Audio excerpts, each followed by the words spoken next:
You are now listening to the Old Head, New Head podcast with your hosts, Eric Iberg and Ethan Schaefer. Goddamn kids. Shut up, old man!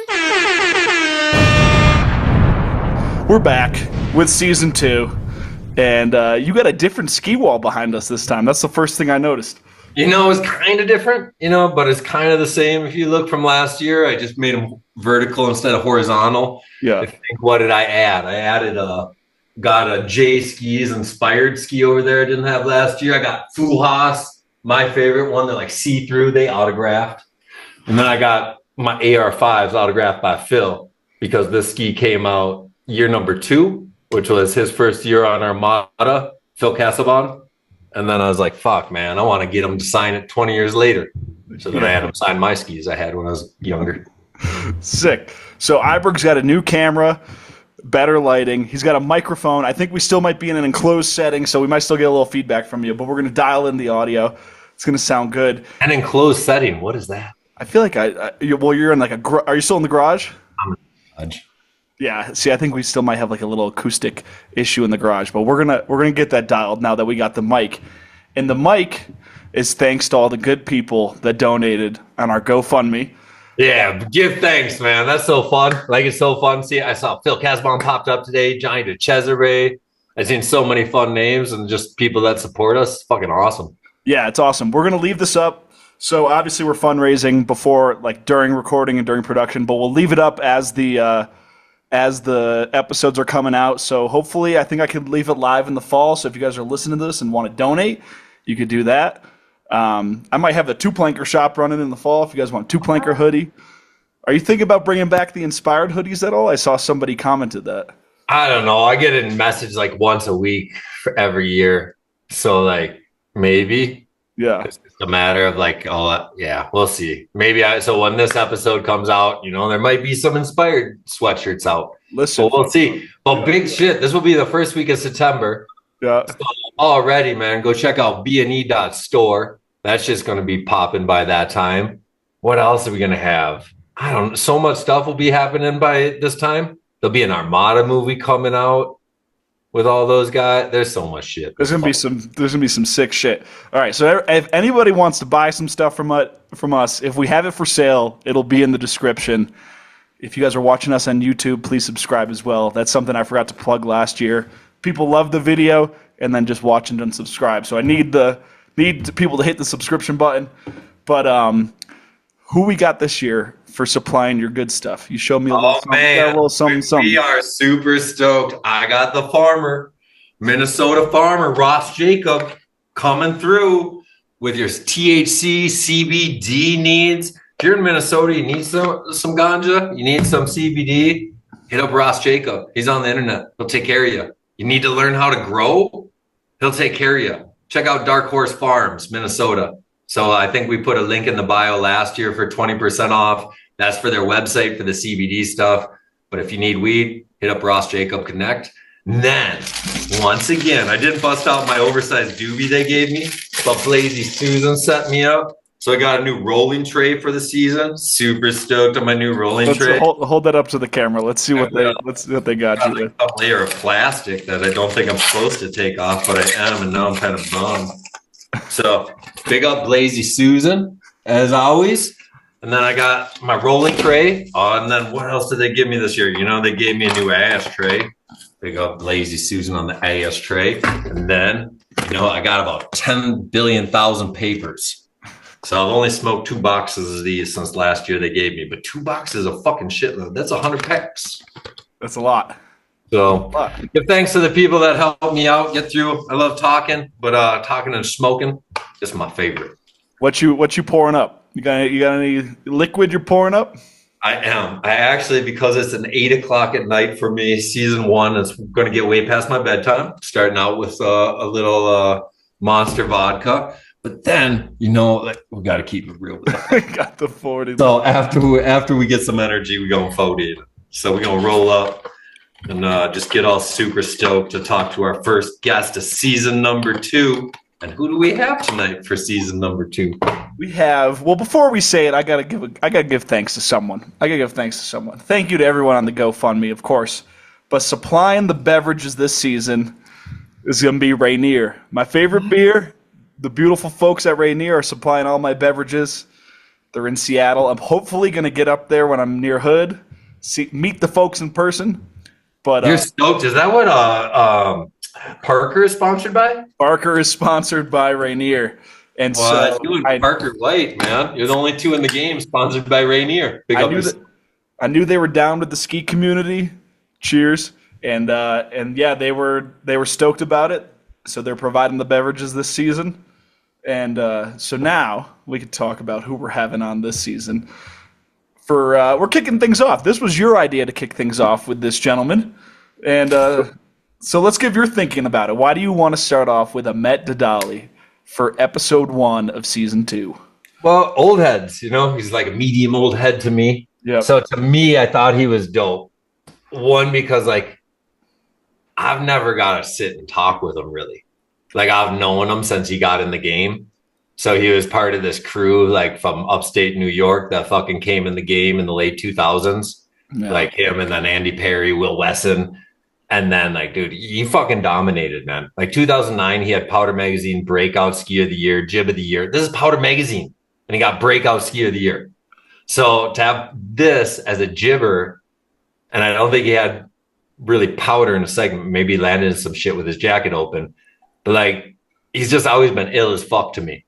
And then like I got to meet him once or twice, like maybe at the B&E Invitational. He came out one year, and so like I've always been a super fan. I mean, his name's Ahmet Dadali, so he's definitely a unique individual in our sport as far as like who he is, what he looks like, and how he's performed at the highest level. So to me, I just thought it'd be dope.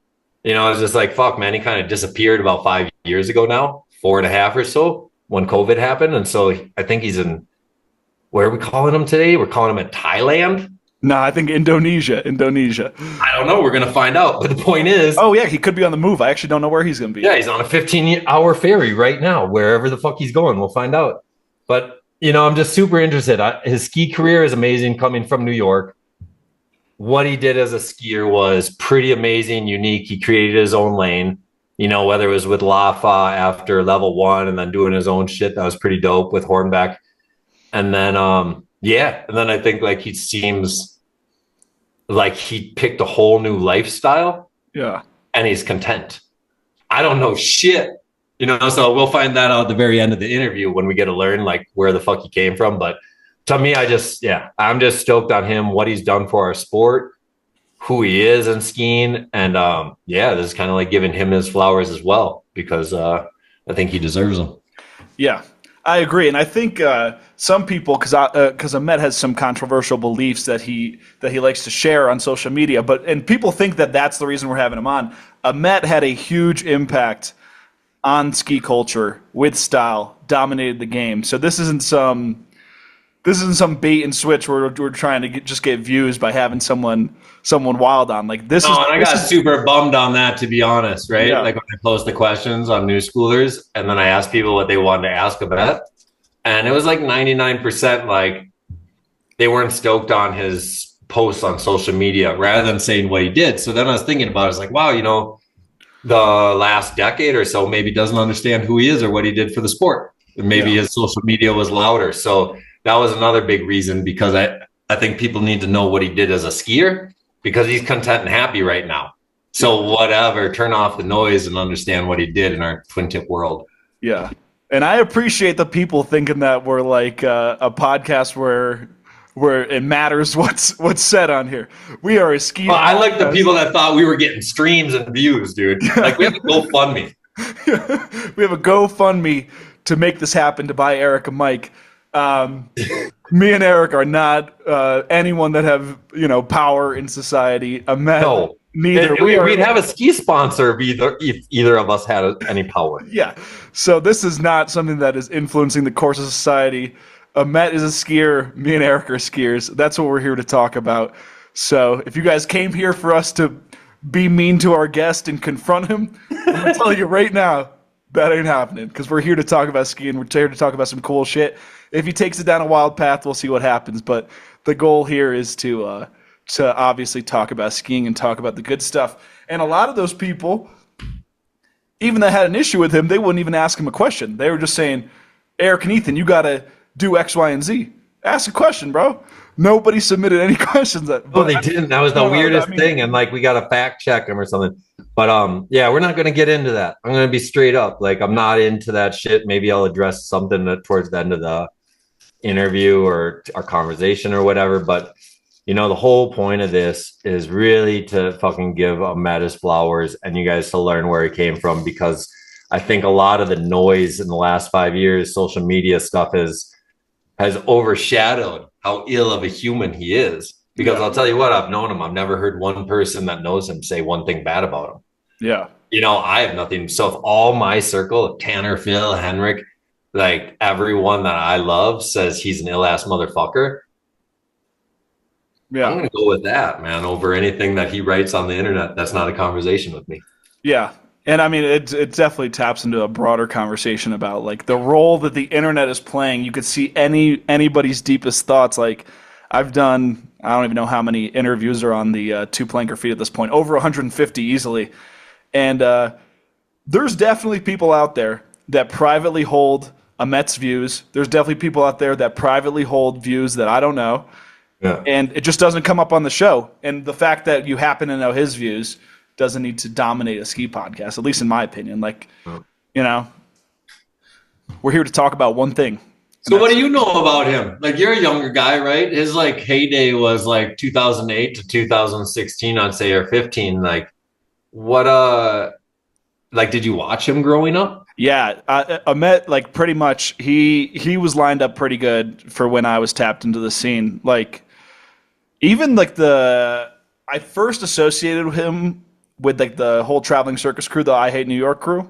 Like, that's when he first came on my radar. Him hitting rails in Will's backyard and vice versa. Yeah, man, lots of Will's backyards questions and backyard. Like, like, I knew nothing about their relations with like Will or Andy or meaning the Dadali brothers. Yeah, well, and it's funny because the people that did take advantage of submitting viewer questions, a lot of them, like you said, were about these really, really early days. So, I mean, I was like fully lined up with like the perfect timeline for Traveling Circus being like my favorite web series ever. So, yeah, he's been on my radar forever. Watch him the Level 1 movies, and then now he's out in Indo surfing all the time. I would love to see some more content out of him, but like you said, he's kind of like that middle-aged, slightly older head where they naturally stop putting out stuff anyway. So, are you calling middle-aged people in their late 30s? I think as someone that's I'm almost 27, turning 27 next month. I would say that late 30s. I would say that's the beginning of middle age. No, I don't know. I'm 45, man. It's so fun. Like, I feel so young, but then like the whole point of this podcast is to make me feel old. Yeah. Well, I mean, my definition of old has definitely shifted as I've gotten older. I'm sure there's plenty of teenagers now that are listening to this show that are like, dude, you're looking at me thinking I'm old too. So who knows? I get told I'm immature at least once a week. So I got to be younger than I am. Yeah. Yeah, but no, Ahmet, he's just a rad dude that I've watched like forever. And it would be sick to hear from him, sick to talk about skiing. And this is the thing with all the stuff that he posts. Every time he does an interview, it gets overshadowed. Like, I'm trying to know the old shit. I'm not trying to hear. I want to know all those. Yeah, I'm not trying to hear about the stuff that I see on my feed every day. I'm trying to hear about what it's like when he goes over Will's house and Will's dad is telling him to wear a helmet. And he's a little punk little kid saying, fuck no, I'm not wearing a helmet in your backyard setup. I want to know if he was a Mike Nick fan. Why Mike Nick in particular? I just feel like he's the Jay Leventhal, Mike Nick are the upstate New York originals. True. So whenever I think of like, we never talked to Andy or Will yet, you know, so like I always just think like, dude, if you're from New York, were those guys your idols? So I'm curious to ask that. True. Yeah, I think we're getting some good stuff with him. We're gonna have to, for the audience, it's gonna be instantaneous. He's gonna be here before they know it. But Ahmet he let us know he's on a ferry right now that's 15 hours long, and he said he's gonna be slightly late. So hopefully not too late. I'm But pretty sure. I mean, we communicated that our time differences are correct, 13 hours ahead. yeah, So I think we'll be good.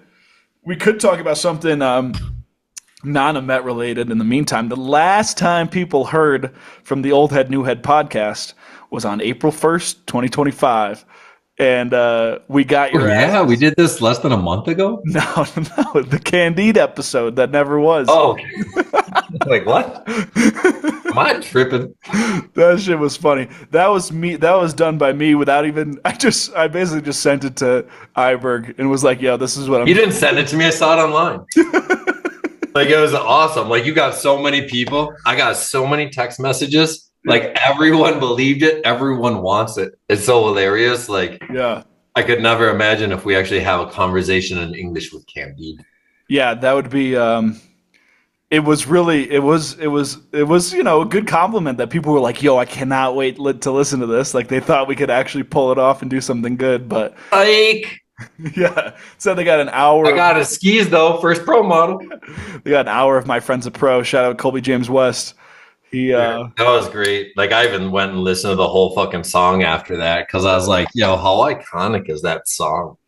Like that segment, My Friend's a Pro, like to make a joke out of fucking a segment when you go to a contest and then have that joke segment that you lost with yeah. be something that the only thing that's remembered. Like, can you name another edit from that year? No.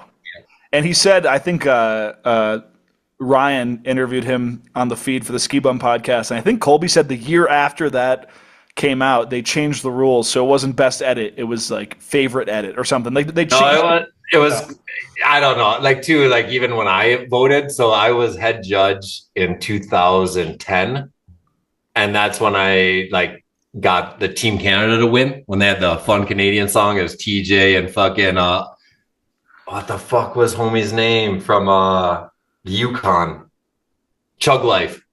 Chug Life did the Macarena on the box. Yeah. Right. So they had this whole thing, and I think it was Dory as well as TJ. And it was the dopest edit. And I'm just sitting there. I'm just like, dude, they had the song. They had the fucking crew. They didn't do any urban, right? And that was the thing. Yeah. And then it was just so funny because I forced all the judges to make them win.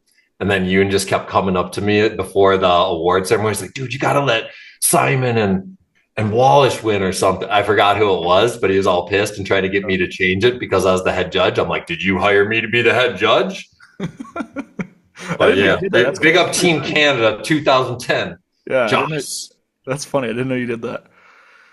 Good stuff. Good stuff. Chug would be an interesting guy to talk to. He would, dude. I just logged all his fucking Chug Life episodes, and I'm just thinking about like, yeah, what world a human was in back then. Skiing, he was a pretty fun character. Oh yeah, He didn't like that. I felt like was in control, but looked like he was out of control. Yeah. Compared to some people.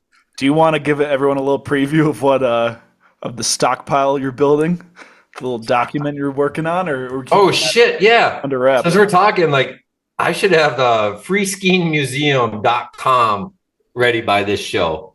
Yeah. So I'm putting together a website where I got every pro model ski ever made. That was like 900, I think. I got like every contest result ever. I got every ski movie. I got every podcast. I got all the magazine covers from every magazine in our sport. So I'm just acquiring all this shit and I'm just putting it in one place. So freeskiingmuseum.com. Hopefully out when this episode launches. Again, if it's ready, it'll be in the description. And the freeskiingmuseum.com is a half step to a in-person Hall of Fame if it could ever happen. Yeah, so I just researched since our last we talked, like I was just like, my dream in life is to build a Hall of Fame, physical Hall of Fame in Quebec. I want to build it in Stoneham. That's where JP was from originally. The Phils are from Le Relais right down the road. But I did all the research and I was just like, God damn, man.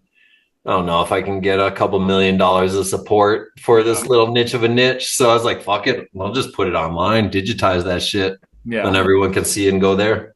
Yeah, it'll start online first. So if you guys are thinking that we're asking for a lot, with the GoFundMe. Just wait till the Free Skiing Hall of Fame GoFundMe drops. Word. I don't even know if I'll have it, but I'll tell you what, I'm at about 3,000 pages of creation so far. And this is hobby shit, dude. So like to me, man, it's been so fun. Like I did all results of every World Cup ever since when it started, 2003. Yeah. Because you have to understand, 2003, there was like World Championships. The next World Championships didn't happen until 2009. So it's really fun to see who partaked. And then like, I learned so many people like that. I don't know. It is just dope ass shit, man. So I'm trying to acquire all these contest footage now. Yeah. So you can watch every X Games. You can watch every FIS event ever. And we'll see if I can pull the dreams off. Yeah, it's really sick. And as always, I have an open call at all times. If anybody has any ski magazines that they're trying to get rid of, hit me up. I'll pay for shipping and I'll digitize them. If you guys got old skis, old jibber skier, any old ski artifacts, hold on to them until we have a better place to send them. But hang on to that shit because we're trying to save all this stuff. We're not trying to let it rot in your mother's basement till the end. Did you ever see Ski Time magazine? No. So Ski Time was a sub magazine under Free Skier for I think 2 years in the late 2000s, and it was just because they were starting to veer off into non freestyle stuff or free skiing. Yeah, and so they created like just all fucking twin tip shit. So that was pretty dope. You could need to find these. And Julien Renier had a dope one in France, like for 2 or 3 years. I forget his name of his man, but there's so many, man. There's so many. Man, big up Owen. Big up Browser. Go get yourself a Browsers, man. That shit is thicker than a snowboard buyer's guide in 2002. I've never seen that. I couldn't believe that was the real thickness when he posted the picture. Yeah, Owen's definitely stepped up the game with Browser. We have the ad in it, 3/4 of the way. Super sick seeing it in person. Hey, do you think we can get a free copy if we have an ad? Or do you? Yeah, he's got a free copy set aside. I could definitely, once I get my hands on it, I'll send it over. Because he said he doesn't have a restock for another week, and then I was going to spend the $1 billion for a magazine. Now, I bought one in person in Breck from the shop just to support a local shop, Slopestyle. They didn't pay me to shout them out, but they're a good shop. And so I bought one from them. So the free copy that Owen has in Salt Lake, that can just go over to you. And it's pretty sick. We're in print. Fuck yeah, dude. We're official. Yeah. Old Head, New Head podcast. Yeah. But I was reading through all the old Freeze magazines. There's a bunch of magazines that they referenced that I don't have access to. Like there's one, there was like a Swedish ski magazine for a little while, late 90s. No idea what it was called. Obviously. Dude, there's so many. Like there was a Japanese one. There was a magazine called X Mind out of Andorra. Yuki, this little Japanese girl that lived in Andorra. That's where Henrik lives now. But she put out a free skiing magazine for 3 years out of Andorra from 2000 to 2002. It's dope. Milan has a call. I have an 8-page interview with me, but it's all in Spanish. Oh, nice. So I can't read it. Yeah, sick. Honestly, I've been learning so much reading through these Freeze magazines. I didn't realize that at first, and I think this tracks with everything you guys have said, but it didn't really land. Was like the freestyle skiing revolution was a free riding revolution at first. You guys were dropping cliffs and riding big lines and slash and pow. That's what was cool. It wasn't until like a few years of that twin tips, riding in the park. I'm gonna say free. That's how Freeze started. Yeah. Okay, so Mike Jakowitz, the founder of Freeze, I believe you interviewed him for your podcast. Yeah. His passion was Big Mountain and powder. He still loves that shit, yeah. And so he lived with McConkey and he was a roommate. So that was their passion, free skiing, right? Just skiing on the mountain. And then we came along. Yeah. And we were a little cooler than that. And that's where the new Canadian Air Force comes in. Yeah, so you see those first issues of Freeze, and it's focused not on the freestyle element. It's focused on the free skiing element. Yeah. So then they adapted for what was actually popular, not what they loved. Yes. Because you have to understand, like MSP, TGR, Freeze all started out of the passion of Big Mountain. Yeah. And then after, we started the passion of tricks, right? And then the Kreitlers, the Morrisons, the Brant Moles, they had to catch up and learn how to grab their skis. Yeah.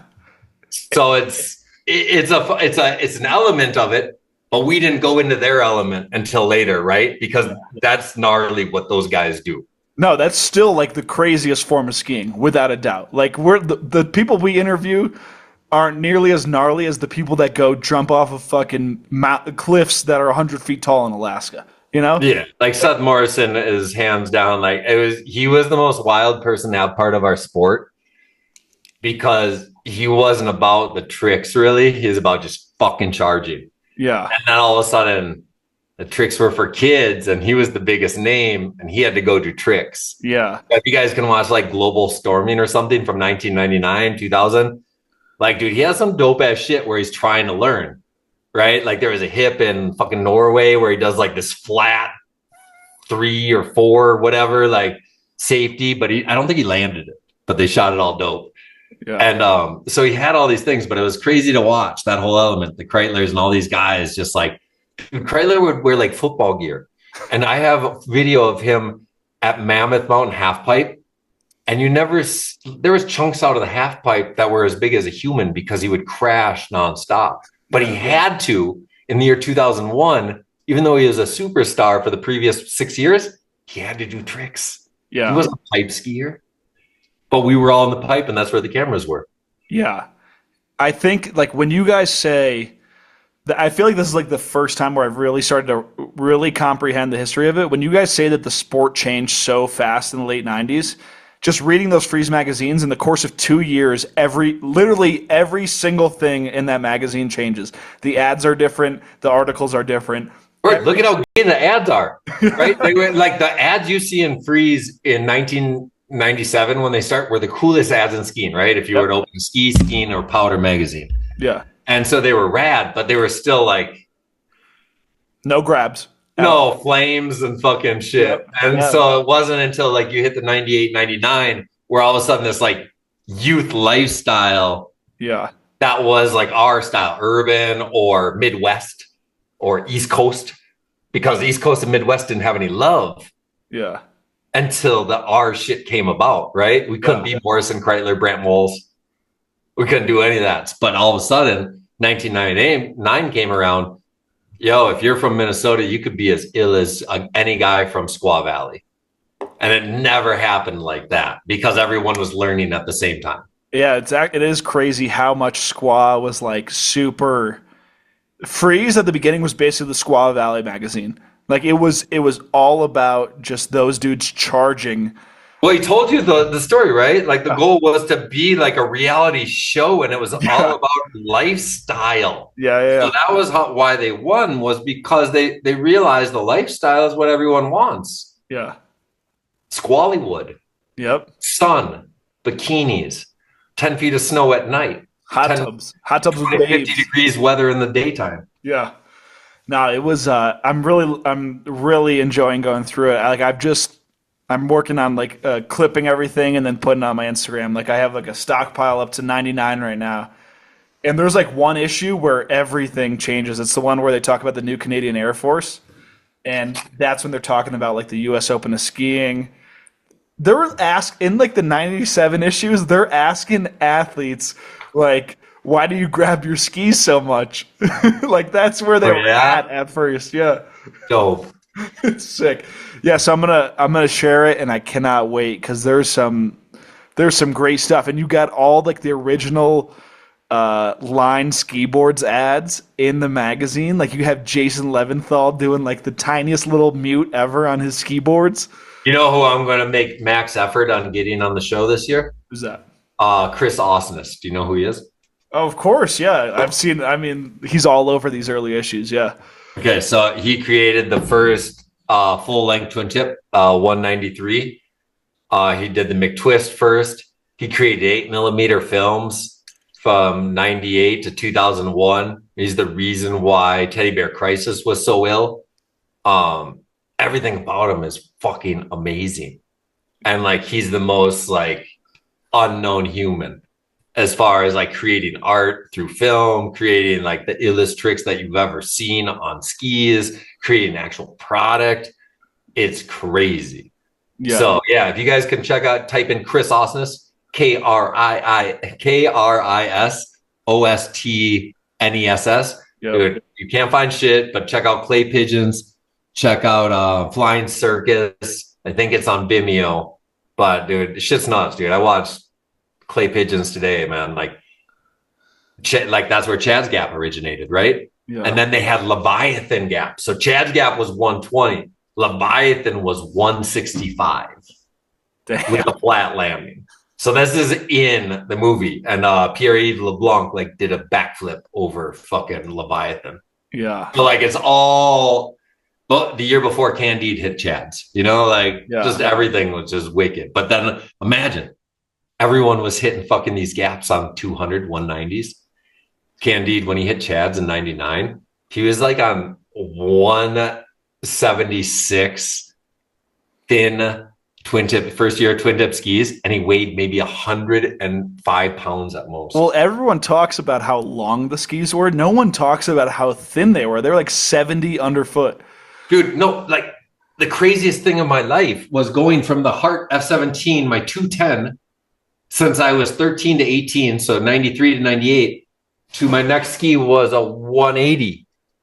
Yeah. You know, so imagine how big it changed. That the magazine you said in 98, that's like, whoa, big difference. In 98, I went from a 210 from the previous 7 years to a fucking 180. That's insane. Yeah. It is insane when you drop 30 centimeters off your skis and you're like, this is skiing now. Yeah, I mean, like going from 180 to 150 is like, it's like going from an adult ski to a kid ski, but you did that. 180 was my upright aerial length ski. Yeah. You know what I mean? So it's kind of funny. It makes sense now that I say that, because if you might as well go down for your swing weight. Yeah. Fucking insane. Yeah, there's some gems I'm going to try to share out of the, by the time this interview comes out in September, if I keep on posting the free stuff daily, we're going to be well into the 2000s, and then we'll start going over the free skier ads. But the beginning of the sport. Well, they say he needs another hour. An hour. I mean, we could save what we got so far and then fucking come back to it. What else? Awesome. Let's talk some shit since we have whatever reason since we're recording. What else is fun in skiing that's going to happen? This is going to be the first week of September when this comes out. Yeah, I mean, well, I could talk about what was sick from this year. Like, I'm at Mammoth right now. I met B-Dog in person. He was shooting with Armada, so we got the Armada movie coming out, or Nada. That's going to be sick as fuck. That's going to be, like, super sick. It should be. And Phil's editing that, like, with some other people, but he's kind of the main editor. So when you guys are checking out the Armada movie, just know Phil's the fucking man. Yeah, Phil's the dog. Phil was locked in when I met him. He was, we rode the lift up. And my girlfriend sells some like research equipment, research supplies stuff to Canadians. So she was like, why are the reps in Quebec so like they don't want to work with anyone unless they're from Quebec? She was asking Phil that, and he's like, oh, that's just how the French speakers are sometimes. Yeah, so, they got a lot of self-pride, those Quebecers, eh? Yeah, they're cool though. I like them. Phil's I love them all. What else is going on? Jib League was sick. I got the Jib League radio rocking with Woodsy. Every episode should be out by now. We're hoping for 3 episodes per stop. TBD on the number 3 episode for stop number 2. But Jib League's the best thing to happen to skiing in a long time. And you know how. So what do we see in Jib League? Do they put out stuff in the fall time? Do they put out stuff right now, or how's that? They put it out right after, like they're still kind of tweaking the formula for it. But basically, the way it works is like they do an open session recap, and then they do okay. So the way the whole thing works, if you're not familiar, there's the open session. Anyone can enter, free to enter, I believe. All you got to do is have a lift ticket. But I mean, at Copper, you could hike up to the first rail section. And then it's a 2-day open. And so they reduce the big pool to a smaller pool. And then on day 2, they reduce the smaller pool to the final pool. And those people, after that, ride with the pros that were invited for 3 days. Every day you hit a different feature. So at Copper, for example, what was the first day? First day was jumps, okay? So you got to mix, you got the invited pros, and then now you have all the kids from the open, and they're put up in the hotel now. They get free lodging, all this stuff if they make it through the open. They all compete together, okay? Jam session. We got E-Cook, we got Woody, we got Napes filming everything on the jam cam. So everyone rides for 2 hours. At the end of the day, all the filmers put it all into one timeline, and then we all get together and on a projector watch every single clip from the day, usually just all the lands, unless it's a huge bail. And then after watching all the clips, everyone gets on their phone and privately votes for, I think, their top 2 men, top 2 women. And then those votes are tallied, kept secret, and the next day you have another session. Second session was, what was the second session? Super Pipe, maybe? Yeah, second session was Super Pipe. Same thing. Jam all day, film, privately vote. Third day, rails, film, review, privately vote. And then all those votes across all the sessions from all the riders are tabulated, and then a winner is crowned on the last night. Sickest thing ever. What do you win? You win, I think they won $12,000 in cash. No way. The winners get $12,000 each. Yeah. And stop. You're going to love this shit. You're going to love this shit. The winner for the women's, she won by like 3 points. It was a 13-year-old girl that qualified from the Open. You're telling me right now, out loud, 100%, a 13-year-old girl won $12,000 at Jib League. And she qualified from the Open. She wasn't even a pro. You're telling me yeah, a girl won $12,000 at Jib League. How the fuck don't we hear about that? Well, the at this point, everyone will have heard of it. But how I haven't But it's because the pro session recap isn't out yet. So it's like we're like 2 weeks after the event, so they want to release everything all at the same time. So the Open session came out yesterday, the radio show came out today, and then they're going to release all the pro sessions. So after the third pro session, you're going to see the big reveal. But at this point, it's September, so no one will. Other than X Games, is that the largest payout for a woman's sport in twin tip skiing? I'm out to lunch on the comp scene for. It has to be. It has to be. I mean, it's and that's why I want to give Jib League their hype right now, because I think Taylor Brooke Lundquist, I think she's doing an event right now. That's going on right now as we're recording. Yeah. And so I don't know. I never see anything about a price. It's more about I think getting girls together and pushing the sport. But if Jib League is doing that, man, that's fucking ill as fuck. So sick. Big up Jib League. Yeah. Who won the men's? The men's was Ferdy. Ferdy won the men's this year. No way. Yeah, first time in like 6, 7, or 8 stops, because they had a couple more. Now they're down to 2 stops a year, but at first I think they had 3 stops a year. But first time ever that one of the founders of Jib League, because they all compete, the first time ever that one of them actually won, voted by their peers.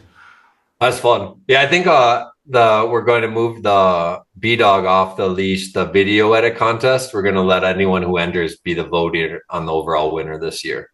Instead of public vote? Rather than having it be an online vote that gets the winner from the fans. Yeah.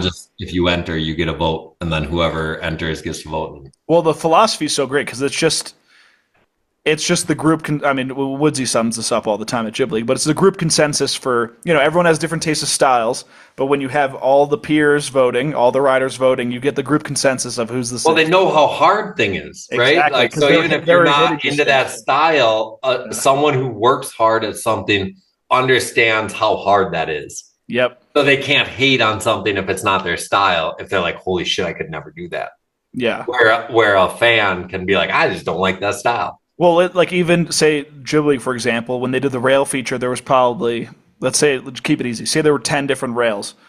If one of the rails is set up super fucked, but it doesn't look like that on camera, all the riders know how hard it is to hit that feature, but none of the fans know how hard it is to hit that feature. So if somebody does something sick on the hardest feature there, it's a way different perspective than the fans voting, because the fans don't know anything. No, I think it's it. With the Tanner Hall Invitational, the B&E Invitational, we always did rider judge. Mm-hmm. And it's just, it was always so hard because we had to do it live. And then the second, the event was over, you're like, you have 5 minutes to vote on your favorite person. Let us tally it. Get it to the fucking person. All right, we can announce it. It was an intense thing for the B&E Invitational, but the riders are the only people that can judge it. Well, realistically. The video review is so great too, because these riders are so locked in. If you're hiking up, you're out of breath, you're not watching what everyone else is doing. No, and that was the downfall. We put screens at B&E at bottom and top, but at the same time, why do you want to watch someone else when you're fucking trying to focus on what line you want to do, right? Yeah, exactly. And same with watching it 5 hours later when you're calm, you're changed, showered, sit down with everyone, and And it's fun. It's a fun way to get together, you know, and then like actually have respect for everyone. Like you can be like, dude, you fucking murdered it today. Well, it's so sick too because the riders are obviously the ones in the audience. So like when a trick gets some applause while you're watching the video, not every trick's getting hyped up. You know, someone will do a trick and it'll just be like quiet as church. You know, and it's a little bit too quiet sometimes. But like when a trick hits and the whole, you know, it's just a private group watching, there everyone's applauding. I feel like, you know, I've never been in that situation, but that shit probably means something when all your peers are giving you props in the moment while you're all watching it. It's pretty Fuck sick. yeah, dude. I'd be pretty stoked. That's got to be the best thing ever. Because I mean, just like premieres of the old, right? You go to premieres and then people actually like cheer when you do something. It feels good. Yeah, it's pretty sick. So Jib League is like the coolest thing ever. Slush is also sick, and they're in like the same ecosystem. So it's like, yeah, like Slush and Jib League. Who the hell knows what is going to go on with X Games? I'm telling you right now. Oh no, I'm on LinkedIn, and every day they hire someone new. Yeah, and every day I'm just like, holy shit, this is the biggest organization I've ever seen in my life. So I'm very excited to see what Jib League or X Games League, is that what they're calling it? I think they're still calling it X Games, and then within X Games is the X Games League. But yeah, see, I know what you're saying. Yeah, but I think, yeah, I have no idea. Like I've heard of some athletes being called to be part of a team, but as I've said, I don't comprehend. I don't get how it works. Like, I think it's dope as fuck because if they really can get a handful of people, because there's only going to be a handful if you're on a team with other disciplines other than skiing, like dope, man. How fun would that be to be on a team with the illest snowboarder, illest whatever else, skateboarder, what, I don't know. But if you could do it, I don't know. Like, if it could be a whole different lane for opportunity. Yeah, if it's, I'm really hoping it's done well. I'm a little. But we don't even know what they're doing. Yeah, I'm a little bit pessimistic because I can't even put into words what they're doing, which is generally bad from an audience perspective when the audience doesn't even know what the hell is happening. But obviously, I hope that it works out as good as possible because that'd be sick. I just don't get the F1 idea because the F1 idea, when I know F1, every F1 driver comes from, we thought skiing was wealthy families. Oh, God. If you're an F1 driver, man, you come from a wealthy family. Yeah. You know, and so like you are not someone that was like really talented and came up. You're someone that karted. You're someone that did X, Y, and Z. And then people are just losing money on you. Yeah. You know, unless you're Red Bull and you're doing that whole team where then they created a sub, I forget what their sub brand is in F1. But they have like, they dominate. But they are Red Bull. Yeah. You know, so the whole idea is like, okay, we already had a company. Now we're entering there. And maybe this can work in skiing. I don't know, but I feel like you're mixing action sports. Skiing is not snowboarding. Skiing is not skateboarding. Skiing is not surfing. Well, here's the thing about X Games that I will like. X Games has been a stable force for, let's say, the past 10 years, just to keep it easy. But X Games has always experimented with different setups. You know, like from the beginning of X Games, like reading these old freeze things, they're doing shovel racing. They're doing but no, that was only at the beginning. Yeah, but then they also had other shit in there too. I mean, they killed it. Here's the only thing that killed it. Do you know the most famous thing in Winter X Games was fucking motocross when they had big air motocross? Yep. Yeah, I remember that. Anything with a motor wins, right? Yeah. But then and snowmobiling. Yeah. Oh, dude, if you would go at X Games and you were snowmobiling and motorcycles at Winter X. I was at the one in 2018 where they raced the modified Harleys up the super pipe at the very end. That wasn't shit, dude. When you were watching like Heath Frisbee or whatever do front flips on snowmobiles, when you were watching the Metal Militia do backflips with studded tires on motorcycles with gap jumps on snow, like, dude, like already. Skiing and snowboarding is a luxury sport, right? Everything on a mountain is a luxury sport. But once you have a motor involved, it's an everyone's sport. Yeah. So to me, I hear what you say with experimenting, but it was just, I don't know why I tangented like this, but I just remember the experiment. The biggest excitement ever was the motors. Yeah, it's. I was just talking to my buddy Ryan Barrick about that, and he's big into the moto scene, and it's like we were like, who do you think the top paid global monster athlete is. Well, and he knows all about moto. He's like, well, Monster has their own series of events in moto. They have their own team. They have their own rider. They have their name all over it. So moto, I don't know shit about moto, but it seems like it's the biggest thing on earth in terms of action sports. They got Stadium Series. They're doing the finale at Rice, whatever that stadium is in Utah. Like, moto's big time. And they took the lead, like back when Red Bull was doing moto as well. Like, they're just like, fuck it, like 10 years ago or something. Like, we're just going to take it fully over, Monster. Yeah. And so it's fun to watch. But then Red Bull is like, fuck you, you peasants. We go in F1. Yeah, that's like it's like you can have your freestyle motocross guys that get drunk. Yeah. Damn, yeah, that is kind of a boss move to be like, all right, you guys can have moto. We're gonna take the wealthiest. Dude, they didn't even touch it, dude. Look at it. Yeah. There's no Red Bull shit. They don't care. Yeah. But if you go to F1, all the F1 series is sponsored by Red Bull. And then their second team, whatever it's called, I forget. But like, if you look at always top three, it's Red Bull and their second team. And then their second team created outerwear. So they have merchandise. So it's not Red Bull. So it's like cool. Yeah. And then everyone wears that shit. Like, it's nuts, man. I run into so many people globally that are wearing like some like Red Bull F1 racing sweatshirt. Yeah. And you're like, you bought that? Like, hell yeah. They love it, dude. They're the marketing. They're selling a drink at the end of the day. These people think it's a lifestyle. It's genius. It is absolutely genius. And big up Red Bull, man. Like, I'll teach. Like, I learned a long time ago. They were a marketing company that happened to sell a product. Yeah, true. I look at that. I just like, and that's the mentality from all the people that I see they support over the years, like Miles Dasher and like, I don't know, this guy that jumps out of everything. Yeah. But like, yeah, it's just wicked to see what they do. Yeah. But it does seem like if I was an athlete that had my druthers, I would want to be on Monster rather than Red Bull in the skiing ecosystem. Ski world, because it looks like they care, right? Dude, it used to be up until 2011, right? You couldn't have a Red Bull hat unless you were an athlete. So imagine this. We would be in government camp, fucking Mount Hood, with the Red Bull team manager.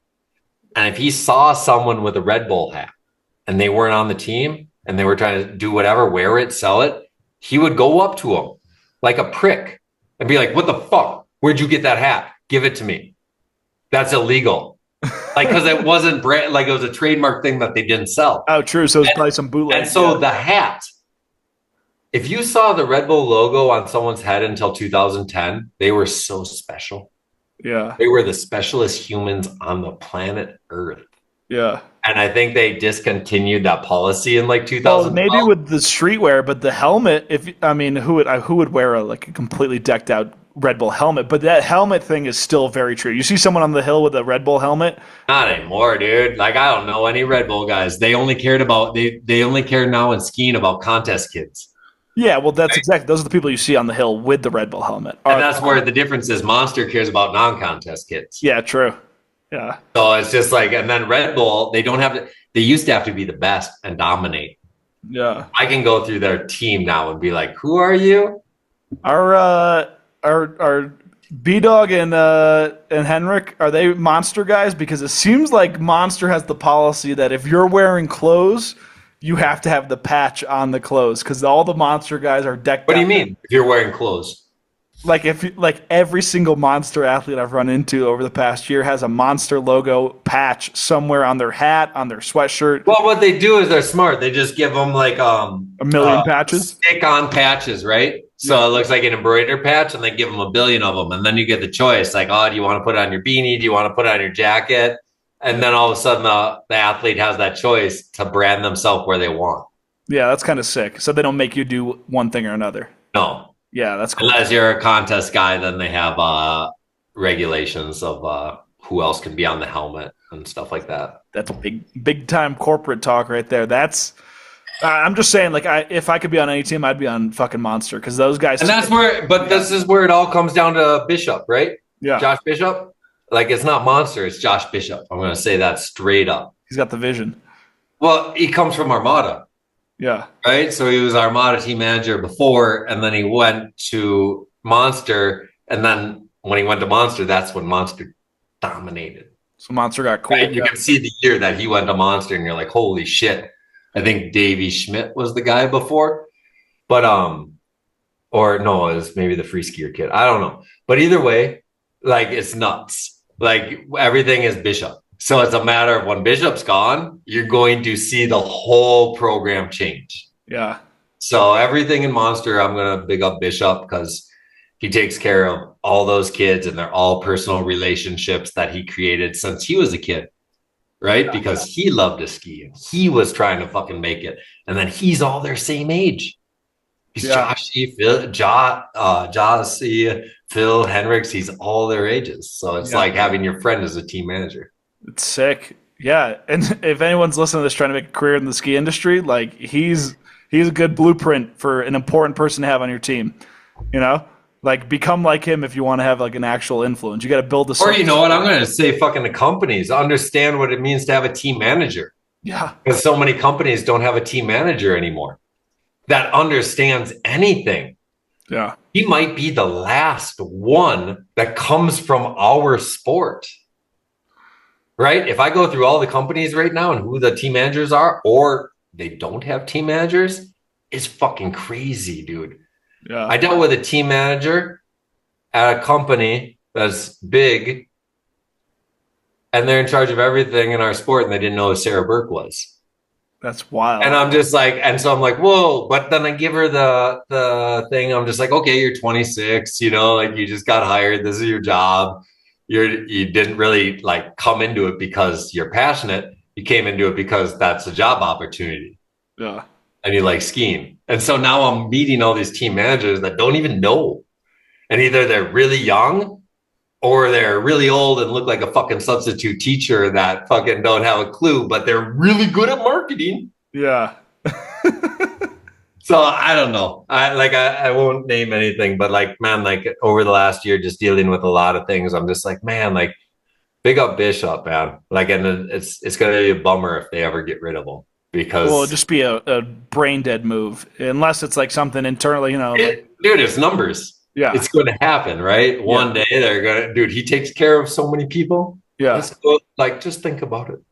Yeah, go through the list. Alex Hall, fucking Henrik Harlow, Phil Casabon, Jesse Wells. Keep going. You can name more for the Monster team. Yeah. Oh, Ed Joy, Mikkel BK, there's so Olivia. Dude, the list goes on and on, right? Yeah. So he's able to take care of them. Woodsy. And when it comes down to it, someone's going to say, hey, man, there's way too much money going on. We only need 5 of these guys. Yeah. God damn. Yeah, I mean, it's especially if these corporate buyouts, when they just come in and they're like, okay, well, we got to save as much money as possible. Like that is the biggest threat to anybody in the ski industry's career is when somebody a bigger fish comes along, swallows up the company, and then cuts everything that's not absolutely essential to. Well, it's because it comes down to ones and zeros. Yeah, just scale. Right? Do you think Tanner Hall is Tanner Hall to Anita Sports that owns Armour Sports that owns Armada? Yeah, they're probably like this. You know what I mean? Tanner is a 1 and a 0. He's a salary. They're just he's just a liability, if anything. You know, they're like, what the hell are we keep this guy? Yeah. So it's just really fun to watch because it's like I think did we just find out Vishnu just went on is not going to. So he's just paused in production. I was talking to Emmett the other day. This info might be so like outdated by the time this podcast comes out, but I'm like, bro, like why don't you just sell one really really expensive ski this year? And he was saying that with all the tariffs, it would cost like he would have to sell it for like over $2,000 for it to make sense. Oh, yeah. So Emmett, shout out to Emmett. He's trying his best. And I don't think he's not bitter about the situation at all. He's just like this, you know, it's business, baby. So we'll see what happens with the Vision in the future. But hopefully this chapter is just one interesting part of a bigger story. Hopefully this isn't the end. Yep. Craziness though. Running a business sucks. Running a business sucks. Running a ski company. Yeah, running a ski company. Like, I hope it snows. I hope my shit doesn't break. I wouldn't wish running a ski company on my worst enemy. That shit seems terrible. It's so great to be young and naive and be like, fuck is this shit. But when said and done, man, like, I get it. Like, and I get if you want to do a niche thing or whatever, but it's too much, man. You're a luxury sport. Like, if you can do it at your home, whoever's happy doing the small scale, but like even Vishnu, right? Like, he did as small scale as he could. I'm guessing. I don't know, but I was hoping that we'd get him on the show. Yeah. But yeah, it's a bummer. Yeah, I don't think Emmett will be on the season, but maybe. Well, I mean, we'll see what's up. There's a lot of time. We're recording this at the very end of April, and we got until December to have somebody on. We recorded something last November, so we got time. We got time. Speaking of what we did last season, so now that that season 1 has marinated a little bit, what show have you gotten the most feedback on? Because I know that there's one episode that keeps on coming up two episodes that keep on coming up over and over again for me. I don't. The only thing that reoccurs to me is people ask me about my DPH. And so that's the funniest shit in the world to me, but it's the biggest compliment because we never talked about DPH till the end of each show. Yeah. And so the fact people brought that shit up, I'm like, you listen to it all? Yeah, they listen. You know what I'm doing? What? Yeah. And so to me, I was like, no fucking way. So I haven't actually gotten that much shit other than people blown away that my DPH is so fucking high. Yeah. And but other than that, no, I haven't. What was your show that people mostly the regular everyday people amongst us, they loved the Joss episode. They loved the Tanner episode. But the real Joss seems to be a loved episode. Yeah, that's awesome. But the dogs, the ones that are really deep into this shit, the ones that can't get enough of skiing, that their whole life revolves around skiing, the Mikhail Deschanel episode by far is the most talked about, the most props given. I mean, it's just ridiculous how. I guess I still don't fully understand how big his impact on the ski community was because every single person that's deep into this shit was obsessed with him. This right here is because of him. Yeah. He's next level. And I'm really, really, really stoked this year. We're going to have Marie Martineau on very soon. Yeah. And she's just like him to me, as far this girl was 15 when I met her in 1999 in Vars, France, doing she was doing rodeo 720s when she was a 15-year-old. Yeah. And then she was packing snus with an injector without the needle. Right. So all these little girls were packing their snus take the injector, pack it full, and then put it in their lip with the injector. Yeah. I'm yo, what the fuck? And so I don't know. I'm super stoked for that show this year. That'll be good. Because I don't think anyone really in this industry understands how ill this human is. She likes Sarah Burke on crack, but from France and has her own story. Yeah. And Mikael, Marie Martineau, they special people, man. They did so much for our sport and influenced people where there is forever. Yeah. Here's an interesting curveball for you.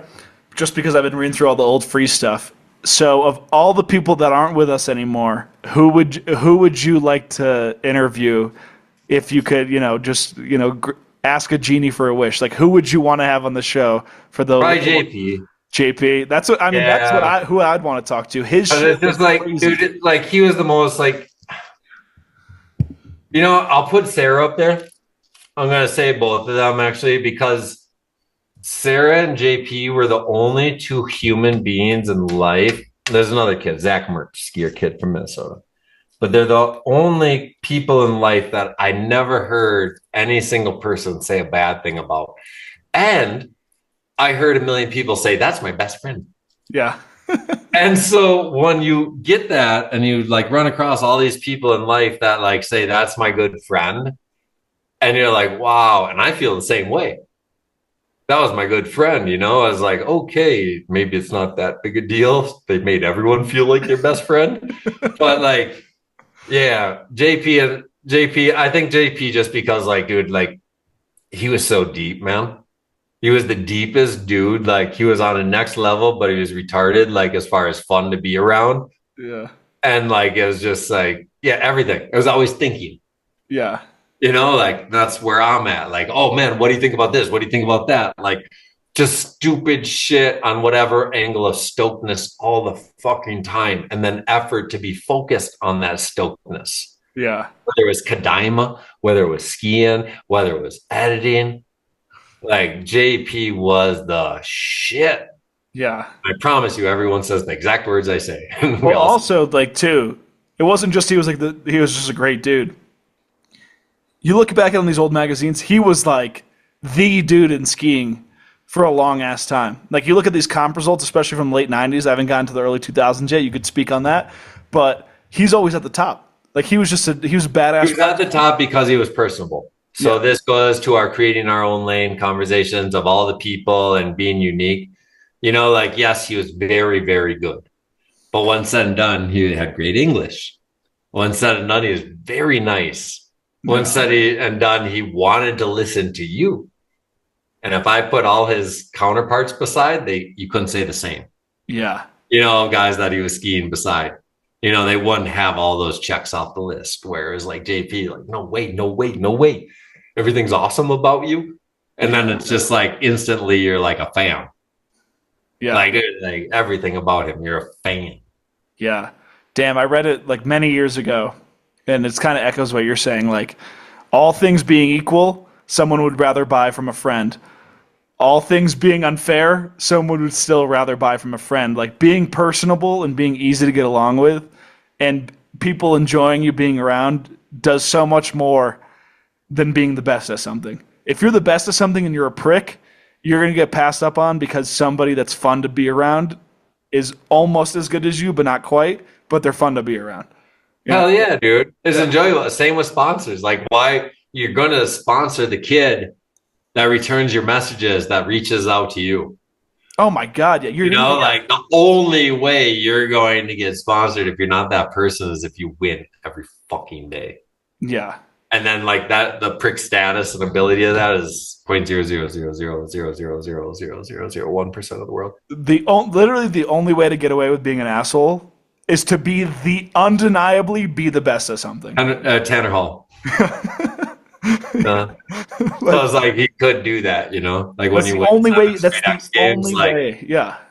But you can't do that anymore. Like there's no one. Like even if we looked back at last season, whoever won the most, I don't know who it is anymore. But I guarantee you, there's someone that won a shitload. Last season, I feel like things really got switched up last season. Like you're not seeing I feel like for the past couple of years, it's been the same crew of people winning stuff: the Colbys, the Alexes, the Max. Right. And then now you're seeing names like Miro Tabanelli. I've never heard of that kid in my entire life. The Italian kid? Yeah. Then he bosses up and wins Big Air, And you've seen the cycles of how this shit goes, but I don't know. The changing of the guard, it happens. No, I think it's going to be big in the next year or two.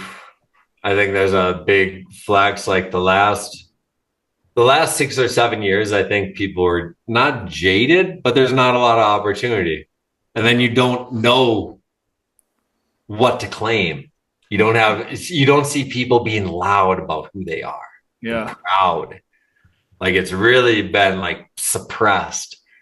And so like Unicorn or whatever his new name is. He's our next guest. Like, yeah. He's the only one. He's the only one that's loud. Well, Andy has the tricks to be relevant in the current. But that's what I'm saying, right? Like someone that's like, judge me. Yeah. Does it on the daily in a unique way, an Instagram post or something. It's like, hey, I'm here. Yeah. I'm just like, dude, like you the illest motherfucker. Like even look at it. All the questions for him are like, dude, why are you the meme king or whatever you fucking call it? the meme king. Yeah. Meme. So it's just like, dude, and that's like even me. I'm a fan. I'm like, yo, the biggest reason I'm a fan, like, yo, your landings are the illest. Yeah. You're like a Tom Wallish, Henrik Harlow hybrid of landing where it's just like this perfection landing gear down. And but at the same time, his shit's retarded. And so his brain is special. Yeah, I'm like very, very stoked to talk with Mate, especially because it seems like people had a weird. I mean, people always have a weird obsession with Emmett because he runs Vishnu, but like kids have this weird vibe about Alex Hall where he like they have that godly obsession with him, and the viewer questions we've gotten on New Schoolers about Mate, it's the same thing. They talk about him like he's otherworldly. Godly. Yeah. Like, good call on that. Like, Yeah. I haven't seen that for a long ass time in life. Like, who are you? And I'm the same way. I'm like, who are you? I don't comprehend it. To have a World Cup guy that's like that, he wins a globe. Like, I sent him a message. I was like, yo, you gonna make a fucking bong out of your fucking crystal globe? He's like, maybe. I'm like, what? You're an Austrian? Let's do that. Like, I was sarcastic. I'm just sending a fucking random DM from a dude you don't know. Yeah. And I'm just like, the fact you even like make a comment, whether it's joke or I don't fucking know. But the fact it's just like, yo, that's funny. It made me laugh. Dude, I am extremely excited to talk to him. And just so everyone knows, people are going to be listening to this episode and they're going to be like, Jesus Christ, just get Ahmet on here. But just so everyone knows for season 2, if you guys didn't skip straight to the Ahmet part, we're not sticking strictly to the old, like to old then new. We'll mix it up as we see fit. We'll still try to get some younger representation, but we're just trying to get the best stories that we can out there.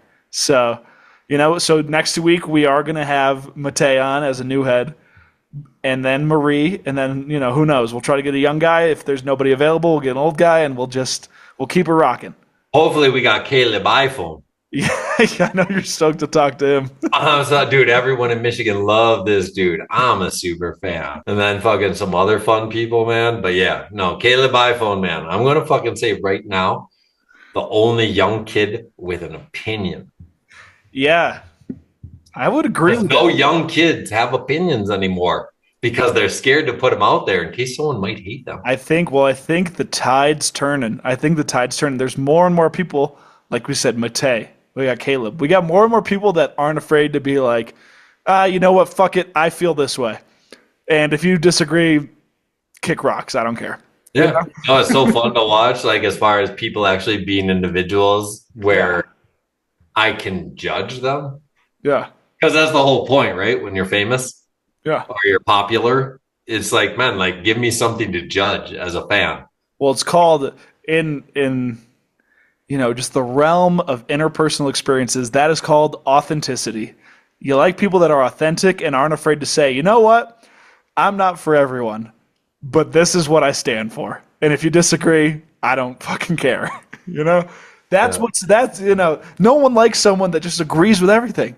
That shit sucks. That shit's boring. And think about how easy it is now, right? Like Unicorn, man. Like, it's not like he says anything controversial. No, but he is a weirdo. He just talks. He's the point being is no one talks anymore. Yeah. No one says anything. He doesn't even have an opinion. He just says something. And so it's just like, that's why I'm refreshed. I'm like, fuck yeah, dude, you have something to say? I've been waiting for Edjoy to talk for 3 fucking years. The only time I heard him talk is on our show. It was sick when he did talk, though. Hey, I love him. I'm the biggest super fan of life. But if I could hear him talk more, yo, man, he has such awesome opinions and like thoughts and whatever. And if people could know who he is, rather than I'm just like, dude, what has he been up to since the last time we talked to him? I mean, that whole crew's got the Candide vibe. Like the Edjoy, Tormod, and Danny B crew, they just let their skiing speak for itself. Like that's totally crazy. Yeah. But that's I know what you're saying, though. I know what you're saying. You want as a fan, I need more, man, because Candide is the only Candide in the world. And like, if anyone ever is like, because every skier I know goes, oh, I wish I could be Candide and just like drop something and have everyone love it every drop. Yeah, that's what every pro says. They dream of being Candide, and so it's just like, dude, don't try to beat him, man. Yeah, make your own lane. There's Candide. There's literally only one Candide, and sorry to disappoint everyone, but chances are we're not talking to him anytime soon. No, hashtag one Candide. Yeah, but it's sick seeing Ed Joy ride in person after talking. First of all, literally the nicest. So you got to watch him ride? Yeah, like I've seen him in both Jib Leagues now. The nicest person you will ever meet. Like he is just such a genuine dude.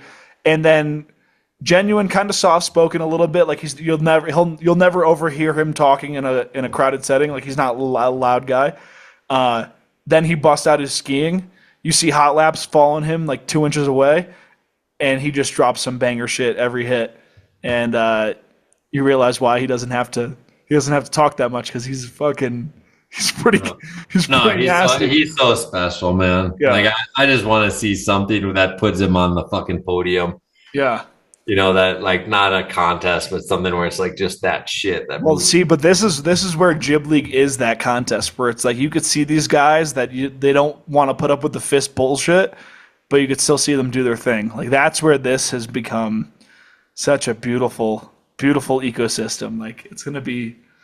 We got to have Woodsy on because like we've kind of tiptoed around Jib League. We had Ferdy, who's one of the founders. We've had Joss, who's like peripherally affiliated, great friend, basically friend of the program. But if you get to Woodsy, you get to the core of. Yeah, no, we got to have Woodsy, and I got to take a piss. All right. So what time does he think he's going to be available? Let's play with the positioning of your mic because I think actually this might be more directional than I thought. Could you like pull it towards you and then point it towards you? Point it towards me like that? Oh shit, that's huge. Oh yeah? Yeah, I didn't realize that it was so directional. Yeah, okay, so the top is the key. Okay. Oh fuck yeah, you sound great. That's hilarious. Yeah. Well, good call. Yeah.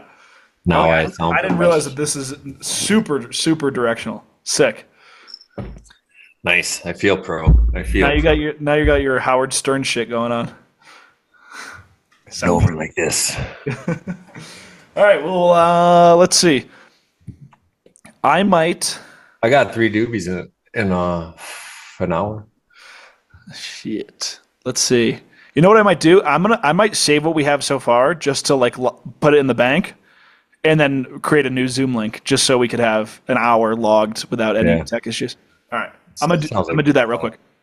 All right. So hang up, and then wait for him to hit me up, and then I'll hit you up. Yeah, so I'll just let me know. Yeah, I'll stay by my phone. We'll hang up for now.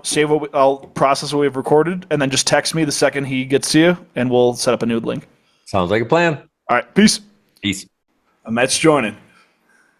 Oh, we got the video. Shit. And we got it unmuted, baby. Let's go. Fuck yeah, dude. No limit soldier. Ahmet's figured out this technology, dude. Let's go. Yeah, I think I've used Zoom like one time, so I had to put it all back on the phone, on the computer, and then I realized my computer, the audio doesn't work, dude. I'm not much on the technology these days. Where are you? Bro, undisclosed location. No, that's not. Like, no, you're not in spot, that style of life. Like, no, it's an island way off of Sumatra in Indonesia. It's called Simalu. Okay. Super good waves, man. So if anybody wants to come up this way, holler at me. So your whole point in life is chasing waves? I'm not chasing. I'm just living over here, Okay. So we got good waves over here. I got some land that I'm working on. So just trying to get a little bit self-sufficient out here.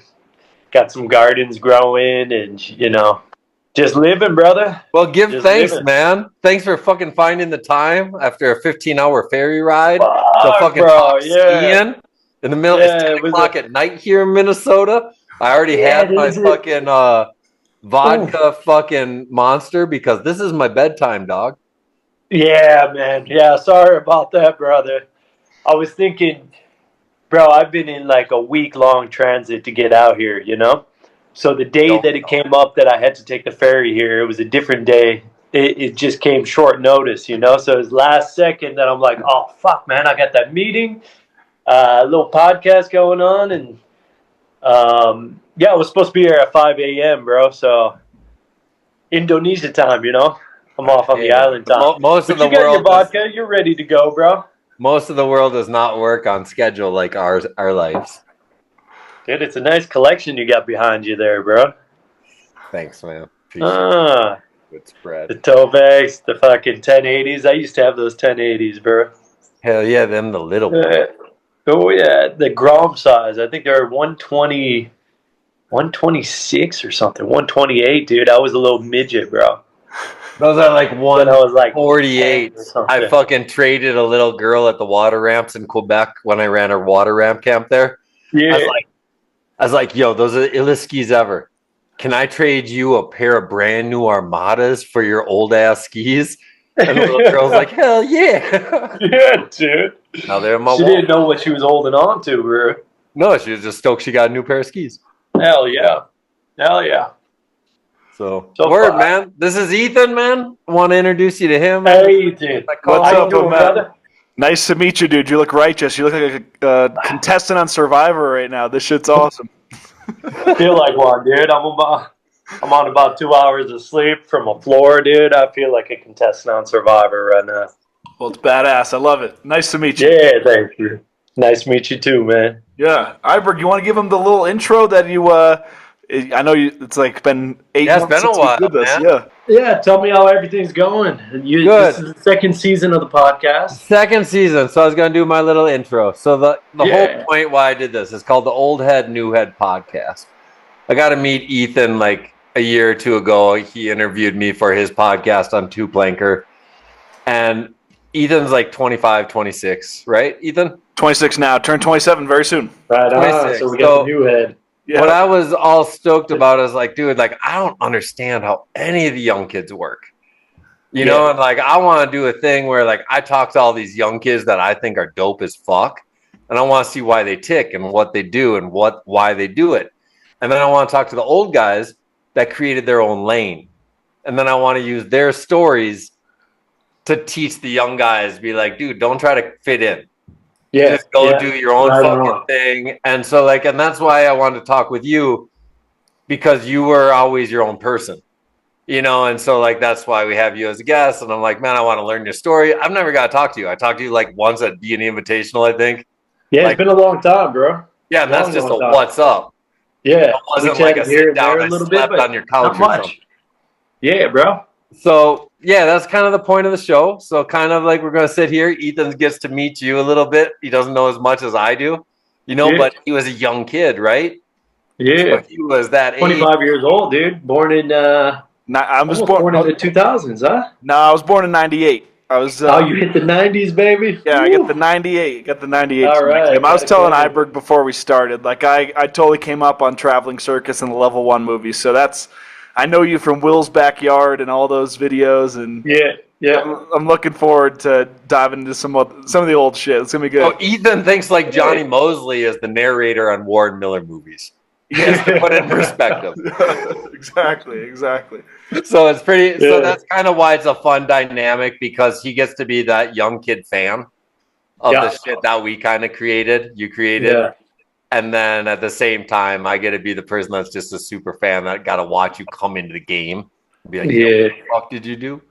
So that's it, man. So we're just gonna learn about everything, because I Yeah, got sounds awesome. questions that, like from where you came from. So I kind of let Ethan take it away, and I tangent way too much and cut you off.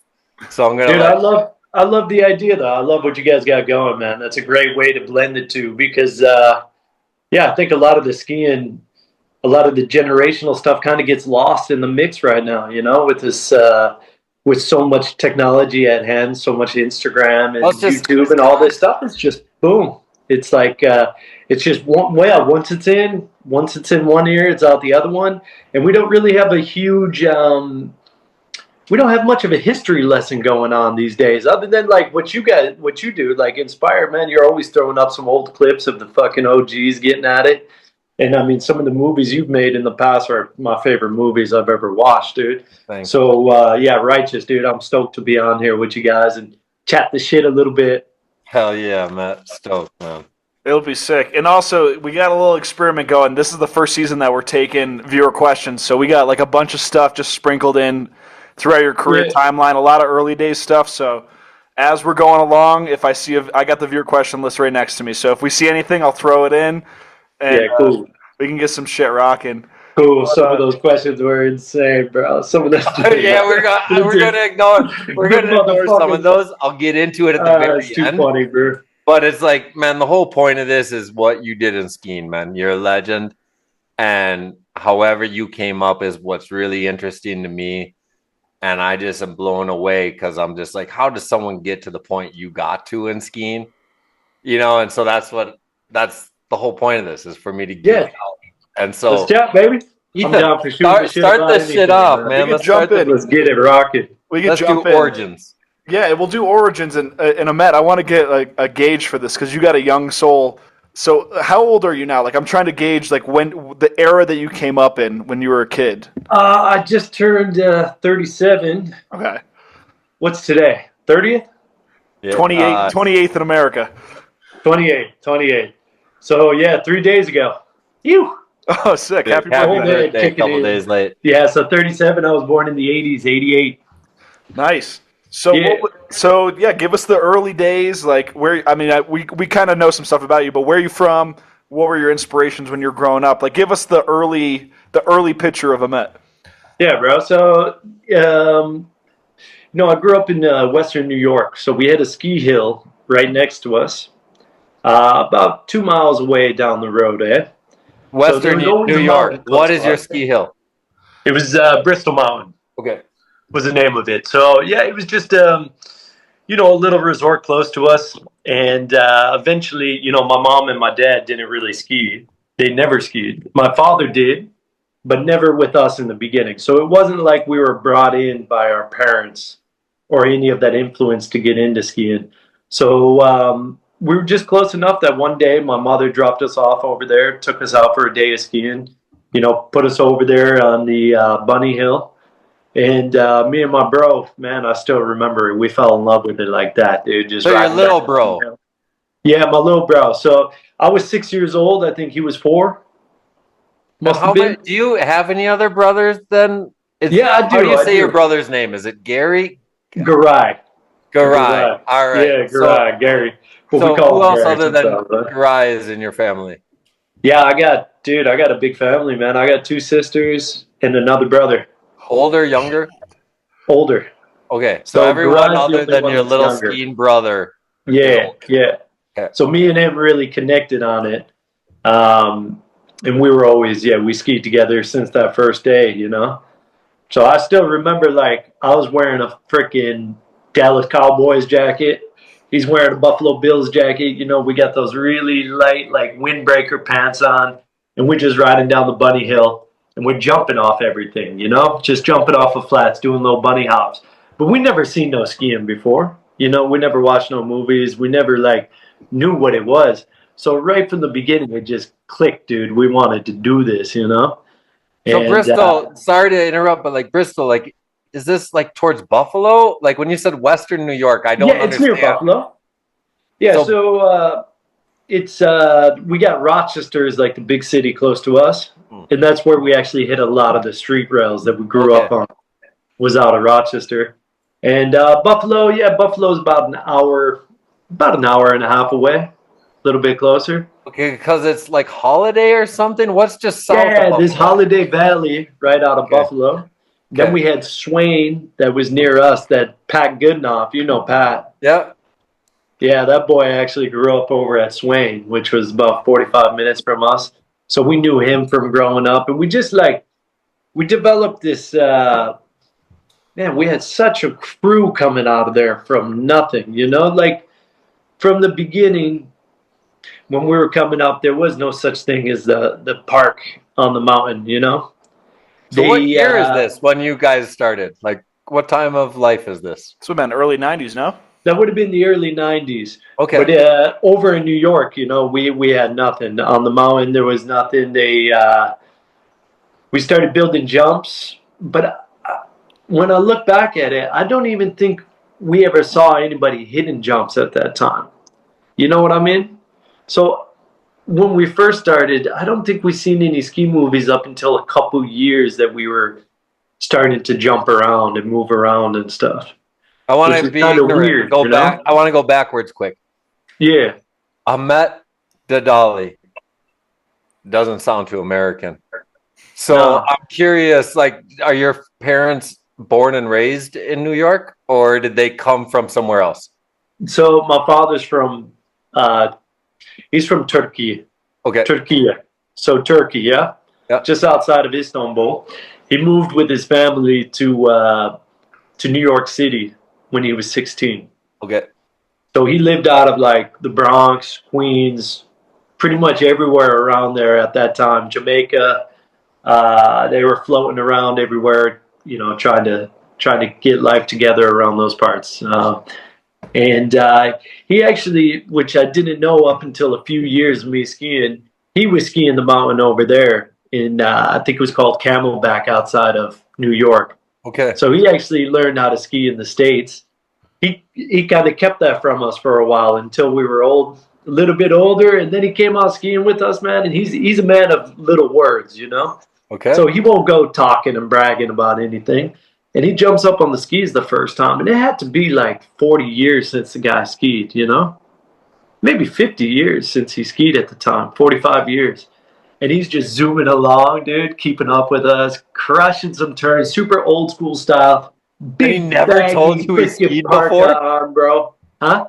He never told you he skied? Not at the time. Not the first time he went out with us. He's like, oh, yeah, maybe I'll go up on the mountain, huh? So he comes up. He's got this big trench coat on, dude. I might have caught my style from him, eh? He's got this trench coat on down to the knees, just old school gliding down the mountain. So it was sick. But yeah. So we. So do you think my did he mother's ski in American. Turkey? There is good skiing in Turkey. I know. So did he ski in Turkey? He didn't. No. Okay. No, he didn't. He learned how to ski in New York City. Okay. So New York City, New Jersey, around those parts. Wait. And then my mother, she skied maybe a couple times, but she was never into skiing. Yeah. But she was into us skiing. Yeah. So she supported everything with it. She was loving it, going. She got a job at the ski mountain. That way we'd have cheap passes to go up. Did your older siblings ski? They ended up skiing as well. Yeah. They got Okay. into racing and everything. So they were all racing.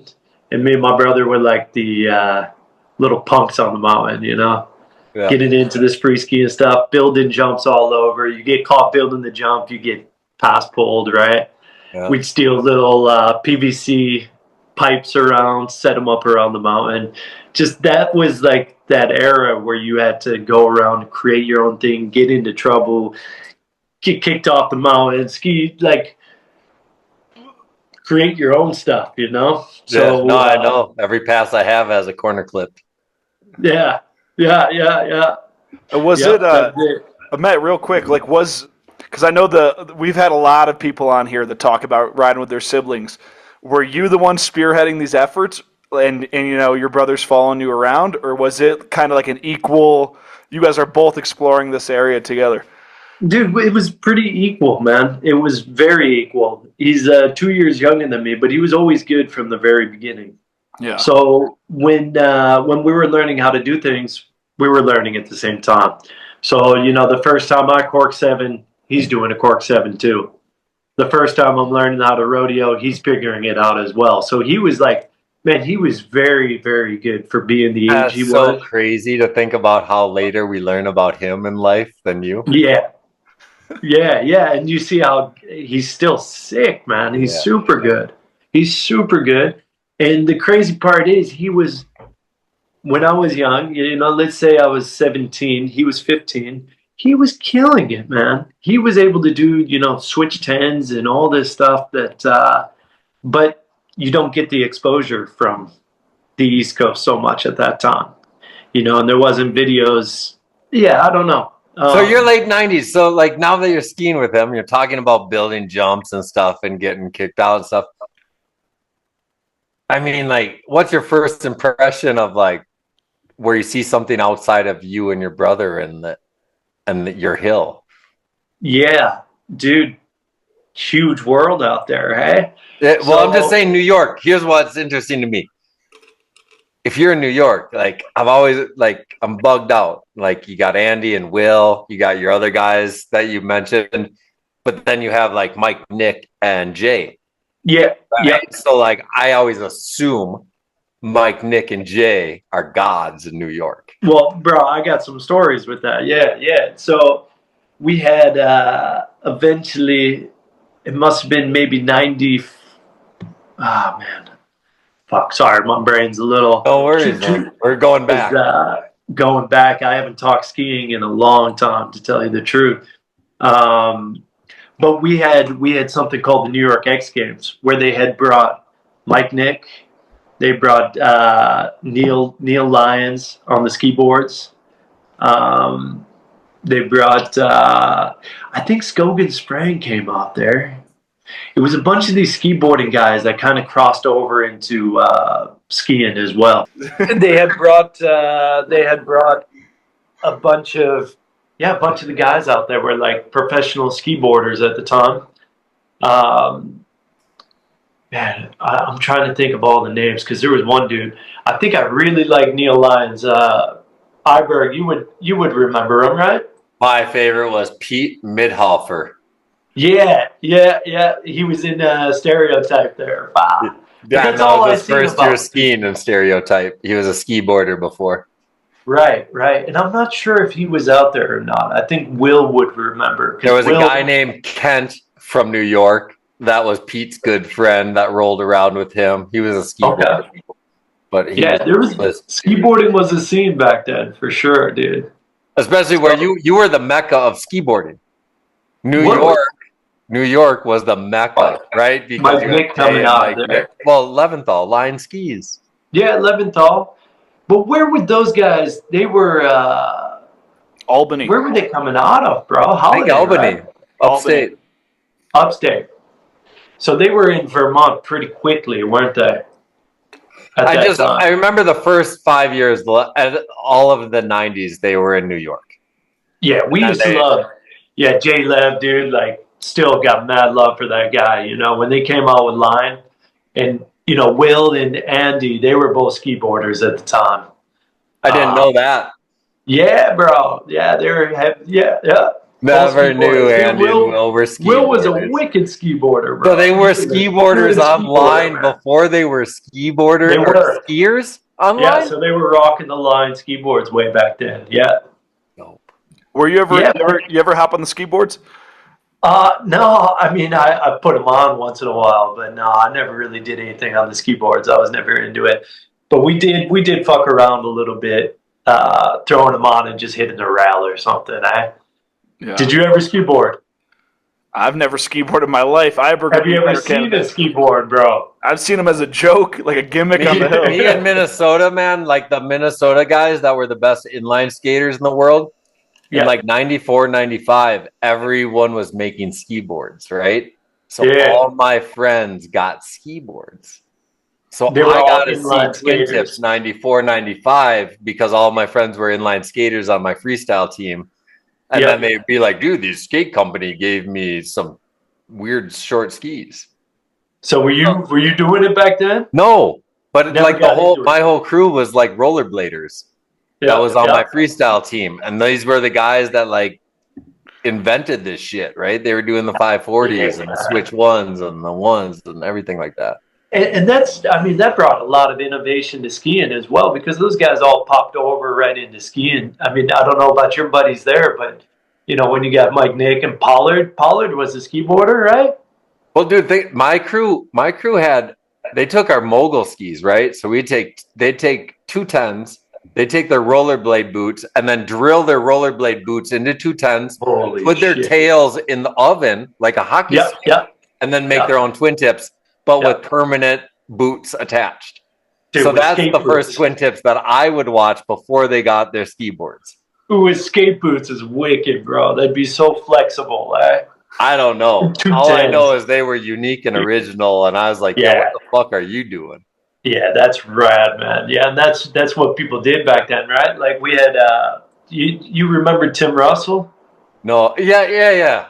Tim Russell. yeah, bro. So the love muscle, he came from our mountain. So we had once we started really getting into it more, and we did a bunch of bumps and stuff around the mountain. We'd find all the little gaps. So the jumps on the mountain turned into whatever you could gap in the moguls, you know. Yep. and you throw all that stuff. But Tim Russell was a wicked skier, dude, wicked bump skier. That kid would rip the bumps, and then he'd throw a 7 off. Why like do I this bump, remember you his know? name? Was he a mogul skier? Was he in the early level Well, one bro, movies he or popped what? into early level 1 movies. He was Okay. in Shanghai 6. Okay, so Yeah, he was deep in the game for a he long did time. that. He was on Vocal. He actually got me onto Vocal back All in right. the day. Now Once I popped out to Utah, he was living in Utah at the time, and he popped me onto that. He was also, man, there was some. Yeah, he was sick. He backed away from skiing pretty early, but had a kid and got away from skiing. Okay. But he used to bend up the skis as well. So we had a couple boys at the mountain, some pioneers at the spot who were sick, man. Oh. And when we did actually have a pipe that was made, it was about I would say maybe 6-foot pipe that was maybe 200 feet long or something.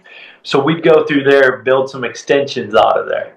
Yeah. So you'd have these hits out of there, and towards the end of the pipe, you'd always build that into a jump. So you'd fly off of that into the woods, man, and you could throw whatever you wanted because there was a little landing down there that would always be slushy as hell, you know? So, yeah, we that pipe in the beginning, I couldn't tell you how many years into my skiing. It wasn't too long though, but they did have a snowboarding that was like a snowboard pipe. Skiers weren't allowed. I know, same in Minnesota at Highland Hills. Same in Minnesota. Like it was all a 'cause we snowboard fucked the only pipe. up. Yeah. They're like, don't use your poles in the pipe. Yeah, because it ruined the lip. They get all mad at you. Yeah, bro. Yeah, those are those days. And they did actually end up having a little park, which was just an elbow off the mountain. Just a little trail right there that they wouldn't groom. So people started building jumps on that, and you were allowed to build a jump on that for a little while. I think that lasted 2 years or something. So that's where I actually threw my first backflip I ever did was over on that. And I remember it perfectly, man. It's like these little glimpses in your life that just left that impression on you and really pushed Are we you still along in the to get 90s? going. This would have been I was 9 years old when I did the backflip, so that would have been 97, huh? Jesus. So are you watching ski movies when you do a backflip yet? At that time, bro, we'd seen some Warren Miller movies, yeah. Okay. We'd seen some Warren Miller movies by that time, and then I think I'd like to say the first ski movie I actually saw that was branching in the free skiing stuff. And I don't know if it was Ski Movie 1 or that's the movie we watched a lot because there was a Blockbuster down the road. So and you watched a big movie before a level 1 movie? I'm trying to think, but I think it was, man. I don't know which one came out first. The first level 1 movie I watched was Strike 3. Okay. Strike 3. And then we went back and we bought Second Generation, and then we got Balance, and then we were hooked, Yeah. And then Forward came out, and Stereotype, dude, that was the fucking bro. We played that one on repeat, man. Stereotype was one of my favorites. I had the East Coast people that made me love me. What's that? East Coast people, there was certain people there, like the Quebecers and just the young guys. Yeah.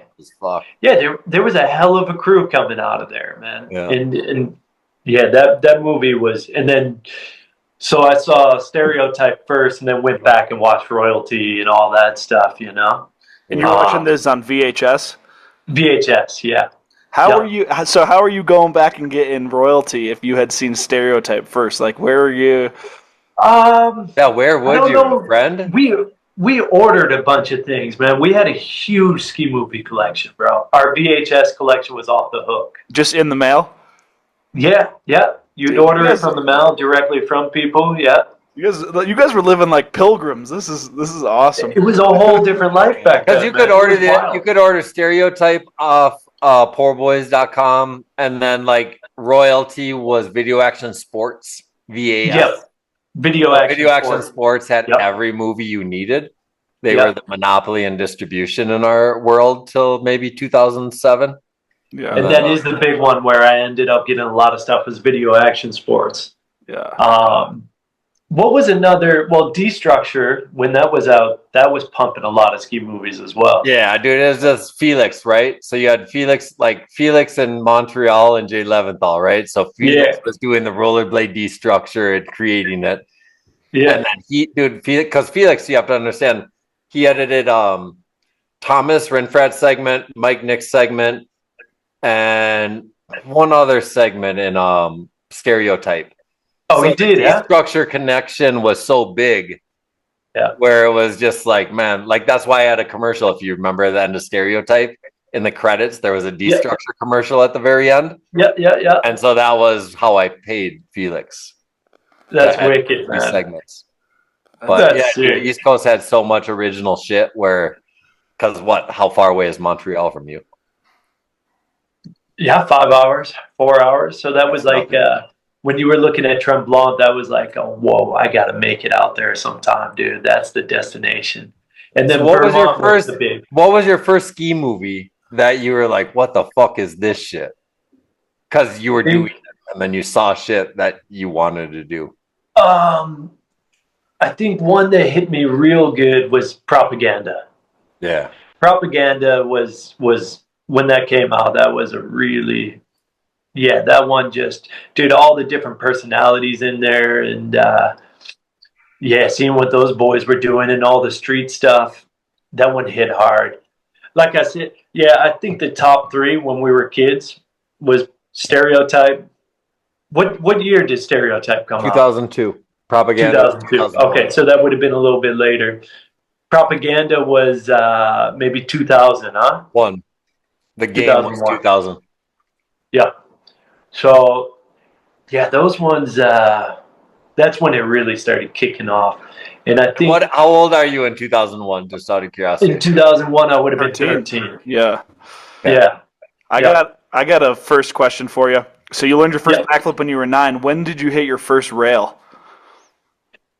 Oh, man. Because you're right on the fringe of, like, there's not even rails to hit unless you're in the street. No. Yeah. Yeah, there was PVC is what we started with. So, we were watching, like, people grind rails, and we're like, oh, yeah, that looks sick. So we grabbed these PVC pipes off the mountain. And when you slid those, dude, they were so freaking slippery. Yeah. Oh, before that, we actually hit logs, man. We used to set up these logs, dude, and then you'd, like, grind it down with your edges a little bit. So the first thing I ever grinded was a log just off the side of the mountain. We started with that, and then we started stealing PVC pipes from like the construction areas, bringing them to the house. My pops was a construction worker, so we ended up being able to get a bunch of metal and PVC, and that's where we set up the backyard setups, man. Did you slide something because you saw someone slide something? I'm trying to think. I think the wood would have been probably seeing Tim Russell do it in the first place. Okay, because I'm just thinking, like, you're not watching anyone slide wood in 2001. No. So in my head, like, Russell would fly down and do it. So I gotta watch. Greg Tuffelmeyer used to slide. You remember this name? Vocal guy.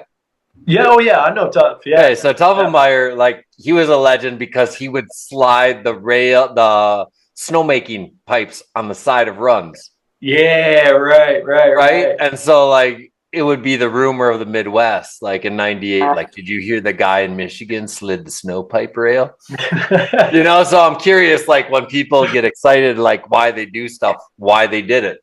So yeah. I think Russell would have been the first one just skiing down the side of the runs, and boom, hits this log, and we're like, oh shit, we can do that. But we were also rollerblading a little bit when we were young. Okay. So I think probably like 10, we were watching the rollerblading stuff.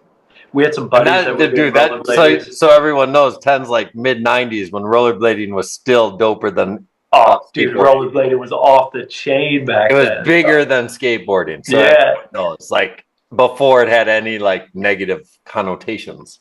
Nah, dude, it was skateboarding destroyed it, didn't it, man? Because it was they said they were gay. and it was over. Like, and now you got scooterers around doing whatever they want, and nobody's. but yet they still don't like inlines. There's no inline skateboarding, inline skates at Woodward, but they rent out scooters. Weirdest shit I've ever seen in my life. It is weird, man. I think it was like the biggest contender with them at that time, you know, and they had to kind of. You got to have somebody to hate to prop yourself up if you're in that kind of mind state. I guess. Especially with skateboarding, because they already had like superstardom in the 80s, and then they got taken over. So their hate towards inlining made them dope again. Yeah, yeah, you know, it did. So it was very interesting to watch. I picked up a skateboard, but I did both. You know, but the inline skating, it's not that you know, you can understand why people would hate it. It's like figure skating. Like that shit. Yeah, but here's the deal. It's 2025, dog. Like, if people like scootering. Yeah. You want to know what my opinion is? You don't. But the point is, you shouldn't fucking like hate on something where someone finds fun in it. No, I totally see it. I see both sides. I'll tell you what, if you skate, you're going to be a better rail slider. If you skate and hit a fucking foam pit, you're going to be a better jumper. Because you don't get back seat or two, whatever. Like, straight up inline skating can make you the illest skier in the world. And it sucks that it got the stigma, because to stay straightforward in practice in the summer is so much better than being sideways on a skateboard. Just a 100%, dude. And you look at people like Sam Zahner, you know, like that kid skates real well. And his rails are nasty, bro.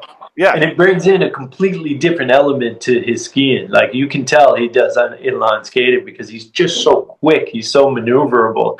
And then some of the tricks he does, you know, they have a good skate influence. And if you were to watch some of the old skate movies, like KFC was a sick one, dude. Kansas fucking City. Dude, my jam is harvesting the crust, man. Check it out. Scribe Industries, 1996. Where were those guys out of? Minnesota. Minnesota had a wicked... So Scribe Industries was like the biggest, man. And then you had Scribe and you had United Urethane. Big up Shane Nelson, the guy who edited all my movies, was the biggest inline skater in the world in 95, 96. And so like I got to watch that whole scene, man.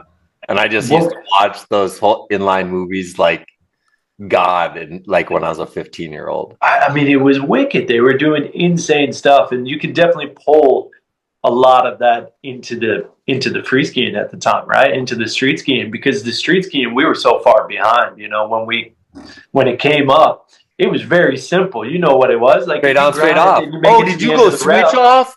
You got a shot, dude. Yeah. Switch off was nasty, bro. Yeah, that's a shot. And then you look at inline, and they're switching up, and they're grinding freaking 25 kinks. You know, they were doing everything, bro. Poetry in Motion. Did you ever see that movie? Never. Poetry in Motion was a beautiful one, dude. Who put it up? Thinking about it now, there was. Yeah, the rollerblading really got massacred, but it put so much influence into skiing, didn't it? I think it does. I always thought it, like, to me, I'm working every day to try to create a rollerblade company that skiers can use, because we ski 5 months of the year. Yeah. And what if you could like just put a rail in your driveway for the other 7 months? What if you could go to a foam pit instead of an airbag for fucking $3,000 a day, and you could just go hit a foam pit? So I'm looking at it as a candy bar in a luxury industry to become the best. You know, like, it's not because there's so many expenses that we have to practice, and you're like, oh, I don't have an airbag, I don't have this, and you're like, dude, like, just go in your front yard and land on some cement, and I promise snow will feel better in the winter. We built the jumps out of wood. We would bring them actually to our ski mountain in the summer times, and we would set it up off these drops where like they had like the patios, you know? So you could skate the patio and then set up this jump at the end. So we would boost these, like, you know, we throw like cork sevens and misty sevens into just ground into the hill. So you can land with a little downslope, and that's how we did a bunch of tricks back then on the inline skates, man. Dude, I saw people do all the dock jumping, right? So dock jumping into lakes. Yeah, we did that too. Yeah. And so, like, to me, the impact, right? So if you're impacting, on a water ramp, say on skis, and you have the impact of 12 inches of blades going into foam or water. You know, like I remember I'd tell Henrik he would only jump he'd jump on ski blades at the water ramp for lack of impact.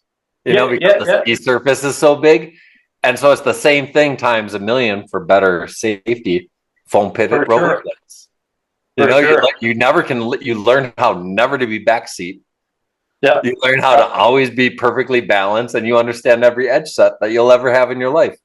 Yeah, that's the truth, man. Because if you're skating a park over there, and you're boosting the table, and you're landing on that downslope, dude, you got to be on point, bro. On point. And that's why Henrik's the illest, man. Henrik can nose butter on a 2-meter high kicker on rollerblades into a foam pit.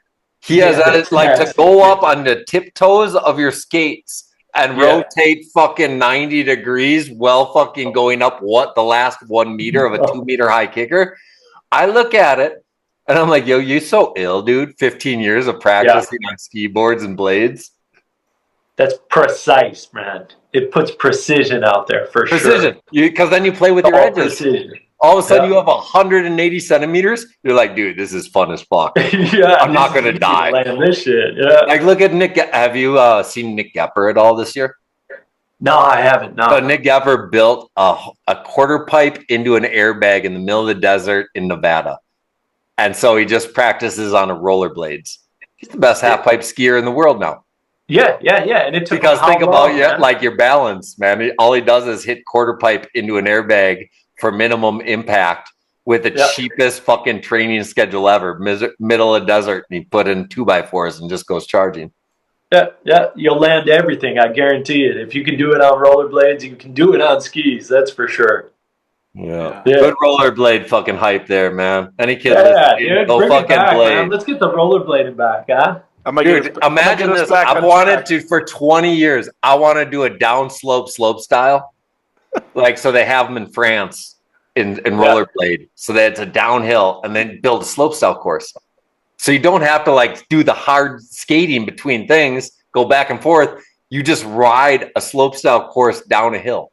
Dude, it'd be jumps, rails, everything. So all I've done for 20 years is look for locations where I'm like, yo, how can I have a road on the side of a mountain so it's the perfect viewing point, and then watch people go across the mountain as a visual spectator event? That'd be sick, dude. I think so.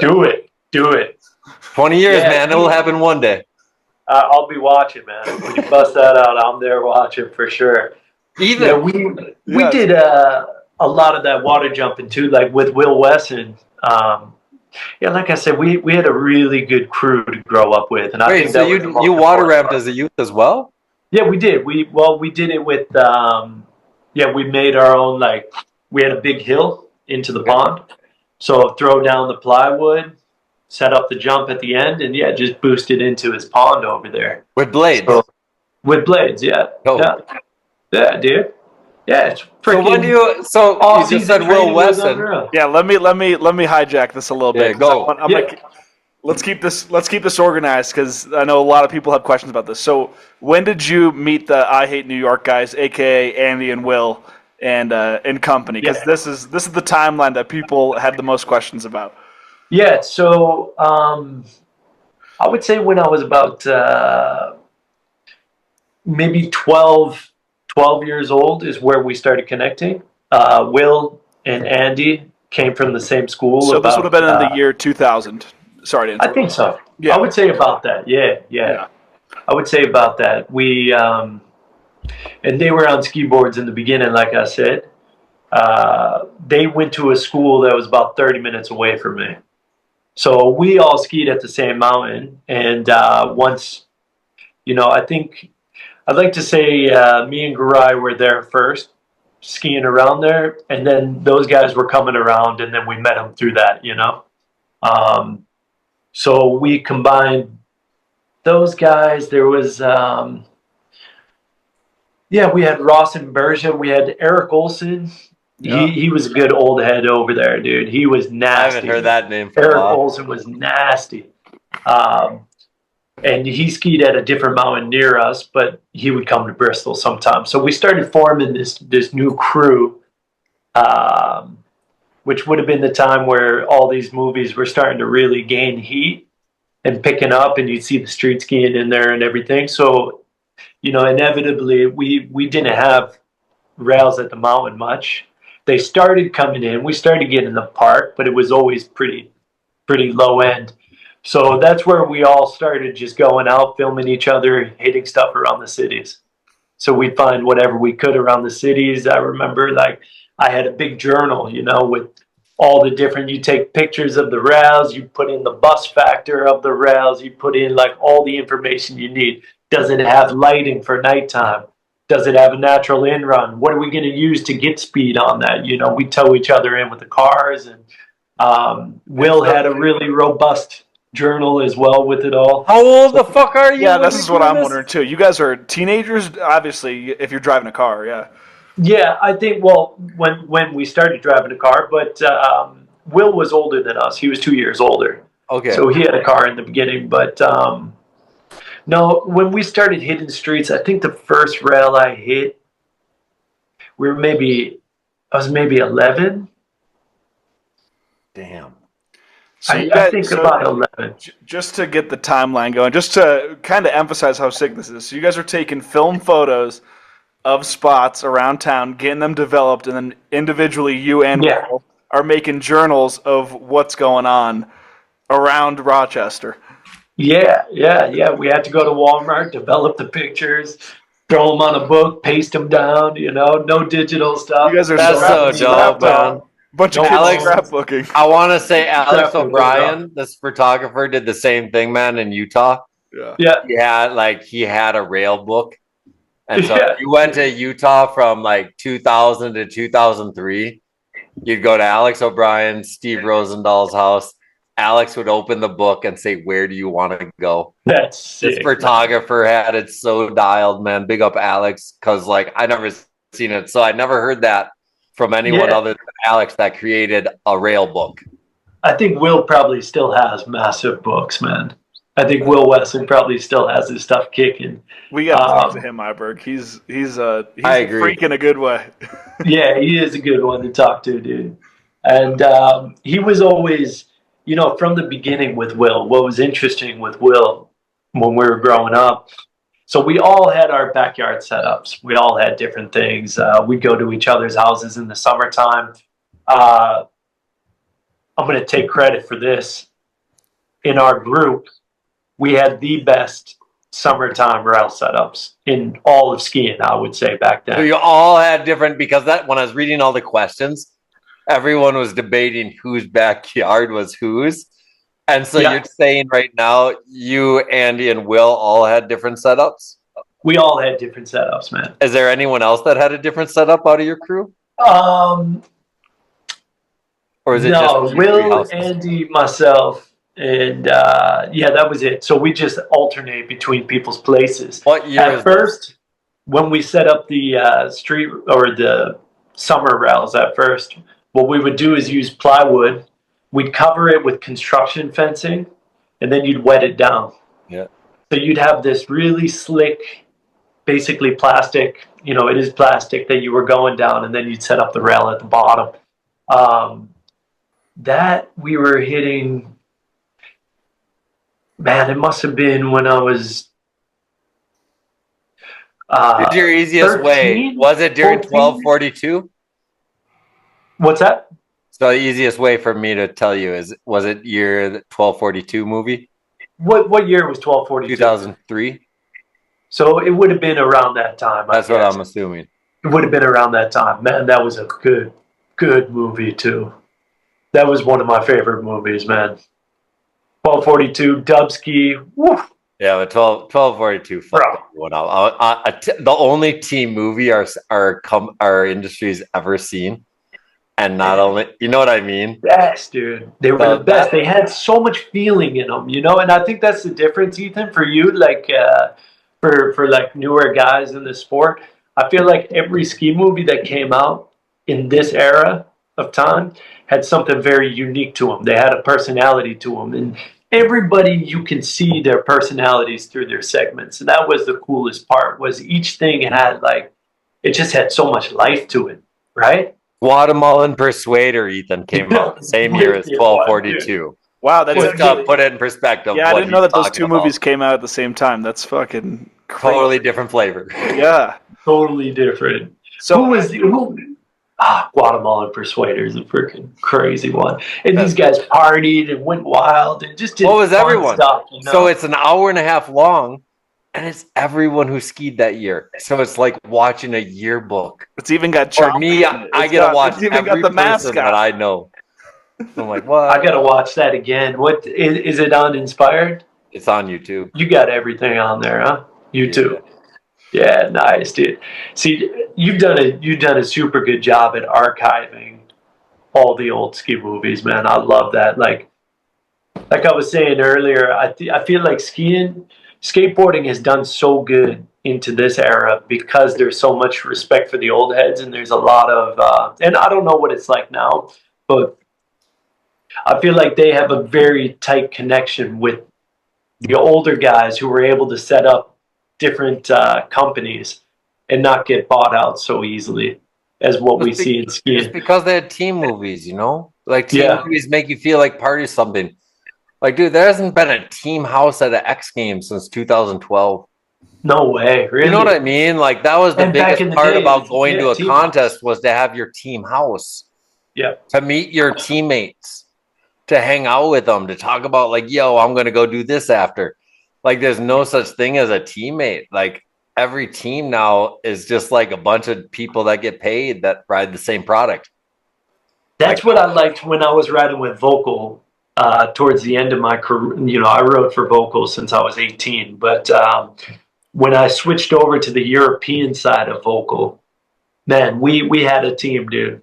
We had guys like we would all ski together. We did Legs of Steel together, and that Vocal team over in Europe, that was that team like back in the day. You know, we'd all kick it together. It creates a sense of that you want to be part of it, man. Yeah. Like as an up and coming kid, you're like, I want to be on that team. Yeah, right. When Dina Star was doing Troublemakers and stuff. Word that up. was the You wanted to be team, on the dude. Dina Star team. I wanted to make that movie, man. You wanted to be with Candy, the Three Phils, Mikael Dishno. You wanted to be with the new Canadian Air Force at Solomon. You know, like everything had a vibe and like you had a goal and you got to like pick as a youth what your vibe was. Yeah. You know, Ninth Word coming out, dude. Actually, I got on Ninth Word way back before I left high school there. And yeah, that was like, dude, if you're on Ninth Word, you see a completely different personality than these Dina Star team. And that Dina Star team is different than, you know, this other. It was all so, man, it was really, I'm very like grateful to grow up and see these guys ski, you know, like get influence from these guys, because that definitely shaped maybe where I'm at now or how my head works, you know. It was like, yeah, everybody was so different, dude. You couldn't be the same. You couldn't be the same as the next guy, or you're just not going to be, you don't have any flavor, you know, you're not going to make it in there. No, and it's so fun because the funnest part for me is I look at hip hop in the 90s. And like, dude, 93 is my favorite because like, dude, every rapper I listen to is different. Bone Thugs, Outkast, NWA, DOS Effects, every Two Live Crew, everyone was from a different area and had a different sound. And you liked it. You could never be like the same person.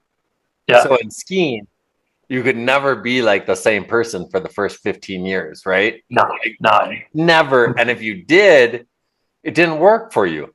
Yeah, because it was so style based as well at that time, man. Like you really had to have something different in your style as well. And if you didn't have that little bit of a different tweak or that little bit of a different grab that you bring into it, you weren't applauded for it, you know? Like, and that's fun because like that's every article, right? What is style that we read in every magazine? Freeze. Now that Ethan, that you're going through those, you'll start to realize everything's about style from 2000 to 2007. That's all they talk about, every other issue. And no one ever understood, and still don't, is style is just being an individual. That's it. You know, it's just like, it's not, I can do what he does. Why don't I get paid? It's like, no, you should say, I do what he can't do. Yep. You know, so that's the truth, man, for sure. And you know, the style, how I'd like to think of it is when you saw a person off the hill and how they act, what they do, how they carry themselves, that really switched over into their ski style, and you saw it reflected in their ski style so much. So your skiing style was just like a reflection on your character at the time, you know, the way it really those two came hand in hand, man. The way you skied was really a reflection of the person you are, and you could read these people off the way they skied, you know. You got people like Henrik and B-Dog, and you know, you see the way they ski, and you see the way they are off the mountain as well, and you see that reflection of style bounce right into it. Yeah, because it's authentic. Yeah, you know, it's like a style that was created by that individual. That individual took time in his life to think how he wants to represent himself or herself, and then go out and put it out there and perfect it to their ability. So it's I'm gonna piss. We gotta go. We're still like, man, it's like we're so early. I know we got like 5 hours. We'll get back on track, but before we get back to the backyard setups, just basically what you're saying, in your entire ski career, have you ever seen? Yeah, go ahead, real quick. Have you ever seen someone that has a huge disconnect from their everyday personality versus their ski style? Like, you know, like they're kind of I want to frame it in a good way. You know, they're kind of like a shy guy. You know, I don't want to say dork, but like you're a shy, quiet guy, and then on the mountain they just got this big, brash, thug personality. Like, you ever come across any of those?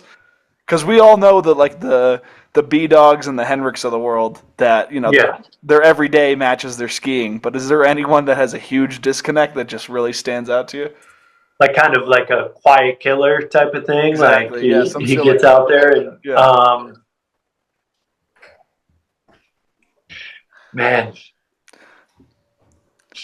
because like even some people like go ahead. You take man,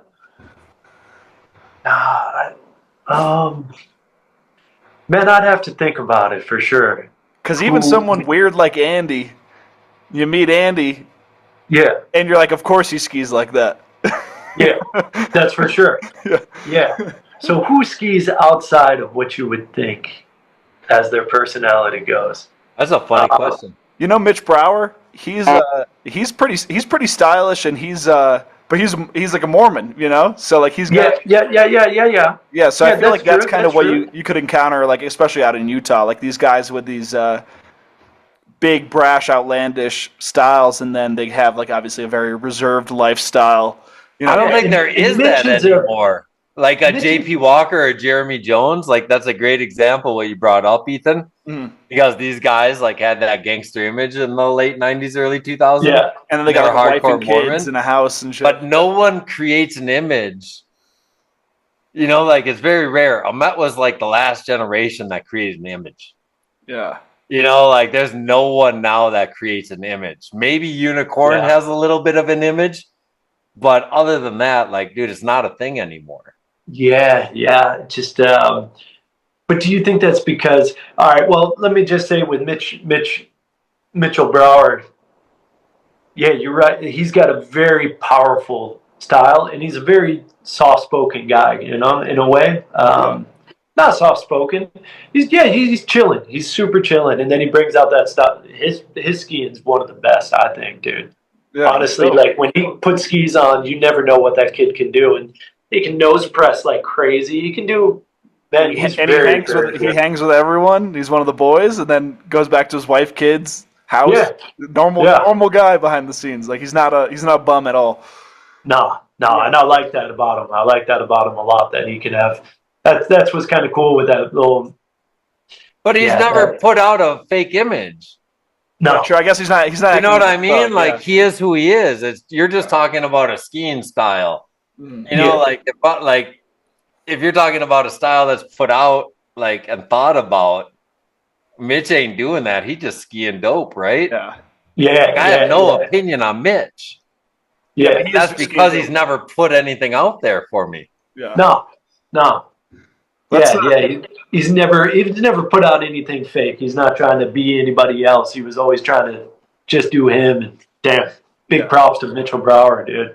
Hell yeah. He's also. But it's crazy to see somebody. Yeah, you got kids and you're skiing like that. That's what's kind of, in my opinion, is dope with the Mormon culture. Is like these dudes can like have a family, take care of their family, and then be able to ski like that and do that kind of thing. You know. Still There's a few of those boys, man, that do it like that. That's cool. So Iberg probably doesn't know, but could you explain, because your guys' backyard setups were like different ski resorts almost. So could you explain the difference in setup between your house and Will's house and Andy's house, as well as the rules that went along with each house? Because they had tell us everything, because I know nothing. I've never even seen footage of what everyone's all excited about. So I gotta send you guys some clips afterwards. Yeah, we got some good edits from back in that day. My house, because my father was a construction worker, he used to build bridges. We had a lot of scrap metal, and he can do anything, dude. My pops can weld up anything you want, you know. So we were able to chop up a bunch of metal, make all different kinds of things. So we had like 52-foot double kink rail that was placed into this mound that we bulldozed into like the perfect dimensions for the kink. This is your backyard. In the backyard, we had like a roller coaster rail, little bit ghetto, but it was sick, man. Like a little nick off the back. We had rainbow rails. We had long, nice flat rails like that. You could 50-50 back in the day when that was first coming up, you know? So there was all these, we had a lot of very like sick rails, you know? Pretty well made with that tinge of backyard ghetto-ness, you know? So at our house, it was like, almost it was better than any park in New York for rails, you know. And then Will's house was always PVC, almost always PVC kind of stuff. And did he have the hill? It was his? He had a hill. We had a hill as well, okay. But he had a smaller area, so it was more confined in there. There was just a couple of hits. We'd always set it up in a way that you can like. Yeah, you just hike up the little hill, and then we just session something, you know. We'd session the thing. And he always built things like, you know, he had a flat rail, I remember at the bottom, flat little PVC thing. And the way Will does stuff is he hits it over and over again and does everything in every direction. So that's what was interesting with Will from the very beginning, was he was sliding unnatural and then doing his switch ups and all that stuff. What you weren't seeing that many people really dive into doing things both directions. He's and like Will a was Stephen extremely Curry good. practice. And just over and over again, he was like a robot with it. You know, he just over and over again do everything, different directions, making sure he's got it both ways. So his was a good setup. Everything was built pretty clean. It was just out of PVC, but built well. And then you go to Andy's house, and Andy's got this wild, just, you know, connecting rail after rail after rail with side kinks, and, you know, we throw the garbage can in the middle, so you got to jump over that. His was always that, like, what you would think when you think traveling circus, just these wicked, crazy, wild designs. He didn't have a hill. It was just a drop in off of there. So you'd come down that, and then we'd set up anything you can, you know, with just weird ways of doing things as well. Little, like I said, gapping over things, and, you know, setting up like kinks to the side that go back and forth. So kind of like S-rail kinks and everything. So yeah, we all had like a bit of a different backyard for sure. Way different. I got a couple of brother involved in all this? Like, what's that? Is your little brother like yeah. the whole scene, like all the time? Yeah, he's along with us. He's the youngster with us, because Will and Andy, I think Will and Andy are 2 years older than myself, and then my brother's 2 years younger than me. So he was like the little kid going through puberty, doing all this crazy shit, as we're like kind of the older kids, bringing them around and everything. And yeah, he was. Because I always bug out on your brother, and I want to give him some shine, because like he came on the scene so much later than you. You know, as far as his shine, like so much later. And I'm like, holy shit! Like, how, you know, he didn't get the traveling circus love, he didn't get the Lafa, He didn't like level 1. So I just find it interesting to see where he fits in because he's so relevant today. Yeah, it's true, man. So he was always, like I said, he was sick, man. Like when we were at our mountain, he's the little kid who was able to do switch 10s and switch 9s and cork 9s. And he was really good at jumping. I think so he was left alone after we took off. After I took off, there's 2 more years of being stuck in New York, eh? Okay. And there wasn't a crew after that. So he was kind of left behind at the time in a way.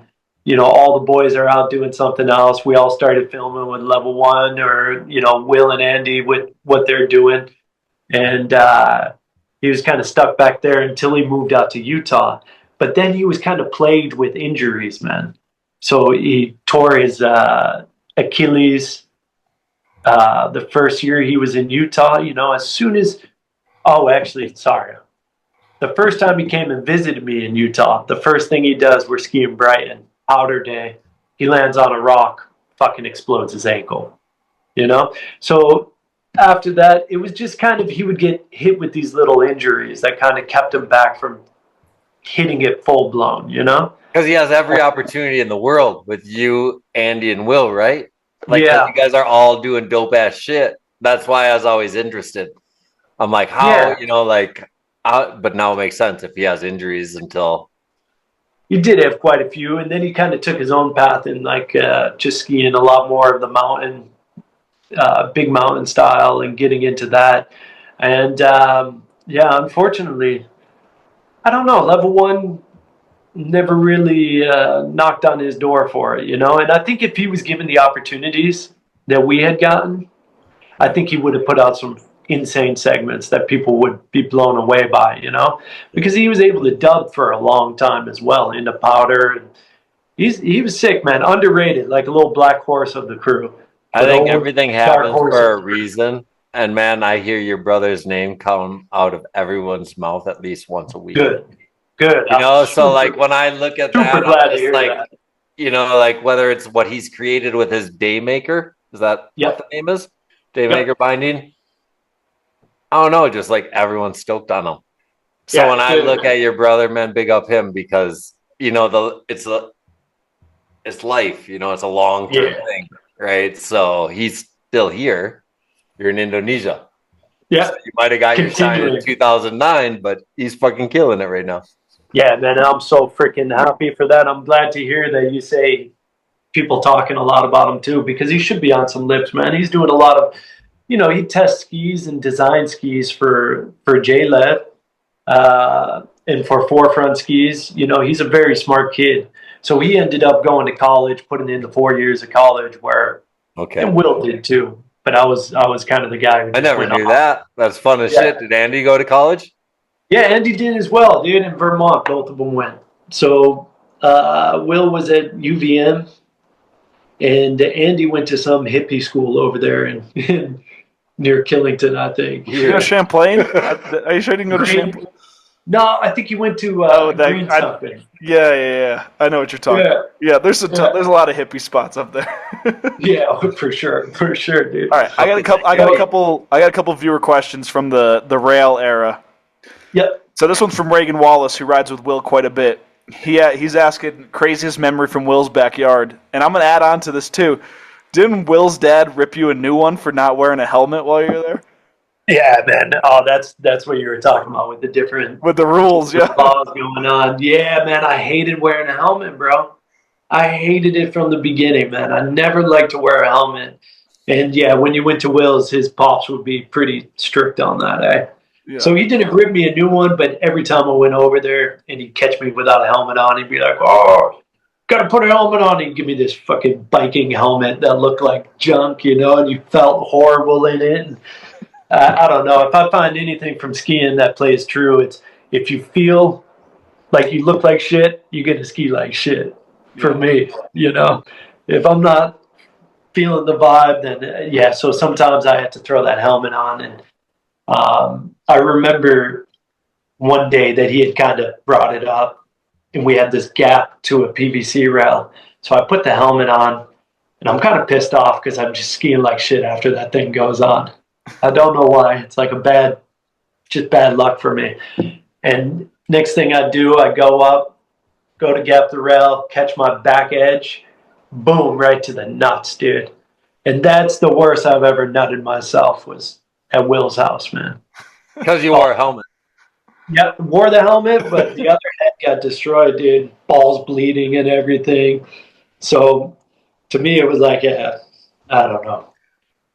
So you think that's the craziest story from Will's house? You got something? You got anything wild? Crazy story from Will's. There's not so many crazy stories. There's just what we put out on film was really cool, man. We had these we did what we called Pooper Park. You know, there was Super Park going on. Pooper Park. Out west.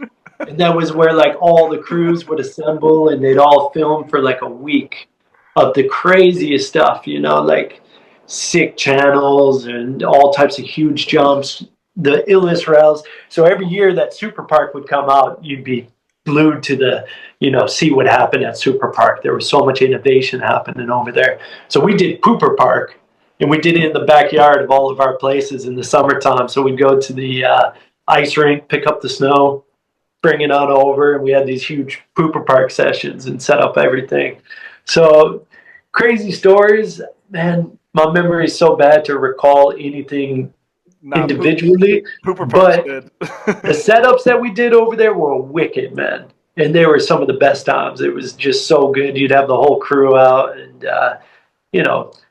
from shoveling the snow into a van to going over there and setting everything up in whatever way you can come up with and building these different things. It was dope. Like I'll send you guys some cuts from way back then. And maybe you can draw them up on there or something. Yeah. So I'm guessing at this time you're like super stoked on skiing. If you're doing backyard shit, like who's your favorite person? Like as a young kid, like that, like you see in movies over and over, like yeah, Crichton was he was my favorite, man, for sure. And he actually came to my backyard. No way. Yeah. What year? Huge hit, man. This was in 2000. So I would have been 15, I think. So 2003, huh? So the year after Stereotype, he came to your fucking house. So yeah, I guess so. And strike 3 in Stereotype, to put that in perspective. Right? Yeah. I think after Strike 3, it might have been after. Yeah, I think it was after Strike 3 or after Forward. Okay. After one either of way, those. that's It's dope. I can't imagine because Forward, like, dude, at that point, he's so cemented. Like, we're all on such his jock. Like, he's the best half pipe skier. He's the best rail skier. He's the best everything. Everything, man. In 2000, and style was different. Yeah, bro, it was. So we had. So how does he come to your backyard? We had the New York X Games over there that I was telling you about. That happened a couple years. So it wasn't the year that the ski boarders had come. It was a different year, and we used to ride for Dynastar back in the time. Just getting free stuff from Dynastar. Yeah, but you're stoked. Tim Curran's hooking it up. Bro. Stoked, man. And those guys, they had brought Dave over there for the X Games thing. So in bringing them, they brought him over to the house, and he sessioned the rails with us, man. He was the most, like, chill dude, you know? He took us in, like, talked with us, hung out with us. It wasn't, like, too cool for school kind of guy, you know? He's the most normal human being I've ever. Super righteous, man. And, he's doing, he's just hitting the rails with us. He 50-50s our 33-foot flat bar perfectly, you know? So we were stoked, man. And throughout the time, you know, as I started developing in my ski career, you know, I'd always chat with him, and when I'd see him again, you know, we always had some time for each other. And he still talks with me sometimes because he wants to get out here surfing. He's a big surfer now. Hell yeah. I mean, he's been surfing a lot. So, yeah, hopefully he comes back out, a little circle of life type of thing. But I think what that really taught me with skiing was to see him come to our place in the middle of bumfuck New York. It gives you that, you know, this is what a pro skier is supposed to be like. You know, this is how you're doing this. The only way you're doing it is because you got fans. You got people that are going to watch you.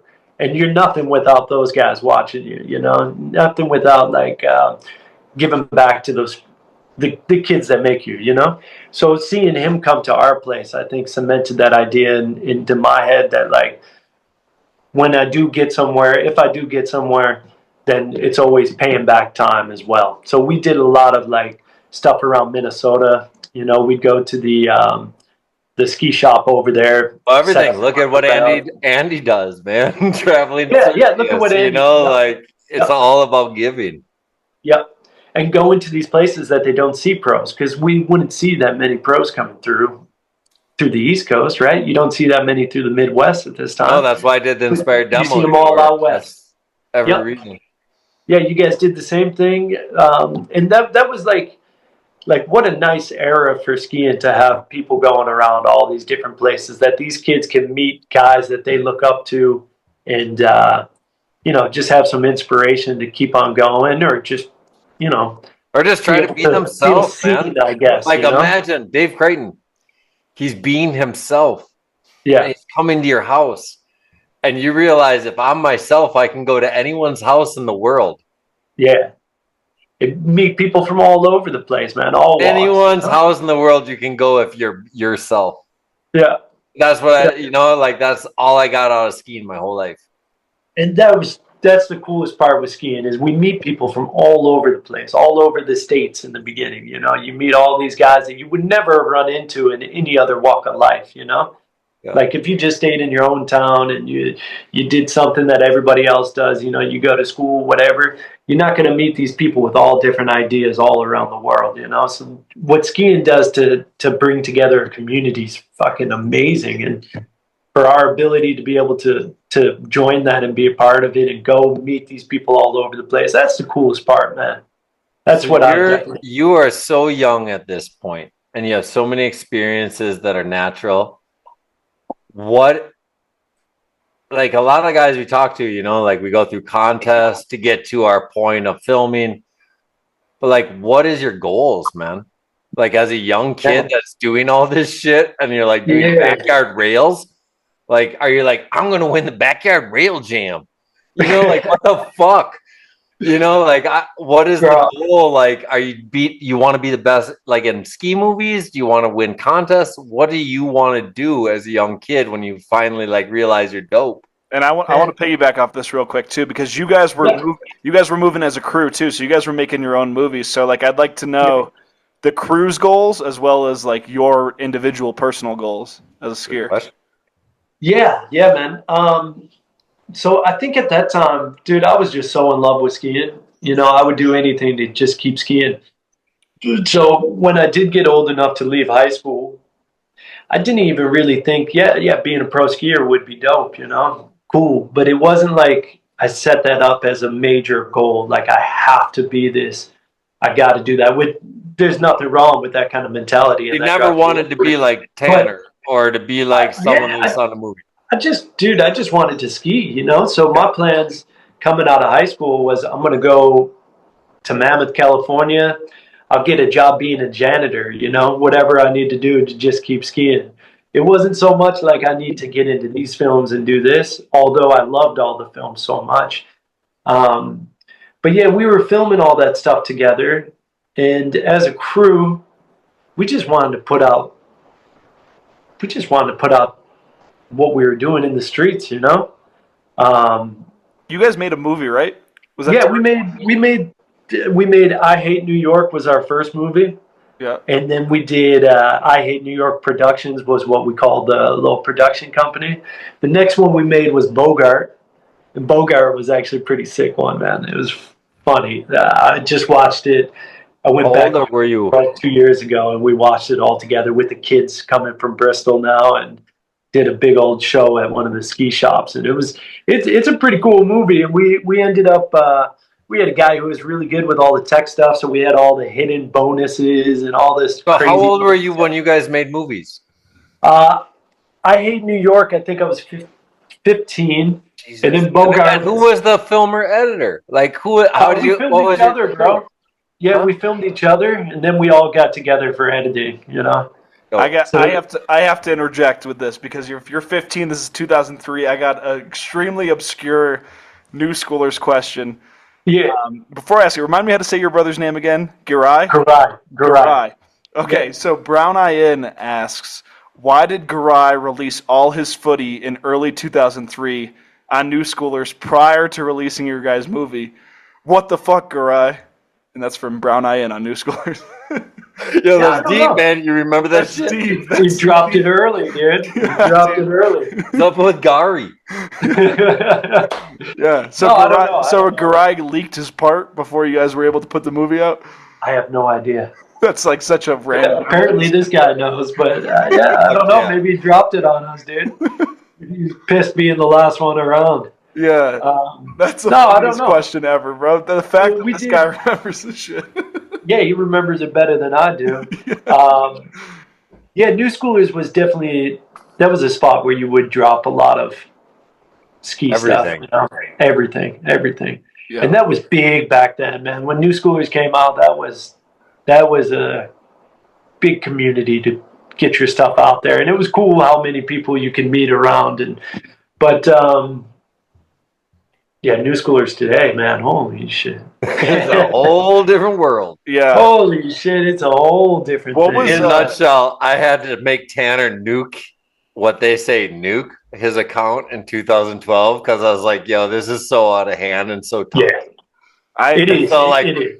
I'm like, I call up New Schoolers. I'm like, can you eliminate his account, please? And everything that he's ever posted. And they're like, that's our history.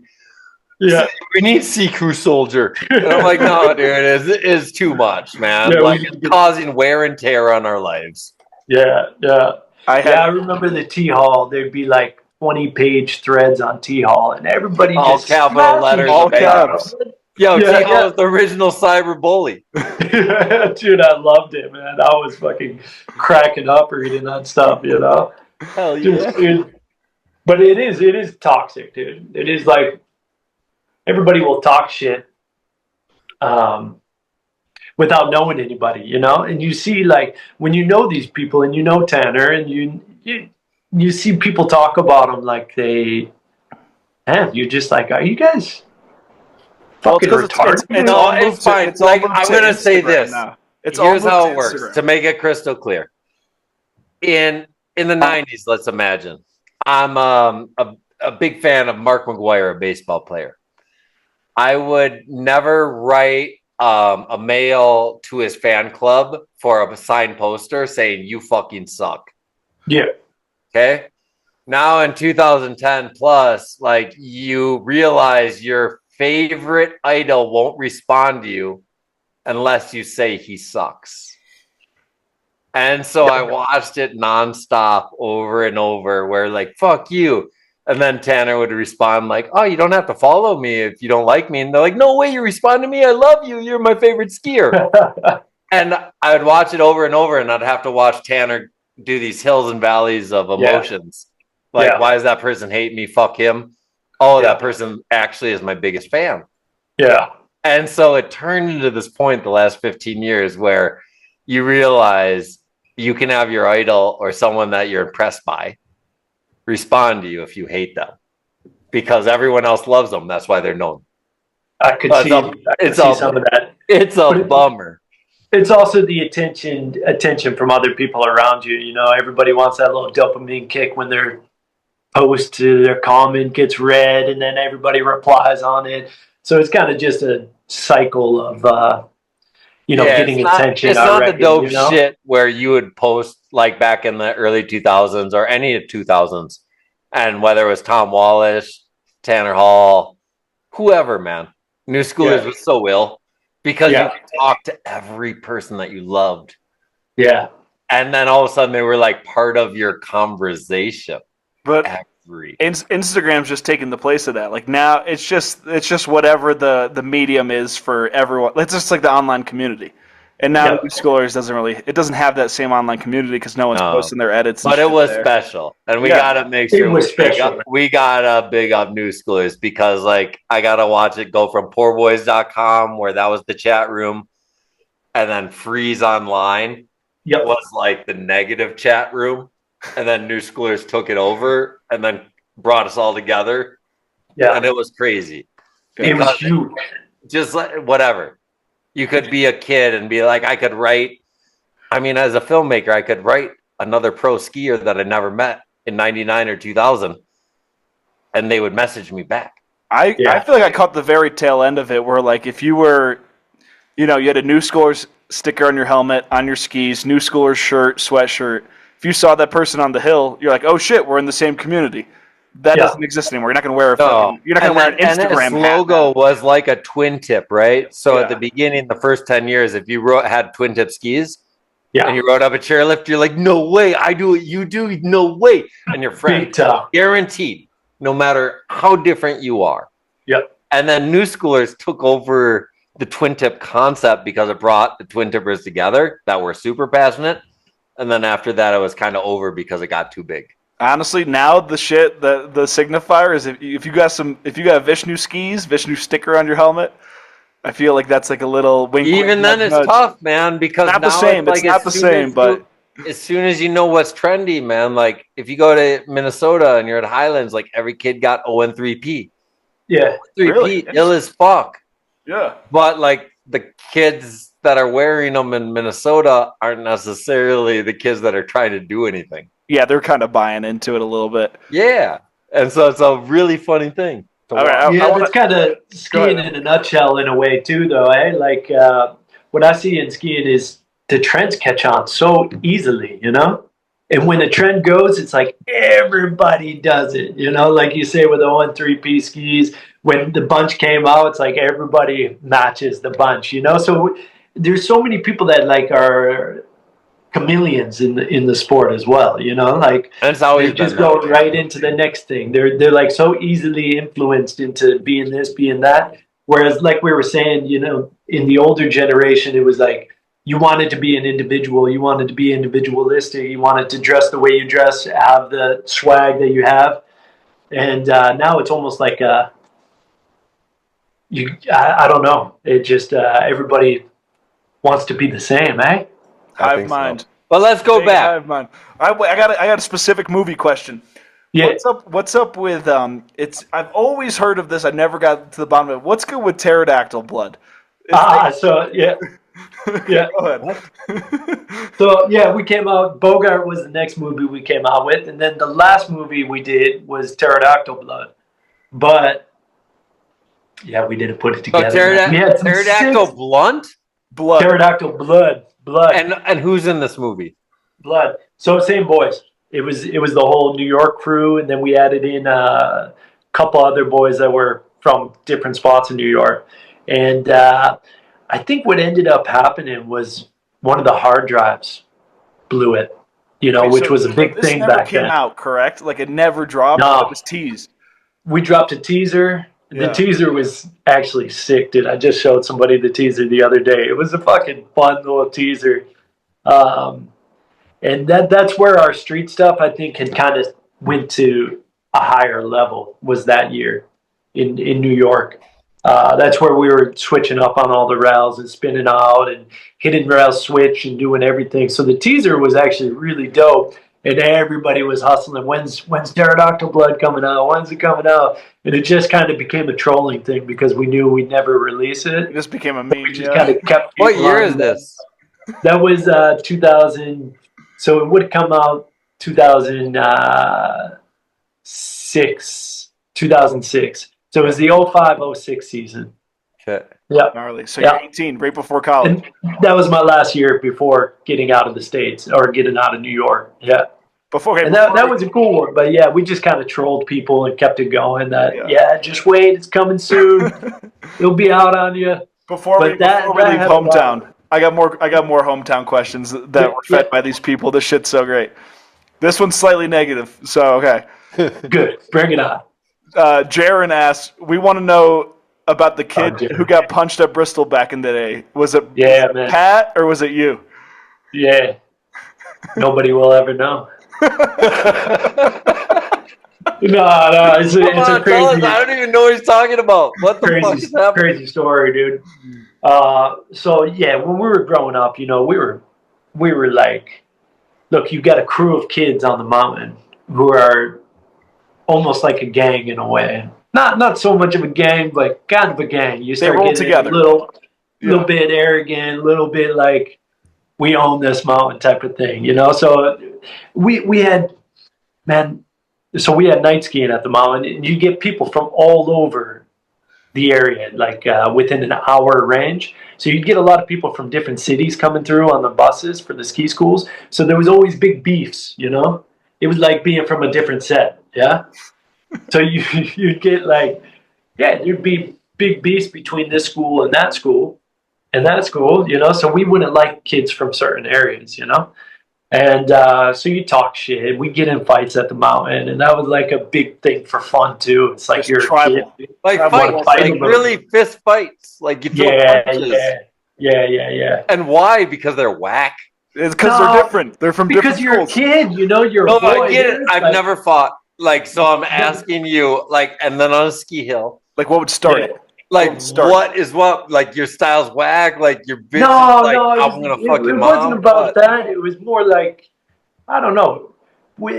In New York, everybody would talk shit to each other off the lift, you know? You get a lot of like shit talking off the lift around, or somebody says something. It's just like kids being kids, you know? So you're always kind of looking for something or beefing with somebody a little bit and trying to push it out and then just fight, you know? No, I don't. So who got punched? Who got punched? You or Pat? Yeah, I punched this kid, and I ended up. He was talking some shit, and then I came up to him on the mountain, hit him one time. I went down to the bottom, took the lift up, and then realized there's ski patrol all around him, and they fucking got me. But I was riding with Pat at the time, and Pat had been on a ticket. He didn't have a ticket, right? So he was skiing the mountain without a ticket. So they got us, our whole crew, and we're all denying it and everything. But in the end, they take Pat because he doesn't have a lift ticket to the place. So we think he's getting in trouble for that. And we're all good, you know. And then it turned out down the line that this kid is pressing charges. Pat was going to get arrested. And then so I ended up having to go to the police and say it was me. And then, got arrested and like had to go to court, all that How old stuff. were you? That was like 16. Okay, so you're under 18. Yeah. So no jail or anything, but I went over to the jail and or the police station, get all the fingerprints and go through all that. And then we had court and stuff, and it got out of, assault charges and shit like that. Oh, are your parents pissed at you? Like, Yeah, does it matter in your life? For sure, He's got hardworking immigrant parents. I who probably get want to it. rip his head off. I'm just trying to imagine like what happens when you go home. Yeah, I don't think they were happy about it, you know. And I was kicked off the mountain too, and my mom works at the mountain. So I kicked off the mountain for the rest of that year, and that's where I was just hitting my backyard all day by myself. So instead of skiing the mountain, I just hit a bunch of rails and started getting better at rails. Motivation. Yeah. We got another one that's kind of similar but different. Calvin Breeze Facts. What's the best Jaron and Ahmet shithead story from back in the day? Was Jaron somebody you knew growing up, or is that somebody? Yeah, so Jaron's one of my boys, from lives in Colorado. Okay. From New Mexico, Jaron Stadler, who's sick skier too. Yeah. If you've never seen Jaron, you got to check him out. I've seen some clips. I wasn't sure if he was from New York. Yeah. Yeah, no, he's from New Mexico. No, we just got together like back when I first moved to Colorado. You know, I was mixed in with Hornbeck, so we had a little crew. We had Hornbeck, a guy named K-Day. We had a good crew of like guys from the Midwest, mostly Michigan and everything. So Jaron we just formed up, got Lafa going out west. And Lafa before that was like a Michigan thing. So we kind of got this crew going, like 4x9 or the bunch. It was Lafa. So Jaron's a wild dude, man. Jaron's got stories for days. If you were to ask Jaron one of that question, he's got some answers for you. Yeah. Me, I don't have any answers on that one. It's all. It's. I don't want to jump too ahead in the timeline because there's still some gold from. Well, we got to go back. Yeah, yeah. I want to know who your first sponsor is, because like it seems like you got sponsored at an early age because you brought up Dina Star and stuff. Like, who was the first person that fucking hooked you up, and why? I'm gonna be listening. I just gotta feed this fire real quick. Okay. Well, I'll just give you something from Jaron and myself real quick. We were out gambling one time in Colorado. This is the easy one, but this guy, he had confronted me in the casino over there, and I think honestly, I don't like to jump to this racism thing, but I think he was a dick, man. He wouldn't let me sit at the seat that I was at, so I called him out for it, and he got up in my face, and there was this big intervention over there. So security all came out. The bartender had seen what happened. He knew I wasn't at fault on this, and so the owner of the casino had come, kicked us out of there, pulled us out, was yelling at us, everything, and then the police had come. So we got guns to our head by the police, and they had us down on the ground and was about to arrest us for something like we never did anything, you know. So that was a pretty wild little time with them, you know. Was it in New Mexico? USA, bro. That was in Colorado. Okay. In Colorado, yeah. But the guns to the head, yeah, 3 times in my life, man, I get them guns pulled out in my head with doing nothing, you know. So that kind of pushed me to leave the U.S. as well at that time. So one time was bad, man. It was like 10 cop cars on us. Freaking all of them having guns, and it's a long story. But I was innocent. Yeah, so I had some shit happen in the States that was like, at that time, I was done, man. I couldn't do it anymore. You know, the last time I really thought I was going to get shot by them. And yeah, it was like, all right, dude. After that, you're looking over your shoulder all the time, and you just feel paranoid all the time, eh? So I live in a place now where I got no cops around me, there's no cops radaring you for going too fast. You know, you just live life over here. No worries about that stuff. So a little bit outside of the system these days, and just I can live my life without being worried about the tax man coming, the policeman coming, you know, anything stupid, dude. You know, that doesn't make any sense to me. So yeah. Jaron's story, we'll just go with gambling and having the cops pull out some guns on us and hold us down. No, that's a wicked story. That's But I won't Give thanks for life. Yeah, that's crazy as fuck. So going back, let's go back because I'm going to get back to some of that stuff later. Like, we're here for as long as you can be. Yeah, I'm here. But first sponsor, how does it happen? So first sponsor was Dina Star, which is getting flow and everything. Me and my little brother, we had a guy at our mountain who was a representative for Dina Star. His name was Bill Tracy, who later helped me out a lot too. So Bill Tracy, he was repping Dina Star, and he got us onto that immediately. You know, really good guy, man, really good guy. And he ended up later going to Under Armour, and that's how I got on Under Armour years later. So he got high up. It's not a Scott Hibbert thing? What's that? It's not a Scott Hibbert thing? Oh, Scott Hibbert will claim it all day, dude. He's a fucking idiot, man. All right, we'll get there. I'm super. When we get to 2009-10, we'll get there. Yeah. First sponsor. Like, I'm curious, like how you. So that was Dina Star, and then we were getting at that time, I think, just before the Troublemakers, and then we got on the Troublemakers, and that Ethan, the Troublemakers. When those things came out, bro, that was revolutionary. Dude, you had to be so stoked. Crichton's in your backyard and you're on a Troublemaker. Unreal. This is Dina Star? This is the Dina Star? Yep. All right. Yep. Dina Star had made these Troublemakers. They were completely, I don't know, they were this fun ski, super buttery, really just iconic. Yep. Very iconic at that time, especially with the team that had come out with Novotny. Well, Novotny, he did the 2.0, right? Like the first one, Candide, the Phils, Mikel, and then the second one with like Liam and Banuler and fucking Crichton, and like it was just next level. You're like, dude, does Dina Star keep killing it? Yeah. So I know where you're at. And then it just kind of died, eh?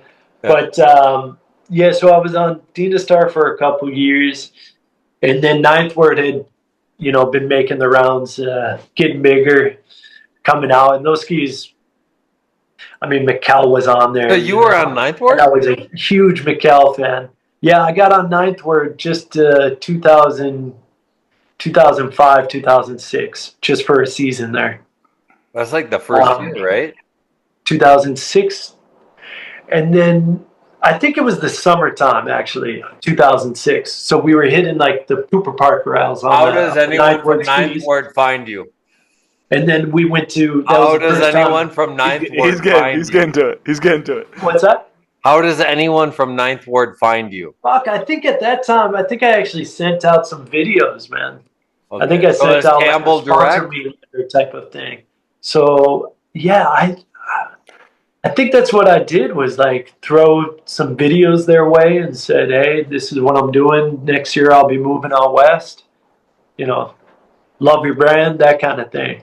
And I was all stoked on Ninth Word because that scene they had going on was crazy, dude. Yeah. The edits they were putting out were some wicked shit. I gotta give a shout out to this guy, same guy that asked about the leaked footage earlier, Brown Eye In on New Schoolers. Yeah. He also knew that you were on Ninth Ward in the early days. What? He said, smashing urban before true sponsors were probably paying money. What was it? Yeah.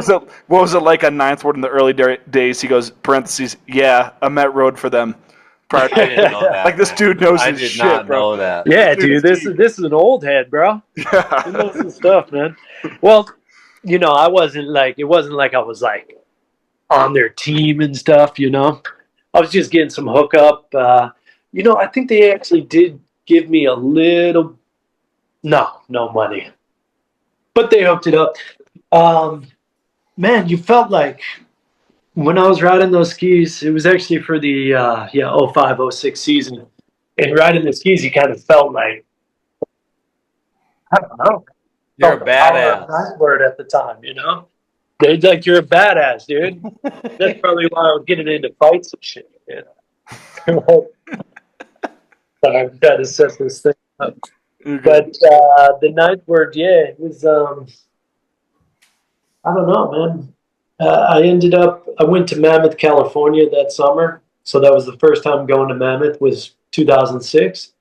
That was fucking sick, man. Going in June, I think. So I had the Ninth Word skis. Campbell picked me up from the airport.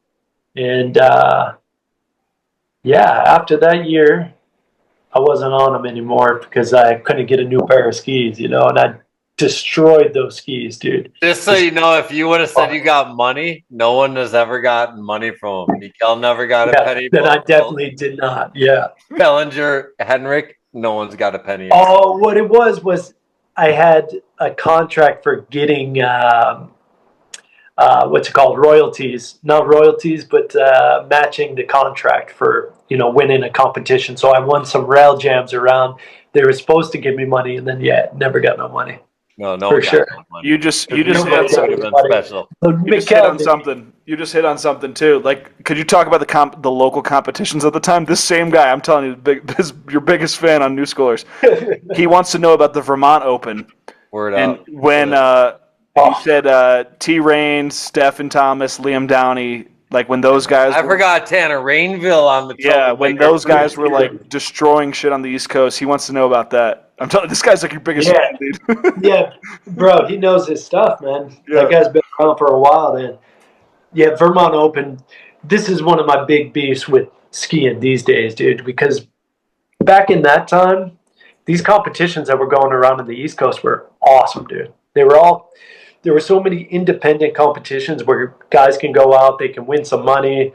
They had, they're sponsors of the competition. It wasn't this USSA FIS bullshit where it's like you got to compete for points, and nobody can eat points. You can't fucking serve up points on the table, right? Yeah. So back at this time, man, we had all these individual competitions happening in Vermont and everything, and even some rail jams near us from time to time. So that Vermont Open scene was insane, dude. You'd see all those guys get together. Liam Crichton was out there, T. Raines, T-Rains won it, I think. Came in second place. Yeah, he won one year for sure. Yeah, dude. I mean, it was just such a scene out there. And the boys in there were just so beyond their years at that time. Like, I don't know if you threw a competition like that in Vermont again, if people could match what was happening at that time, like the style that was being brought by these guys at the time, you know? You wouldn't even be able to get the numbers. Like, there's not enough people to show up now. No, I don't think so, Change your right? camera so I can see your face. I only see your nose. No, like Thanks. I'm You don't from want to the see that. I'm from There the we East go. Coast, and like I'm from Connecticut, and there's definitely not the same scene even when I was growing up in like the early 2010s. Like it's kind of a shame what's happened to like the Vermont scene and like how sick Corinthia was, and it's just it's not the same as it was in my time, and I'm sure not even back in your time. Yeah, because Corinthia, some of the last years that I lived in that area, Corinthia was insane, man. Yeah, it was And like that scene coming up off of there was insane. And then you had Loon Mountain, which was Snow. putting together some sick parks, dude. Okemo was okay. Stratton, when I was really young, before Vermont Open or around Vermont Open time, the first ones, they had an insane park. Killington had really good stuff. Yeah, there was a big scene. Killington had Rails to Riches at the time, no? They did. Yeah, slightly afterwards, yeah. Okay, so you were pre Rails to Riches, like when LJ was. No, actually, Rails to Riches, I think the first one was in 05, 06. Okay. Yeah. And I didn't compete for some reason. Second one I had gone to, and I think got second place with Pat Goodenough third. But yeah, there was a huge scene out there, and being around Vermont Open, that's like the first time a lot of the guys on the East Coast, say younger guys like my age, not that generation at the top, killing it. That was like our first taste of a real competition setting. You know, what it would be like to be at US Open or something, because you had all these different guys that were just becoming pro or pros coming in and skiing over here. You got this gift bag as soon as you come in. It was such a good connection between everybody that was skiing over there too. We meet all these people from around. Everybody's hanging out with each other. It was a fucking sick scene, man. And I don't know what competition scenes are like now. I think it's probably still cool with people meeting each other, but in my head, it's kind of like, I wonder if these teams have all separated into their own teams, you know, like who's getting coached by this guy. Maybe they're sticking around here. And I don't know that. I don't know. It just totally like it. It's like a mogul event from the 90s. Yeah. You know what I mean? Like, it's just the evolution. That's how it works now. You know, like, it was a special time when you'd show up and everyone from that whole region is like, you fucking ill. No way. Who are you? Yeah. Now it's like you have a coach and you're like, oh, you beat who is who. You know, it's only about points. It's not the same thing. Well, except for Jib League, you pull up the Jib League. Jib League is different, and so is Slush. But I'm saying, like, for these local opens that he got to be part of, and that shit doesn't even exist anymore, pretty much. Because that was the huge part about that brought the communities together, and then you get experienced people from different hills. Yeah, it wasn't a USSA. You know, like, so you had these different things that were awesome.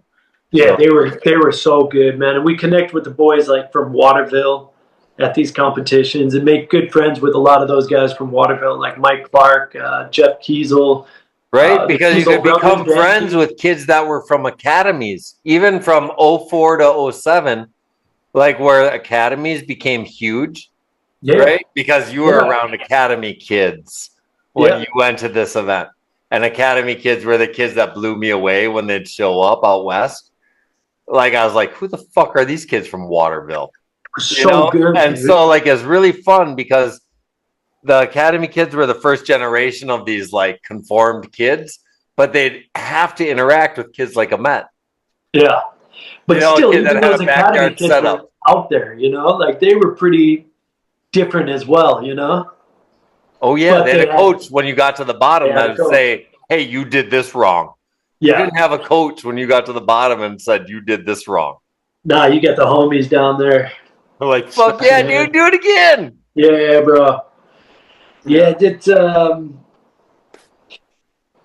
it was just such a man. Vermont Open was just such a uniter of so many people from everywhere. You know, when you have people from out west coming in, and I wish skiing still had those independent competitions. You said Jib League and Slush, but still, that's awesome that they're doing it.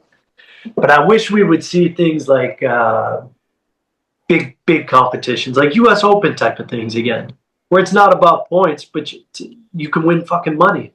Well, because so many of these kids coming up, they need to win money. You know, they need money to keep on going. Well, that's what Jib League could beat someone that was the best in the world, though. So that was the difference, right? Like you got Andy Woods when he won on Dina Star in 2000 by doing 1260s.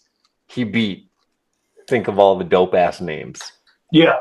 You know what I mean? So Andy Woods coming from fucking the East Coast could go do a 12 to 60 and beat everyone in every movie that was out. Yeah. So that just, I don't know if it can happen anymore. You make a name. We talked about it in the intro, and Matt, I'm not sure if you follow what's going on with Jib League, but like they had 150 kids sign up for the Open. And then the kids that make it through the Open compete with the pros, and a 13-year-old girl won 12 grand by beating out all the pro girls this year. What? Yeah, so the Jib League has it got going on. Like, big up Jib League. Yeah, they're giving out everything they do. Big bucks. So what? 1 second. Yeah. What's Jib League do exactly?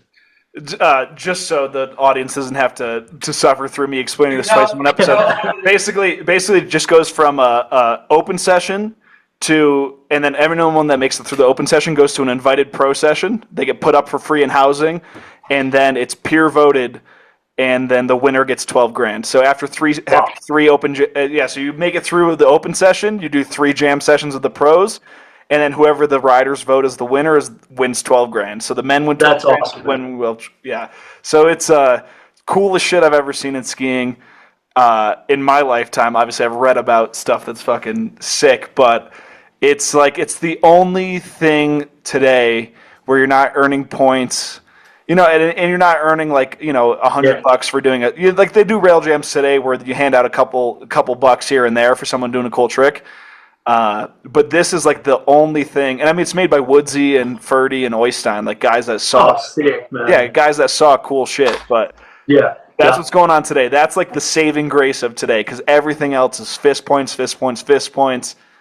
X Games, Dew Tour doesn't even exist anymore. So that's kind of the competitive landscape of the sport. Oh, dude, big ups to those boys for throwing that, man. That's an awesome thing. Yeah, that's what we need more of, for sure. Coolest shit ever. And rail jams don't even hardly exist anymore. That was the wicked rail jam here, rail jam there, man. We used to travel everywhere for rail jams. It was such a cool way to make some money, hang out with different people. And I'll say this about the rail jams. One of the biggest downfalls of rail jams is the filmers that don't have that many friends that are good. What do those kids film? Like back in the day, I used to film so many rail jams just because that's where all the good people were. Even if your 12-year-old friend sucked. Like now, kids, what do? You know, there's no outlet creatively as a rider. It's just it's a tough scene right now for kids, especially on the East Coast. I think the East Coast scene, and Iberg, you probably speak to the Midwest, even though it seems like it's a little bit more lit than the East Coast right now. It's a shame what happened in the past. I'm gonna say this, dude, you just gotta do something. Create your own fucking lane, dude. Yeah. You know, it's still there. It's still dope. That's why we're gonna have Caleb. You can go film your friend doing urban. Yeah. The thing is in Minnesota, I don't see people putting the extra effort in. Yeah. Right? Think about how much extra effort Ahmet and Will put in. Think about it. So if we really think about in 2025, what extra effort is the next generation putting in? That's the question, That is different and putting in just work, man. It's not they didn't think of it as work when they go in the backyard for 5 hours and do shit that no one else in the world does. on 3 different kind of surfaces, on steel, PVC, and weird ass shit at Andy's house. You know, so like the amount of effort put in to creating something that no one else is doing, because those backyard setups, none of the pros were doing in 2002. I promise you. When I'm traveling around with all the best skiers in the world, we're going to different places. We're not doing what Andy, Will, and Ahmet were doing. And that's why they were able to be the next generation, because they were trying to do something that their idols weren't doing. And do you think it's just a society in itself these days becoming more complacent with things? You know, now that we have, you think it's too much of this technology? We have Instagram. I'm going to tell you this. Everything works in cycles, Ahmet. Everything works in cycles. Yeah. So the funnest part about our sport, when we started in 1998, I said it's 1968. It's called hot dog skiing. And if you align 1998 and 1968 and you watch where it became World Cup in the 80s and then where it was just whack in the mid 90s, moguls, aerials, and ballet, we're just whack right now. Yeah. With big air slope style and fucking half pipe. So it's just a matter of like who's going to create something. The platform's there, but it's stagnant. So it's not about like anything other than everything in trends works in a cycle. Everything in life works in a cycle. Everything is a circle. Everything's already fucking happened. So it's just just a matter of when this next generation is like, no, that's not, like, this is fucking whack. You say I have to be this to be that? No, I'm going to be me. Well, I got another perspective on like doing and creating shit, especially as somebody that like grew up. I think that like social media and stuff really kicked on when I was like 13. So like I had a full childhood without it, and then like a full teenage years with it. I think that there is a pressure for kids like these days. Let's say you had a backyard setup these days, kids would feel an enormous pressure to like, oh, we got a sick backyard setup. Like we got to share everything we're doing on Instagram, blah, blah, blah. Back in the day, bro, you guys were just in your backyard for hours at a time, and you didn't care if somebody saw it, if somebody liked it, what they thought of it. You were just having fun. Here's the point, though. I'm going to tell you, Ethan. Yeah. They had to make an effort to film it. Well, that's what edited it up to a certain point. And so, like, but I'm saying it's extra effort. Do more. That was my saying of last season, right? I think the kids now, the younger kids, like we're not talking about the kids that can do more that are choosing not to. We're talking about the kids that are mistaking having fun. Like they're not even really launching because they're like, they feel like this little bit of pressure, like, I have to make something out of this. I feel like too concerned with what other people are thinking about them. I think there's a bit of there's a little bit of a hyper concern of, especially like with the younger kids, we're not talking, the 18-year-olds that have an opportunity that aren't taking it. We're talking about the 12-year-olds that are trying to force something when all they should be doing is focusing on having fun and building friendships and developing skills. I think that's where there's some pressure going on right now. That's like, I'm building a fire right next to me that's dying right now. But it's like if you suffocate it before it even builds, you're not going to have anything in the first place, So I think a little bit of that's going on right now, which is, it's a shame. it's a damn shame because kids aren't just going out there and having fun with their friends. They feel like a little bit of, oh shit, I got to do something with my life. It's like, and to be fair, like I got to make sure people like this, see me, film me. And I wonder, like, I mean, so much has changed since the time, like, I was a kid. And now, in the way people are parented, like when we were young, it was go out, grab your skateboard, grab your rollerblades, grab your skis, go out, set something up, do it. The parents don't care, you just go out and do it, eh? It seems to me like we have a different generation being propped up. That's the parents are looking way too heavily over their kids for everything, like this helicopter parenting type of method. And it's driving kids to be very anxiety driven, maybe, and in this like creating their own safe spaces where they're not, and those safe spaces don't only go for they're being offended on something. It goes into them not wanting to do anything. You know, they don't want to step outside of this box of protection that they've had built for themselves, you know? So nobody's like stepping outside of this realm that has been created for them from society of like, stay here, be safe, do this, you know, follow this way. We don't see people so eager to jump outside of that, you know, and go on their own and do something different, eh? Yeah. But I think it's being driven into us, man. Like, you know, this phone with Instagram, with Facebook, with whatever people are using, you know, they're on that all day instead of going out and building that shit that we build and doing the stuff, you know, going out and freaking how many people are. Well, meeting someone physically, going to their house, saying Mrs. So-and-so is so-and-so home. Can I play with them? Yeah. You know, and as a parent right now, I'm watching that, you know, and like at age 3, man, or age 3rd grade, I was calling my friends, first grade, calling them, saying, hey, can you play? Hey, Mrs. So-and-so is so-and-so there. Yeah. Can you play? So these initiatives that are taken to create are no longer around. Yeah. They have to be presented on a silver platter, even though we live in a life of opportunity, a luxury sport of skiing, right? Yeah. Like, we didn't have to do that in our generation. We just we fucking had an effort. Our parents gave us opportunity. And then we were just like, no way, we have a phone. We can call our friend. Well, no way we can build something. Well, Iberg, I got a question for you. You have kids right now. You're dealing with these parents. I don't know if you're a helicopter parent. I would assume you're not. But what are if your kids want to play with someone, how does that go down these days? It's not the same, man. It's not the same at all. They don't go out and bike. You know, my wife is concerned about if she goes out, you know, if something bad will happen. You know, you don't have the same things where it's hey, you got to get burned to learn. Yeah. That was our whole lifestyle. Yeah, that was it. We had commercials on television till the mid-90s that would come on at 10 o'clock that says, it's 10 o'clock, parents. Do you know where your kids are?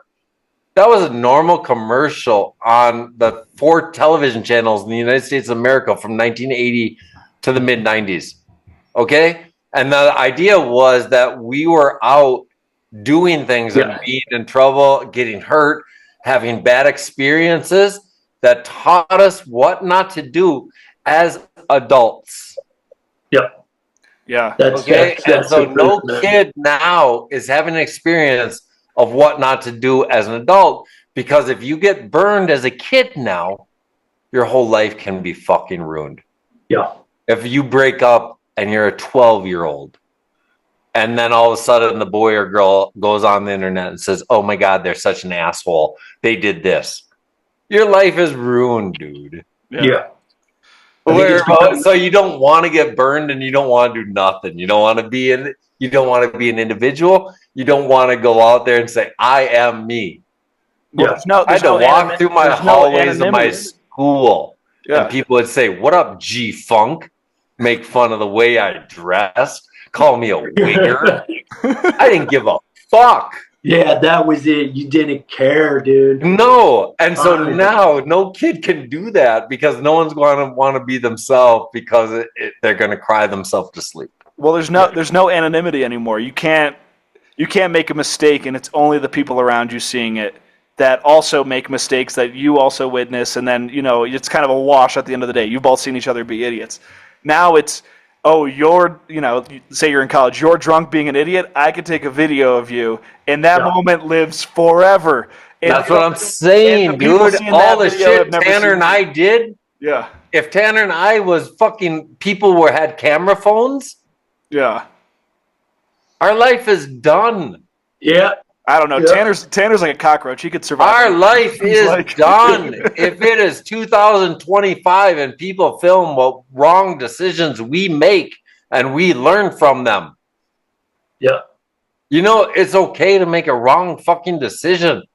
As long as you realize that it was a wrong decision, you do the right tomorrow. Yeah. No kid wants to make a wrong decision. Yeah. It's okay. It's okay to fuck up. We're not perfect. 100%. 100. And man, if you watch like a movie from the 90s, I watched a couple recently, dude. It's so nice to see in these movies there's something going on and nobody's got a phone to pull out to film them, you know? Yeah. Nobody's on the side looking at, everybody just watches, watches what's going on. And then, I was just traveling now from Kuala Lumpur. I was in Malaysia. I had to go Banda Aceh to another spot and then over here.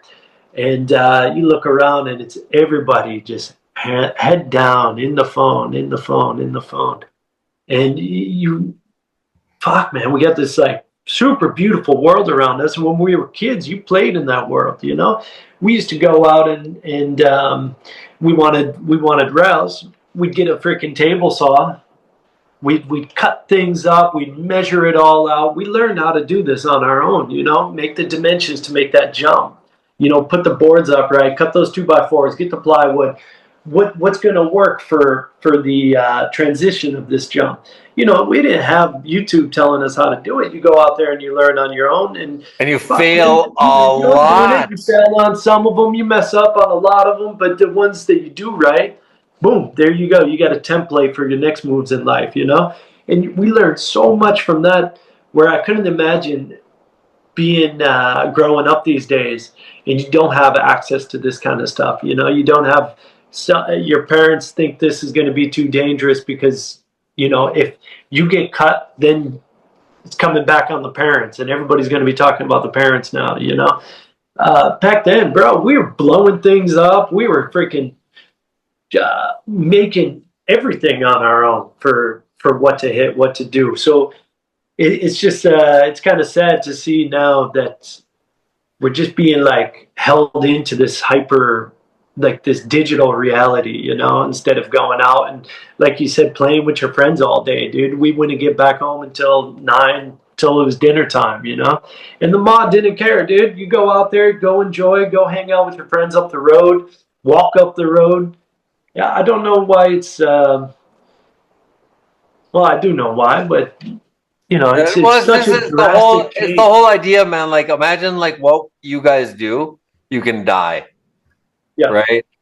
So imagine if you're a parent now and you understand that you can die in it. Like, you just don't. Before, it was the idea of like, no way, go try this.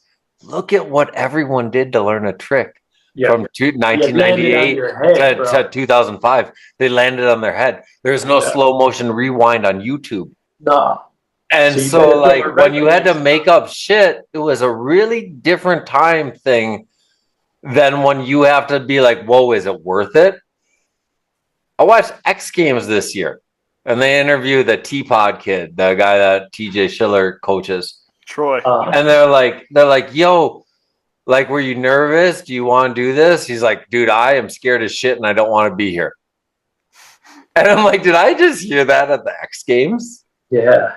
It's like there's like no idea of like what it's like to just like, where when Henrik did a nose butter triple and he just came from Ohio, fucking 12 years earlier. Yeah. Not one thought in his head was he's like, no, I don't want to try to nose butter and fucking add an extra flip. Yeah. Like, it was just like, no way, get to? I should? My friend said I can? Oh, wee! Yeah, let's go. It's over, man. Like, you can't have that vibe because it's just the vibe, like being hurt hurts. And that's real in every element of your life, man, whether it's creating something, doing whatever. And life hurts, man. Yeah. There's a lot of lessons to be learned, man. And lessons are typically learned by those hurts, bro. Yeah. You don't learn a lesson by having a good time, Never. I've never learned a lesson by like that. You learn it by something that's inconvenient happening to you, and you take it to the next way.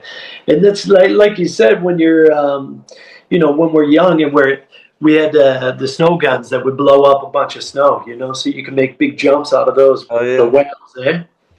And landing.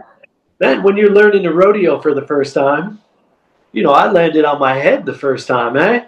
What do I got to do the next time? Not land on your head. Not throw it the same way, and let's not land on my head. So let's change it up. You didn't have like these safety nets to keep on going. You had to learn it on your feet, eh?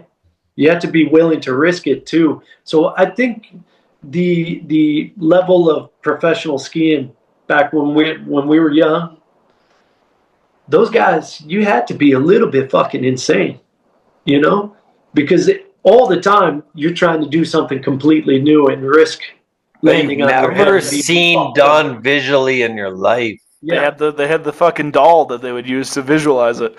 the Huck doll, dude. If you're lucky, because that Huck doll doesn't understand snow texture. That doesn't understand if it's sticky, if it's fast, if it's slow, if it's fucking a natural takeoff, it's a stepped out takeoff. No, if it's fucking, you have to use this thing, and that thing's got to be a little bit fucking crazy to do it, Yeah. So you get this generation that was like willing to put their life on the line, willing to put their body on the line, and do it again after they fall. Do it again and again.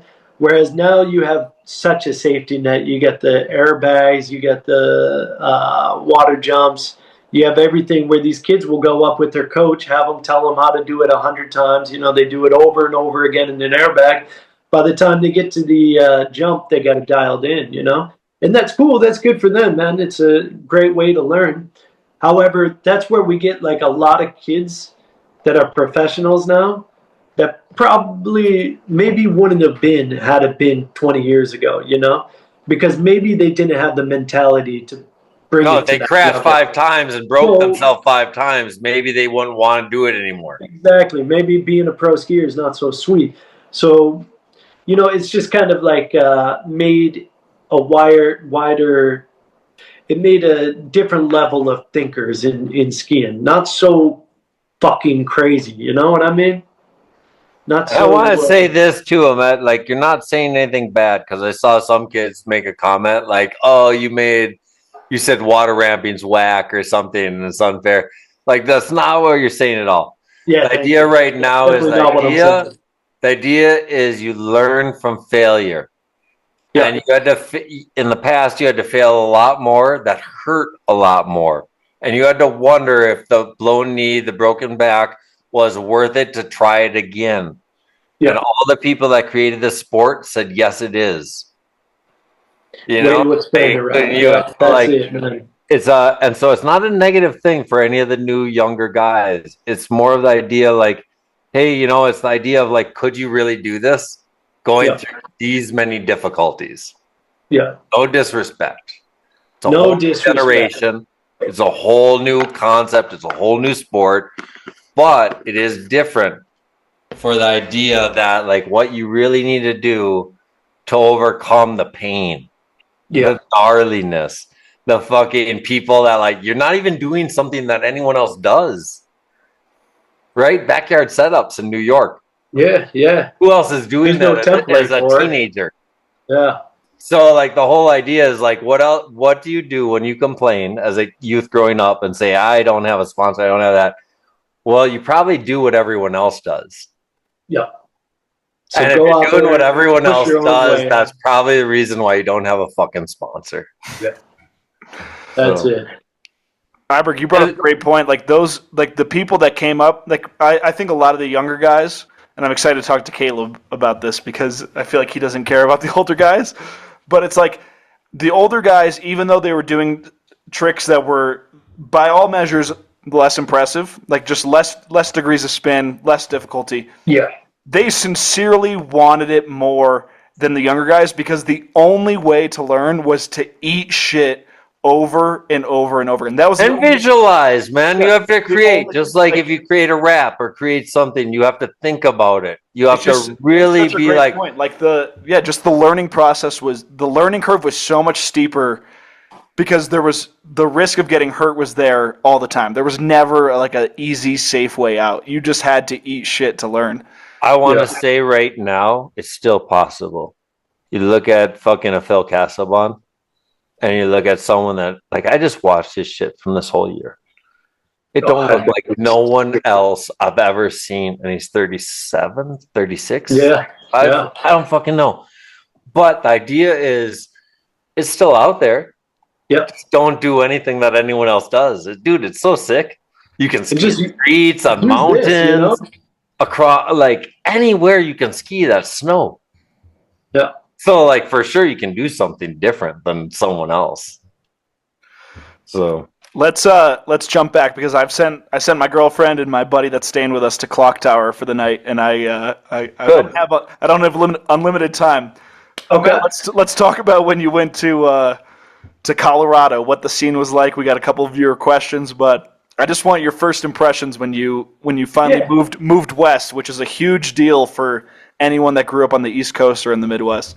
Yeah, that's where everything was happening. That's where the scene was for sure. So when you're growing up, all you can think about is out west. You see the video clips from Mammoth, you see it from Utah, you see it from Colorado. So I moved out to Utah.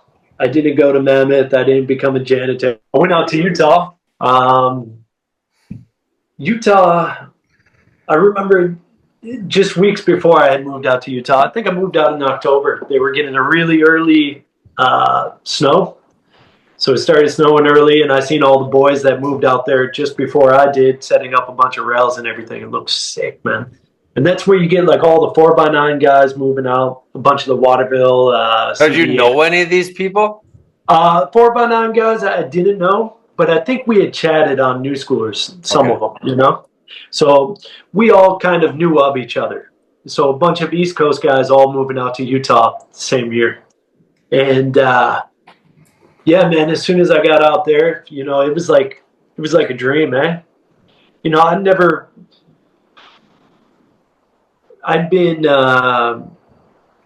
went to Val for US Open in 2005, I think it was. That was the first time I'd been out west, you know. After that, I went to Mammoth in 2006. So I'd been out west finally, you know, and that was the dream always, is make it out west. So my mind was blown from there, you know, and you knew for sure I got to get out there. And when I got out to Utah, man, I was blown away because I lived in a small town in New York, you know, very small town, very like rural.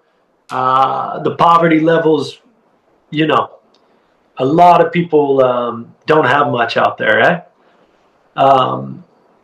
When I went to Utah, man, I remember the first time driving through, and same with Colorado, I was just blown away at these houses, blown away with how much money there is out there, you know, how much like different it is from where I grew up.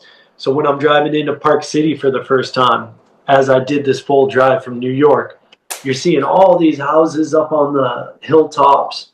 You know, it's like, man, I can't even describe it coming from where we came from, and you see this, you know? It's just this entirely different world. So from the moment I entered into there, I'm like, holy shit, dude.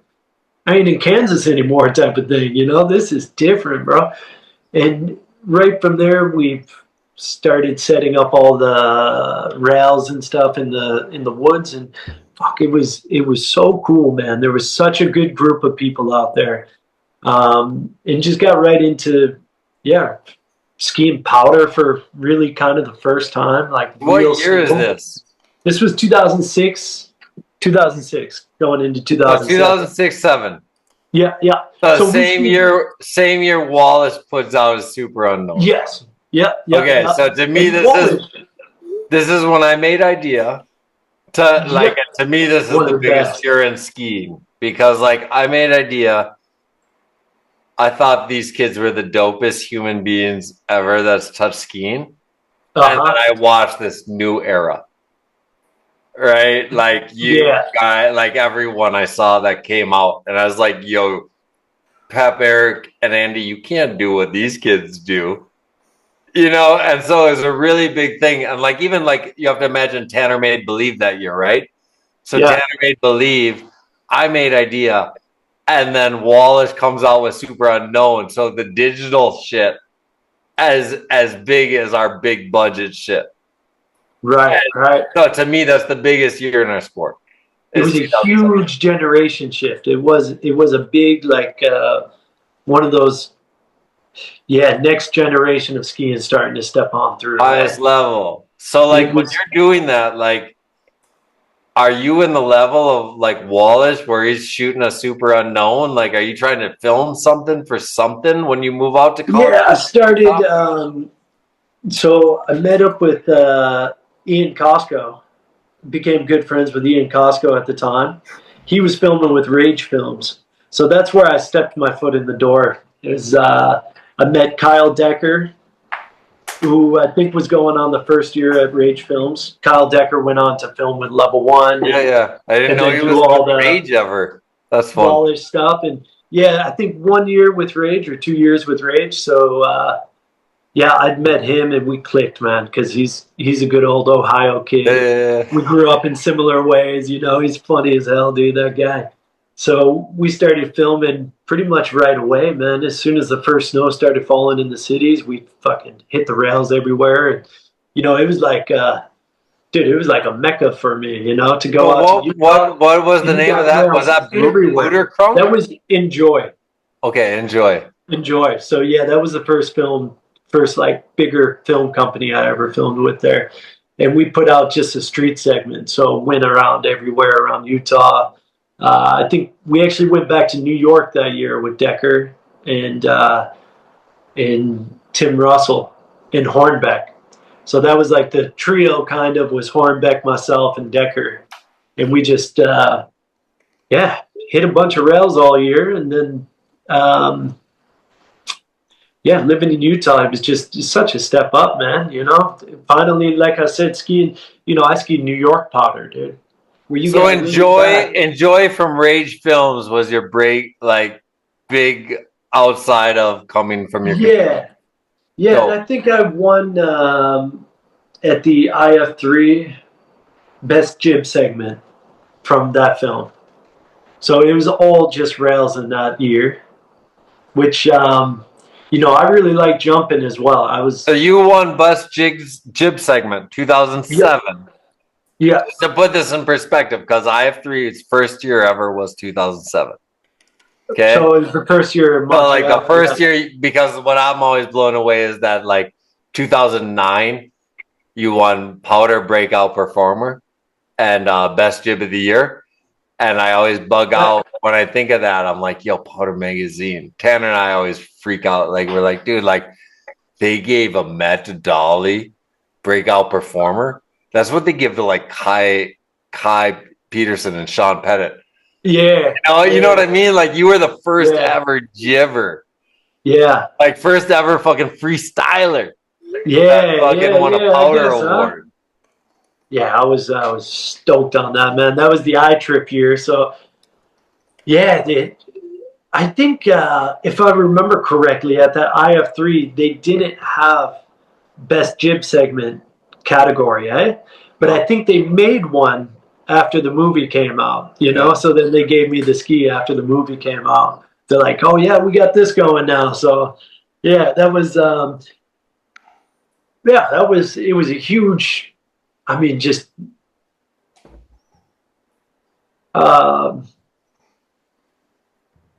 was a big year, dude. It was a sick year, man. Like I said, to be able to ski powder too, you come from New York, you come from the East Coast, you come from the Midwest, right?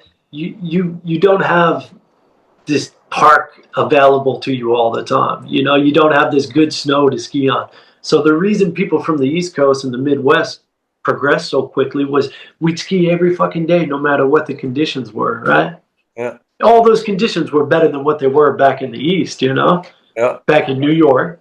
And so you just go and you grind, man, and we would grind.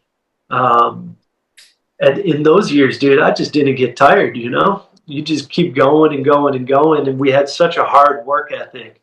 And, my father was a super hard worker, dude. He put us, we chopped wood all summer, we were always working with him. So I think we took that mentality of grinding, working hard to do what you got to do.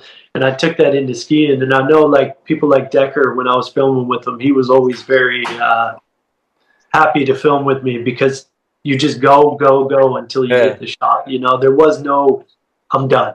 Can't do it anymore. I'd hit a rail for 5-6 hours. I'd destroy myself 150 times, but you keep going and going, you know, because you have a sight of what the end's going to be, what you want to be doing. And I think that's where it really took off for me, was being out there that year and realizing that I could be filming with these guys now, and I'm actually able to do it at that level, and that I have now some opportunity. You know, when you grow up in the East, there's not much opportunity. In the Midwest, it's not much given to you. So if you have the opportunity presented to you, it's grind time, you know? Yeah. And I saw that year as grind time. And, you know, I got out to Uraj Masters actually that year, did it for vocal, got on vocal with Tim Russell, and went to the JOI.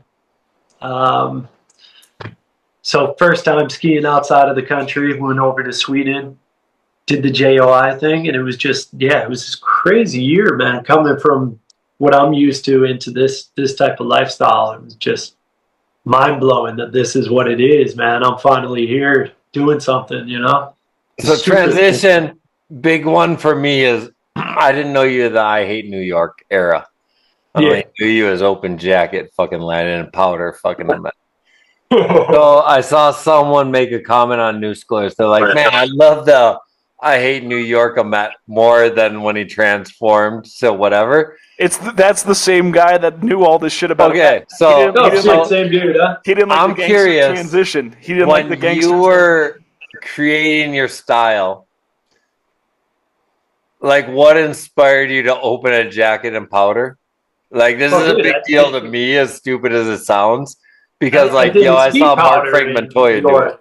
Huh? I didn't ski no powder in New York, so it's not like I have a jacket up in there, you know? No, once, bro, if you watch like Pterodactyl Blood, you know, I always had some baggy stuff on. I was into hip hop, I was into all that stuff, you know? And where I grew up, like, we have it. We're not in some like rich kid neighborhood, eh? Oh, I don't know. I'm only going off the kid. I didn't know you had two different styles. This guy's like definitely I in wouldn't his say there 40s. was ever two different styles. It's just, no. I mean, dude, if we didn't have powder to open up the jacket in, if we had some power, for sure the jacket would be down. But bro, you go hiking while you're building a jump. You're building that jump all day, then you got to hike up it. I'm not going to keep my jacket closed, dude. Let that air blow. Let the fucking breeze come in, you know? I got a question. And the hornback was always like that, too. Yes. This is what ties this in. So that other guy was saying that he didn't like the guy that knew everything about you said that he didn't love the gangster Ahmet transition, but this guy, El Jefe, he says, you should get Ahmet talking about the era of him and Hornbeck at Keystone in 2006 and 2007. The hip hop influence, and what he has a long question, and what the attitude reflected and meant to him in the way they approached skiing. He says, to me, that era was the beginning of hot lapping, headphones, no stopping, and then everything else basically came from that. Yeah, it was grind time, dude. You know, when I met Hornback, dude, we clicked like that, you know, right from the beginning. He grew up similar to me as well. And we both loved Tupac, you know. We were both big time on Tupac, and that's where the Lafa came in. It was just like Tupac, Nas, Tupac all day, though. And Tupac's grind was, if you know anything about him, he put out so many songs, dude, so many records in such a short period of time. And his idea of that was, I need to get out as much as I can before anything happens. You know, I need to get everything out, you know? I only have a short period of time to live in. He knew that from the beginning, you know, something's going to happen, so I'm going to throw all this together. Nonstop, he was in the recording booth, putting out his stuff. So we kind of took that same mentality into skiing, was grind, let's go, every day, hit it, hot laps, nonstop. You know, no room to, like, be having beers down at the bottom of the hill right now, you know? No, we're going to hit this again and again and again. And it was, I think that, you know, hip-hop had that nonstop kind of attitude at that time too, you know? Like all those rappers that we looked up to, they were putting stuff out, you know? And they just, rap is, I drew a lot of influence from that too because, you know, they didn't give a fuck what people think about them. You can have somebody, you know, say this guy likes country music a lot, but he hates rap and he's going to talk shit on that rap. That don't phase it, you know, that don't phase Nas. He's going to keep on going and putting his stuff out. They don't tell him how to dress, how to act, what to do. They just be themselves doing their thing. You know what I mean? So, yeah, that era, dude, Keystone was fire. You know? Keystone was the best it's ever been, I think, in 2000, from 2006 to about 2009 or 10. That was the fire Keystone. And being over there, yeah, you felt like you had to have some kind of like cockiness, confident attitude, right? You can call it whatever you want, but when you're there, you're running those laps and you're like very confident in yourself doing this stuff. You know, you have to have this kind of, I don't want to say, you don't have to be egotistical in a dickhead type of sense. But if you can draw your ego into being a good skier and wanting to be good and wanting to be the best, then you can really explode your skiing in that way. And I think Iberg talking about Wallish, when he put out that Super Unknown, that dude was skiing around like he was the best. And you see it reflected in his skiing.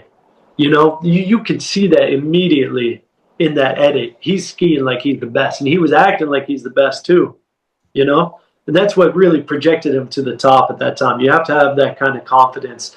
And people might want to call it whatever they want. I want to interject really quick because I think everything you're saying is this. I had a baseball coach that when I was young that told me there's a fine line between confidence and cockiness. Yeah. And that's the line you walk. So that's the line you're saying. And then 50 Cent always had a saying that I always live by. He said, show me a rapper who doesn't think he's the best, and I'll show you a rapper who's not the best. Boom. Boom. That's it. Show me a skier who doesn't think he's the best, and I'll show you a skier who's not the best. Yep. You know, and so I've always used that approach when I watch you guys. When I look at shit, I'm like, dude, if you don't think you're the best, like it's a mentality that you portray through your skiing, and it's not a cockiness, it's a confidence. And the confidence comes with your comfort in being who you are. And that is your style. Yeah. Yeah. And that's it. So I just want to give that little interjection because that's what you're saying. I agree. You said it perfectly, man. And that's how we were, when we were skiing around Keystone and Breck, you had that confidence, man. And that's, it really, it goes a long ways, man. There's different times in the ski career where it kind of dwindles out after injuries and this kind of thing where you know you're not skiing at the best of your ability and you could do better. But you got that lack of confidence that's kicked in from certain injuries. And that starts to pull you down a little bit. So you always have to, like, at times, you know, it's not always up, up, up, right? So you got to recreate the mentality in your head again. And that's a hard part, I think, for a lot of people. But if you can, once you, I guess, rewire your brain, which weed is quite good for, you know, to just sit back, or like mushrooms or something, you know, where you can really dive back into your head again and rewire what makes you tick and think again like that. And like I said, there's been times up and down with it, you know, but whenever I put together my favorite, the stuff I like the best that I've done, it's always with that confident mind, and I can see it in the skiing too when I'm feeling that, you know. So for everybody out there, try to think, always be confident in yourself, you know. Even when you're not and you're feeling low down or something, find a way to break out of that cycle, because that's a cycle for sure, and that will drag you down until you break out of it. Nobody can break yourself out but yourself, you know. And skiers have to go through it a lot because there's a lot of injuries you go through. There's a lot of hard times. It's important to have a crew and have fun, man. Like you had Yeah. your crew, like, and like one of my biggest things is like, if you don't have a crew, I see so many talented individuals right now where they have a coach, they came up, Yeah. but it's just like, what's really fun about being hurt? You know, Yeah. like it's like you have to understand you're going to get hurt every day. Yeah. And it's fun to get hurt when you get a ride back with the homies and smoke a spliff and be like, watch videos and be like, yo, we're going to do this. I'm going to do that. What should we make? You know, it's like such a big mentality that I think a lot of the youth are missing out on. Yeah. It's understand everything as a privilege, you know, and just fucking be like, no way. Because everyone got injured. It's normal. Yeah, you're no different than anybody else. Everybody's going to do their knee sometime. Yeah. Everybody's going to get hurt sometime. Yeah. It's not a mentality of like, oh man, like, am I going to lose my sponsor? Maybe at the very beginning it was like that, but like after that, like once you figure it out in this industry, like fuck that, man. Yeah. Like, dude, like I would love this shit, so how am I going to do it more? Yeah. It's so important, like you said, to have the homies around, man. People with good mentality. Always surround yourself by people with that right mentality that matches up with you. Because you get sucked out of that, man. You get, I mean, look at,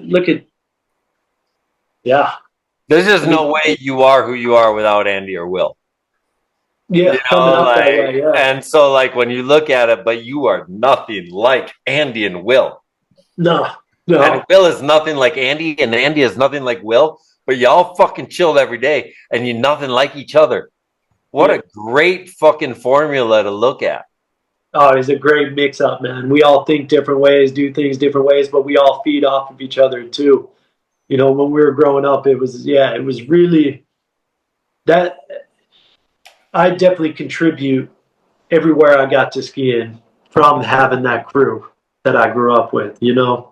If we were on Bristol Mountain on our own, me and Garai, maybe we would have been all right, but nowhere close to what you got with the homies around, you know, people pushing because they're you. so different than you. Yeah. Like Andy's nothing like you. No, Andy's as a human at all. And so like, and that's what, like, I think it's a big thing to bring up in the conversation about you, because like everyone has like thinks that you have such an opposite opinion of you. Andy probably has an opposite opinion of you. Yeah. But like, it's fun as fuck to ski together. Yeah. Yeah. And so that's what, like, and that's what was the dopest thing about our sport when we began. The jock hung out. The jock hung out with the guy. The fucking, like, all these people like didn't care because you had the same passion. Yeah. And now you have people with the same passion that hate each other. And that's what's different now, where you're like, how do you hate someone when you're a niche of a niche of a niche? Yeah. It's because they're not spending time with each other in person. Like, I think that's what it really comes down to. When you're with somebody in person, there's a reason you're in the same place in the first place. Like, you could be anywhere in the world. I mean, the three of us could be anywhere in the world right now, and we've chosen to create this little chat room where we're all in the same, basically physical place at the same time. It's because you love the same thing. Yeah, so like we're only here because of skiing. Exactly. Like, me, you, and Ethan are nothing alike. And everything else is bullshit. Like, so, like, it's the lack of proximity that just drives a lot of division. Because then it's like, back in the day, you didn't know how people felt about X, Y, and Z. Like, when I was growing up, it was like, you don't talk about religion or politics with people that you're close with because you don't want to fuck up the beauty of what you got. And then now that's all that anyone wants to talk about. And then people are going to be pissed at me and Eric because we're not on here on this chat attacking you, and it's like we just want to fucking talk about skiing, bro. Like, we're not here to make enemies. We're here to fucking and not even necessarily that we would make enemies. Maybe we'd make more enemies with new schoolers than we would with each other. But we probably would. Yeah, but at the end of the day, it's like the reason, like, there's way more common ground that you could find than reasons to just hate each other. It's just such a stupid cycle. And I think the you and Andy example is great. Like, you guys are so different, but your paths are forever tied together, and it's beautiful. And like I forget what the exact phrasing, but maybe it's like, you go faster alone but further together. and it's great. You need a crew. You need people that have your back, and in skiing that's especially true because not everyone's always healthy at the same time. So, and that helps you to create your individuality, man. Like every crew I know, like whether it was Tuffelmeyer and Omar and Mercon, right, Indiana and Michigan kids, like they were all different. Whether it was like the Chronic crew, everyone was different. Yeah. Like we were crews, but we were all different. But you all loved the same shit. Just that skiing brought it together, man. We loved skiing all these straight up. Of life. And whatever Ahmet loved with Hornbeck, you know, it was something, but like the basic common denominator is I think we all understood the opportunity our parents gave us and we fucking made the most of it. Yeah. And like that's a very special thing because like you have like a lot of people don't understand the opportunity their parents give to them. And like coming from a Met scenario, my scenario, like it's not that they just supported the idea. Yes, it was a babysitter. It was an awesome babysitter, the ski hill for us after school. Hell yeah, it was. Yeah. And the parents got to be like, no way. I'm picking them up at 10 and I'm dropping them off at 3:30. It's got to be awesome. I can't imagine dropping my kids off at 3:30 and picking them up at 10 in the winter. Yeah. Right now, I have to deal with them. They have no friends and they look at a screen in the winter. Yeah. So as a parent, they were winning because we were out doing shit. Oh, it must have been, yeah. Like, but at the same time, like, I can't imagine now. I could never, like, drop my kid off at 3:30 and pick him up at 10 every fucking night, December through March. Changed so much, huh? Did you guys have so much, man? Did you guys have ski club? That's a different era. No, it was $120 for a season pass, for a night pass, 3 to closing. Closing was 10 p.m. Dude, our school How much is it now? I don't know, but it's still affordable if you want to do that lifestyle, maybe $300 at Highland Hills. But that's and they close at 9 now. But I'm saying like a kid at Highland now, if he crashes on his head, he'll be more famous than a guy in the U.S. ski team. Yeah. You know what I mean? So it's totally different as far as like your kid mentality of like I wasn't trying to be anything when I went skiing every day. Saturday, 12, 13 hours, 9 to 10 or something like this. You just skiing with the homies. Yeah. It was like, no way. That guy lives up the street from me. His mom can drive to the ski hill. Yeah, we're going all day, motherfucker. Hell yeah, dude. You meet, like you said, you meet somebody on the chairlift with a pair of twin tips way back then. Boom. What's up, dude? Like, how you doing? Where are you from? The first Parkasaurus was like the weirdest shit I ever experienced in my life. Like whether it was a punk rock guy with like a tongue piercing, whether it was the jock guy, whether it was the stoner, whether it was the gangster. I called my mom and I was like, yo, I never seen the burnouts, the jocks, everyone hang out together. Because I grew up where my baseball friends hated my ski friends and my ski friends hated my jock friends. And then all of a sudden everyone was together. There was jocks and skiing. There was fucking everyone. Yeah, skiing's the common denominator, man. And it I think that opens up like world views so much too, you know, like how different are you than you would have been if you never skied, you know, just being able to know these guys from Canada, these guys from fucking Europe, these guys from all over the US, you know, and get their different mentalities in on things, dude. Like it shifts you as a person and it keeps you, what surprises me, I don't want to dwell on the shit talking thing, but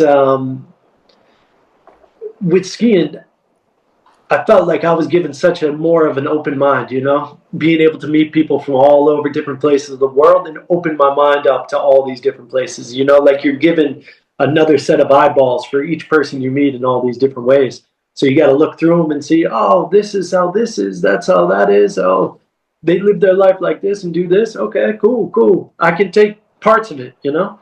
Whereas now to go to the new schoolers thing, I don't know if these guys are just so sheltered they haven't come out of their little bubbles and accepted any different beliefs from anybody else. You know, skiing brought us to all these different people that we opened up our minds to. Now it's like, I don't know if it's just new schoolers, but fuck, they've just sheltered themselves in so much, you know? shut Yeah. themselves But new out of schoolers every is other unfair personality. because You know, new for people schoolers to is look a at me, reflection of like the whole social media, right? So we now have a little place in new schoolers to actually see the fuckery that's going on. But that's what's happening on Instagram. That's what's happening on Yeah, it is. Facebook. But we don't get to talk to them directly. Yeah. Yeah. Like we're talking, like I'm making a post. They all know who I am. Inspired Media. Yeah. You know, so it's still a small little group, and it's just society as a whole. It's not new schoolers. It's just the Yeah, fact we huge still division, have one huh? spot, huh? Huge divisional Yeah. rift. You know, And it's and just like, the idea that it's a bummer that the idea that like new schoolers, you're like, wait a second, where the first 15, 20 years, like we came together because you skied on twin dips, but now it's like, oh, I prefer what is it? I don't even fucking know. What do they call not unisex now? No gender, right? Like Armada has a no gender line. Oh yeah. And so like I was just thinking about it. I'm like, why would you separate it? That just used to be called unisex for the previous 80 years. right.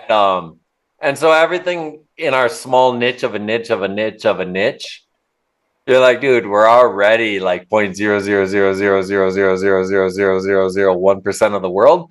Why Now do let's we niche it out separate even that? more. Yeah. Yeah, like you just shouldn't separate it because it's like already if we're communicating with each other, we are not the people that are necessarily spending 40,000 on a weekend to go to Vail once a year. Those are the people that make the ski world go round. So if we're communicating about what we love to each other, what the fuck? Yeah. What the Fuck fuck? you.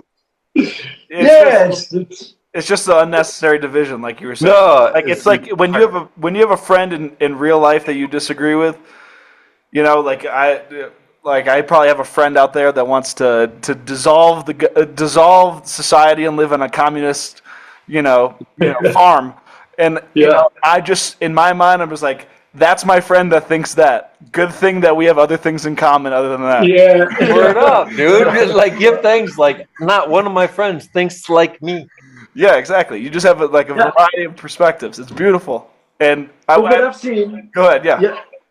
What I was going to say is just that there was a time just years ago, let's say before Corona, because I think Corona was a very pivotal shift in the way people think and how much more separate we've become afterwards.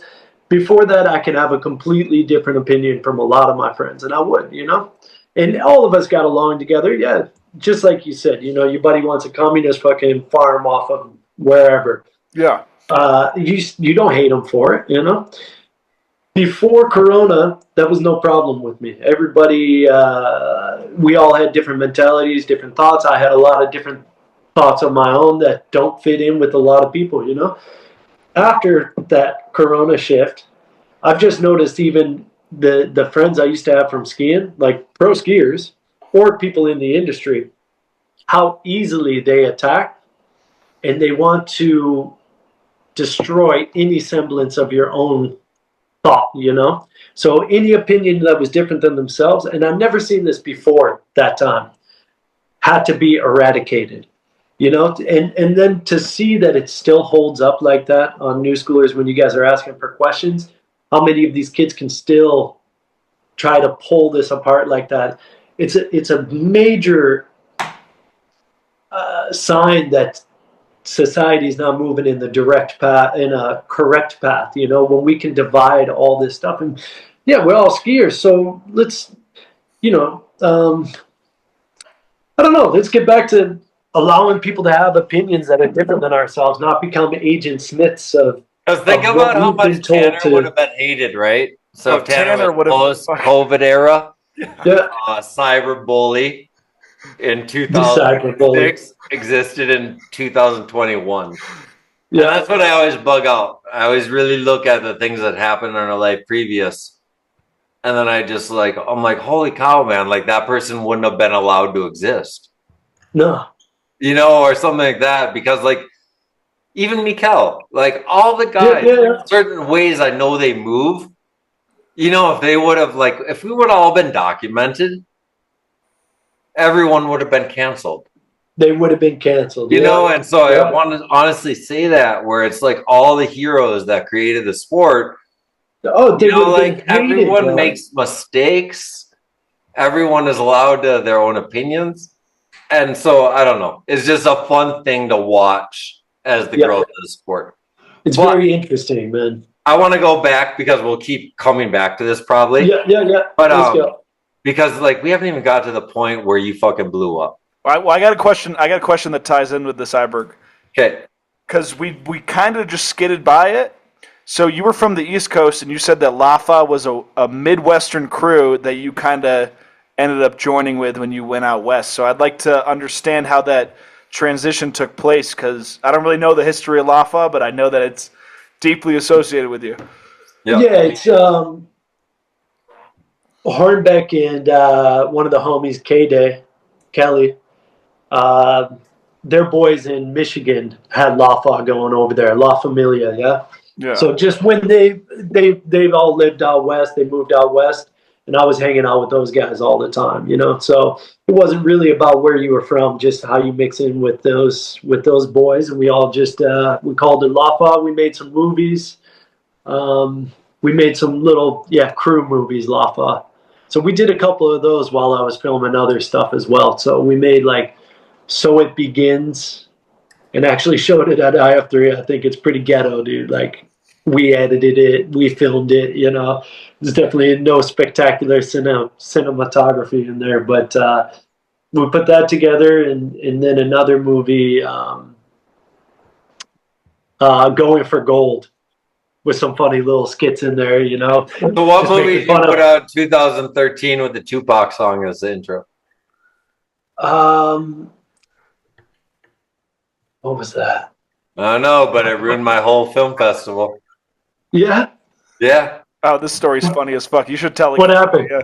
Tell me about it. Okay. So I think we had 2013, we had Let It Flow, we had a Tanner edit, we had a Lafa, and one other. And so I had an Inspired Film Festival online. It was live in Panama. We were fucking on a live broadcast. We weren't at IF3 that year, you know, or anything. So all you guys' movies were exclusive. This was world premiere online. So we're all down at a resort, Nitro City in Panama. And I got a new schoolers guy down there, and we're running the shit. And they're like, "Oh man, we got the live feed figured out. We're gonna host it through YouTube." And so they did it, and you guys were the first movie, right? Out of the 4 movies we're showing. I'm like, Oh, shit. like, dude, everyone's in Panama. Like, everyone flew there from all over. The Phil, Henrik, Tanner. Down in Panama. Yeah. And so we're doing this whole film festival online. And then we show your movie, and you have a Tupac song. And then because of the Tupac song, it fucking red flags on YouTube. And then it shut down and banned our account on YouTube.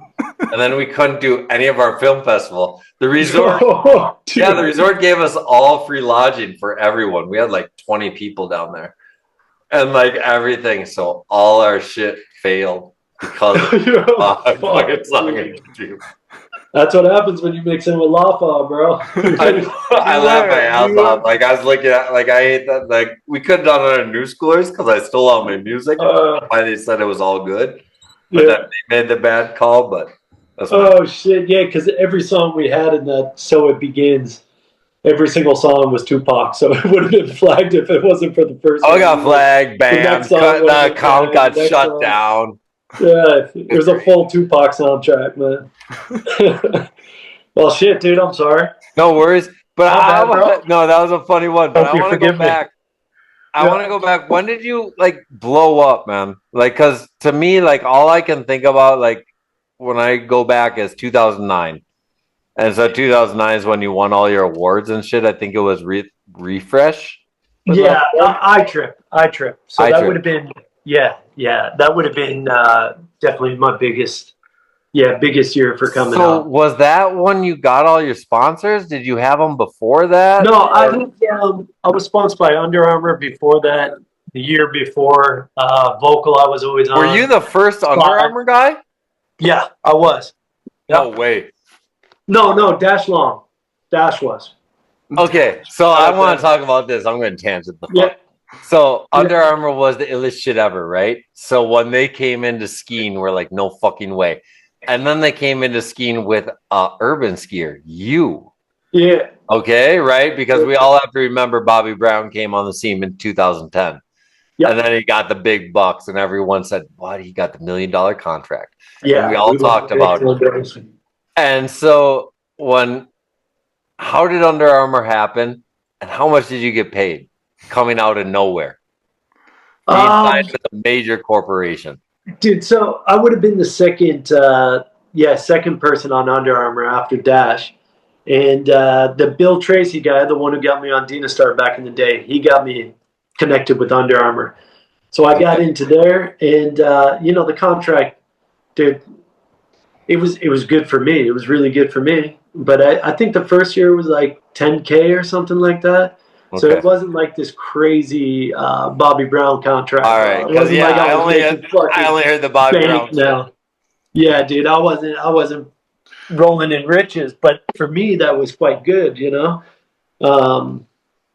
So yeah, the Under Armour. Yeah, once I got into there, it's pretty crazy because their gear sucked in the beginning, man. It was super super lame, but they had really allowed me to have a lot of insight on how to make the product, what to make, changing up the design. So there was a couple of years where we put together some dope stuff that felt good to wear, because in the beginning it was pretty whack stuff we were wearing.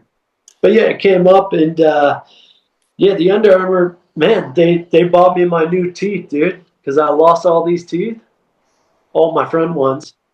Have you ever heard this story? No. You got a good set of teeth. You knock all the old ones out? Oh, the old ones were good, though, man. I had nice teeth. I'll give myself that. The teeth were nice.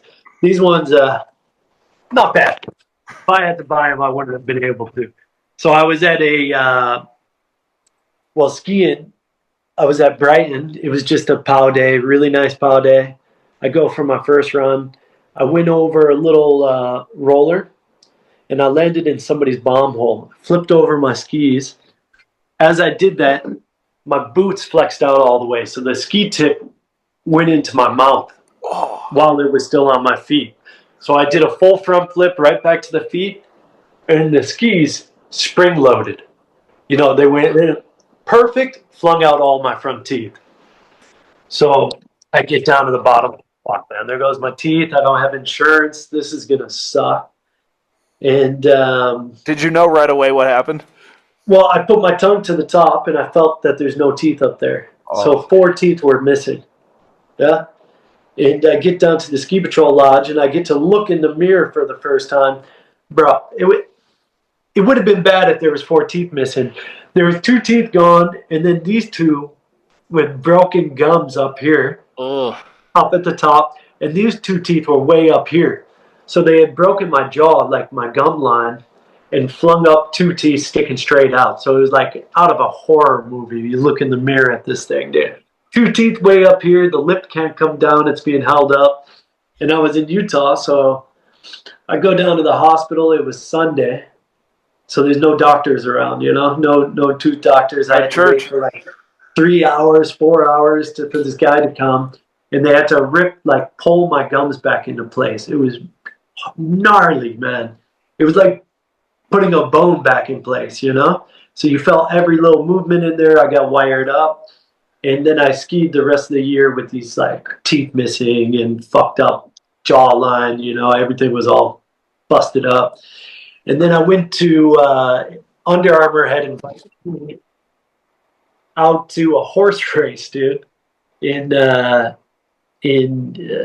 what is it called? Preakness horse race. It's like a huge horse race out of Baltimore, near Baltimore. Yeah, so I went with the vice. We went to the president, the founder of Under Armour, and I was kind of buddies with the vice president. He's a super cool guy, man. The co-founder, really cool guy. And he sees me. I'm missing my teeth. I got an infection in my gums up here, and he said, "Dude, you got to get that shit fixed, man. I'm representing this big company, and I'm missing my fucking teeth, and I have no money to fix it." So imagine what I look like over there. I'm meeting like basketball players and football players and shit, and I'm looking like this straight up hillbilly, teeth missing and everything. And he gave me, he told me go find a good dentist in Salt Lake, get it fixed. It's all on me. No way. that was So one of the first time coolest you things meet the to do. Under Armour guy at this event, Not and the he first time. realizes you work for him. He's like, I want to take care of you. Well, I've known the guy for a couple of years because I've Okay. been helping design the coats and everything. So Okay. I'd gone out to Baltimore a few times to the Under Armour headquarters and worked with them to make things. So I knew the guys from before, but they had invited me out to this event. And yeah, they saw I looked like absolute dog shit, you know. Dude, Yo, that's wicked as fuck, be having man. this. Big up Bless that you. homie. Big ups. he straight up Big blessed up. you in a huge way. That would have affected Big up. the rest of your life, bro. Bro, if I had to buy these teeth, I would still be missing teeth right now for sure. Yeah. I'd still be If walking you ever around talk without to teeth. someone with gnarly ass teeth, that's the only thing that you know about them. Yeah. Think about getting their girl, dude. Yeah. Oof. Yeah. Yeah. He blessed you big time. I'd go celibate the rest of my life. If You I had ever those meet teeth. Curry, Stephen Curry? Stephen Curry? No, I haven't. Nah. Okay. Have you? No, as Under No, Armour. he's an Like Under I Armour was blown dog, away yeah. when he signed with Under Armour as a basketball player Yeah. because he was the first basketball player not to do Nike, right? Or Adidas. Yeah. And he did Under Armour. So I was like, what the fuck? Like that's how ill you were. Big moves. Yeah. Yeah. You were on the same team as this motherfucker. Yeah, man. That was Under Armour was a beautiful sponsor at that time. They'd taken care, you know. They took us out on these team trips to heli ski and cat ski and all that, and they were awesome for a time. And then they switched up the team manager all the time, you know. So the team manager was always a new guy coming in, and the last guy was he used to be. So it wasn't Scotty Hibbert the whole time you were there? Well, Scott Hibbert was the team manager, the guy above the team manager. There was a different role that Scott would have to answer to. Okay. So this guy had come from maybe the Chili Socks or one of the sock companies, and they used to sponsor the Matchstick production movies. This guy had before he went to Under Armour. And when he came on Under Armour, he didn't like me. I never met the guy, but open jacket, you know, baggy stuff in the powder. You're not technical. This freaking. So I never met the guy. They wanted me to film with Matchstick that year. They had invited me out to one shoot while I was already in Europe shooting. So I wasn't able to go, you know. Never asked me again. Never said anything about Matchstick again. And then that following year, they left me until like December and told me, we can't do a contract again. So it was really like, you know, it was awesome for the time I was on Under Armour, but then you get one guy in there, and that's skiing, right? But it ended, right? Guy like, in there, cut me right out, dude. Oh, was it all over? Like when you got cut out, did they and Bobby Brown? No. Bobby was still there. I don't know who else they cut that year, but I think it might have just been me. And the guy just didn't like me, man. He didn't like the baggy stuff, didn't like the open jacket in the pod. And just like that, you know, like that's the hard part when you're skiing. When you're a professional skier, they can cut you like that, yeah? And then you're missing, at that time, I think it was like 20,000, 25,000 maybe. So that's more than 50%, well over 50% of what I get. Yeah. So you lose that in December when you're about to go into a ski season, where the guy, Scott Hibbert's been telling me, yeah, we'll have it soon. It's coming. And then all of a sudden you get a call and he says, hey, we can't do it. I'm going to say it's the worst right now. Like I'm dealing with all Phil and Hendrick's contracts and like everything ends December 31st. It's nerve-wracking. I'm looking at it and I'm like, yo, the first 10, 15 years of this industry, every contract it ended in the summer because you knew what they did the previous season. They had time to get a new sponsor if they sucked, or if they dominated, they could negotiate it properly. And since everything has moved to December 31st, man, you guys are all fucked. Yeah, you're fucked. You miss Like, that you can't contract. even, who's like, gonna you're sponsor not you? only can they say you're already branded by another company, and that's how people perceive you. Like, Yeah. who the fuck wants to pick you up in the middle of the year? And then Yeah. even if you do kill it that year, then they don't want to talk to you in the summer. No, they got all their budgets decided already, so they end up leaving you high and dry. You can't negotiate a contract in the middle of the winter, man. Huh? So I'm going to And, tell every kid that's listening to this fucking podcast, if you ever Dude. get a contract, just say no, man, June 1st or August 1st. Fuck 100%. December 31st, man. I don't give a fuck about their little Yep. schedules of payments. And if you're skiing good and you're at a proper level, find yourself somebody. You're their agent, huh? I'm a mentor / manager. Right. I would say I am you're not a good, an agent. if you're a good skier on the come up, find somebody to help you do this stuff. Because I don't Because as a believe you should skier, have an it's not easy. I don't believe you should have an agent unless you make over $100,000 a year. Because after taxes and their percentage, you should be able to communicate with those people yourself. Yeah. And so why are you giving someone 10% before taxes? Yeah, I think getting you sponsors that you couldn't get on your own, like it's not easy to find. And then if you don't have a relationship, why do they want to keep it with you? You know what I mean? So like if you didn't call your sponsor and only your agent does, like it's very easy for that company to drop you. Well, I think you should always have the relationship with them. You shouldn't let the agent do all that stuff, but at least take care of the contracts, man, because the contract you ever have an negotiation agent? is not easy. I did with Raphael. Raph from France. Raph. Okay. Yeah, Raph. So right when he started. Yeah, right when he started, and I paid money, didn't really get anything out of it. But Raph, No, but that was tough. Like Raph that was cool towards with the end of your shit and like the beginning of his shit. Yeah. So it wasn't anything. But if I was to do it again from the beginning, I would have probably tried to find somebody to represent me for that, because I've never been too good at like talking about money, saying, "Hey, I'm this good. You should pay me this much money." Like that's not easy to talk about of yourself. Yeah. Oh, it's impossible. It's impossible. But at the same time, what I try to teach every kid that I deal with, I say, you know what? If all it means is you call the person once a week, and all you have to do it, like, dude, we're talking 5,000-10,000 a year. Call the person once a week, man. Don't give an agent 10% of that fucking anything less than not 5,000-10,000. Like that person will like, because as soon as that person loses their job, they're not going to be your friend anymore. They won't give you your salary. So be their friend as long as you can. Say hello. Say, what can I do for you? Get paid. And know that when that person's gone, you might be gone too. Yeah, and that's how it happens a lot of times. Once that guy's gone, you make good friends with them. You never know what's coming next. So be good, be gracious to the sponsors, and show your presence for sure. You don't want an agent who's going to take over all your interaction. Everyone who's on Monster, yourself with the company. Everyone who's on Monster right now is friends with Josh Bishop. Yeah, and Bishop's still rolling it, huh? Do you know what I mean? Like it's a friendship. Yeah. And so it's like so what happens that in perspective, like what you had to do. But when he's gone, if you built that off friendship, it ain't gonna be there. Yeah. Ahmet, I got a question for you. And I feel like you'll give us the real rundown on it.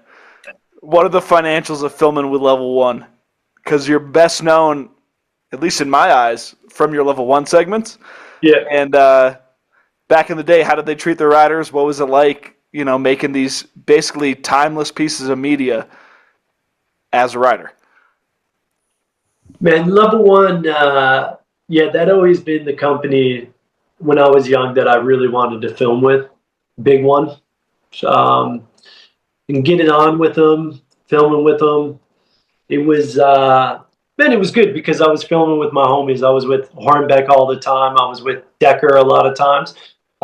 Financially, it's a bit difficult because, well, your sponsors are supposed to pay a lot of the travel expenses and stuff, and they do. But you see yourself not making much money off of every year, putting out that movie. Like, you're not making as much as maybe your sponsors are paying to that company or even close to that. So it's kind of like if I look, could I'm not talking shit on Level One at all. Not Yeah. talking shit on Berman. If Berman's listening to this, I'm not talking about that. But I think people have this false illusion that when you're filming with these companies, you're making a lot of money and you're able to do it easy.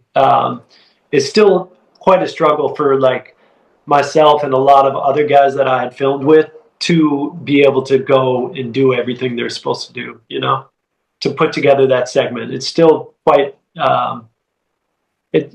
got to pick up your hotel tab. You got to pick up the food along the way, everything, the travel expenses to go out there. So it's not like it's like this all-inclusive type of thing. You go out and film with them, you're getting paid for, So, but it was cool, man. Like to go to all the premieres and stuff and see, people love Level One, and yeah, it was good. If I could be bitter about something, and I would have wished that we would have gotten a percentage of the clothing that was sold when we were wearing the clothing, But that's why you created Lafa and all this shit. Like that's why like Good Company, B&E, fucking That's why they branch everything, off. But before we like come up with the solution, so like so say your segment in iTrip, did you even net positive from something like that? From the sponsors, yeah. I mean, just from my sponsors, eh?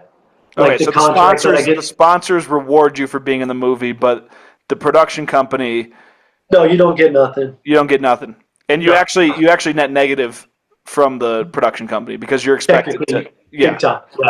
Yeah. If your sponsors don't pay you back on everything, yeah, you definitely come up negative. Not to say that that's not an amazing life experience. Like that's fucking awesome, but you don't pay the bills with life experience, Yeah. The film companies get paid by the sponsor to film athletes. Okay? Yeah. I'm the only person that ever made movies where I handpicked them. Okay, there's a reason for that.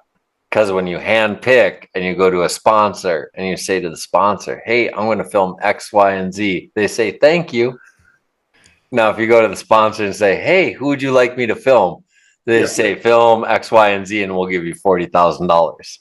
And you saw so that's how films work, right? Like the whole generate. If you want to be a successful financial film company, you go to the sponsors and ask them who they want you to film, and then you say, "Okay, we'll give you this much time with your exposure of your logo in our movie with this many athletes." Yep. And it's over. But you got to make sure to put this guy in there that might not have been in there in the first place, or that you don't really want to see in that Level One movie. It doesn't really commit to the old Level One. And you got all of a sudden this new guy who's like, yeah. Your best example is 1242. You Olsen had closing segment. Who is the best? Pep. Yeah. By far. Yeah. We were blown away. So because he wasn't paid to have closing segment by Red Bull and Head and Oakley, he didn't get the closing segment. And that's just how it works. People pay for placement of their product. And whether it's how it evolves, that's just how it works. Yeah. People don't know this shit, though. People do not know this shit. They think that, you're in a big movie, you're making money, and you're getting paid by your sponsors. And it's just, you're living life on easy street, but it ain't that. Yeah, no, it's not always easy, that's for sure. You get injured, who's taking care of those injuries, It's all on you now. Everything. And then you hope you come back. Yeah. And like you said, the sponsors, I don't want to talk too much, but I could see a shift in Level One's movies for sure. From one certain time to another time where it started being a lot more finding the guys who are going to have those sponsor dollars coming in or abiding by the sponsors for it. And that changed a lot of the vibe of those movies in a way to me. But that was 2012, man. Like you had Love, like when you and Hornback broke off. Wallace broke off with Good Company. Yeah, so these are the Phil solutions. and Henrik broke off. Like it was it's a very obvious shift, 2011. You know, like of what happened with you guys and all of you, because I was so stoked on all of you. Yeah, I was like, no fucking way. Like, dude, Wallace put out, he was trying to be Nyjah and fucking put out that one segment that he was selling for $3.99. You know what I mean? Like, dude, there was shit that like you guys were doing that was so ill, that was so different from the Lafas and the Good Companies and all this shit. Because it was like, what's his name? Fuck, Ohio, help me out quick. Filmmaker. Decker. So like Decker, new era, right? Yep. He was always in a league of his own. He was, man. You know, like he was part of that fucking Midwest, East Coast shit where he's like, I'm just doing it. And then he got the fucking level 1 job, just like you got the level 1 job. And then he's like, yo, I'm going to create something else. Yeah. It was so fun to watch as a fan of the sport from afar. Well, like, it just branched everything out, didn't it? You know, like we all decided. For me, it was, I didn't want to be on somebody else's. Let's say Partly Cloudy. When I filmed Partly Cloudy, I filmed a segment in there. They get in the Under Armour money, but I'm only filming. I got 1 street trip. 2 street trips, maybe short ones, and then I went out for 1 powder shoot in Idaho. I was able to put together a segment with that, but I want to put together the best segment that I know I can do that year. And to be able to do that, you got to be filming almost all year round. You know, you want to be invited on trip after trip after trip to be able to put together your best shit. So when you're relying on another company to decide your schedule, you know, oh, we got an opening here, care, come on this trip. But you know they're getting paid to get you into that movie, where I wanted to have sponsors give me the money and I go out with the homies and we film all year round and put together the best that I could do. I tried to do that with, I came up with, what was it? Flip the Script.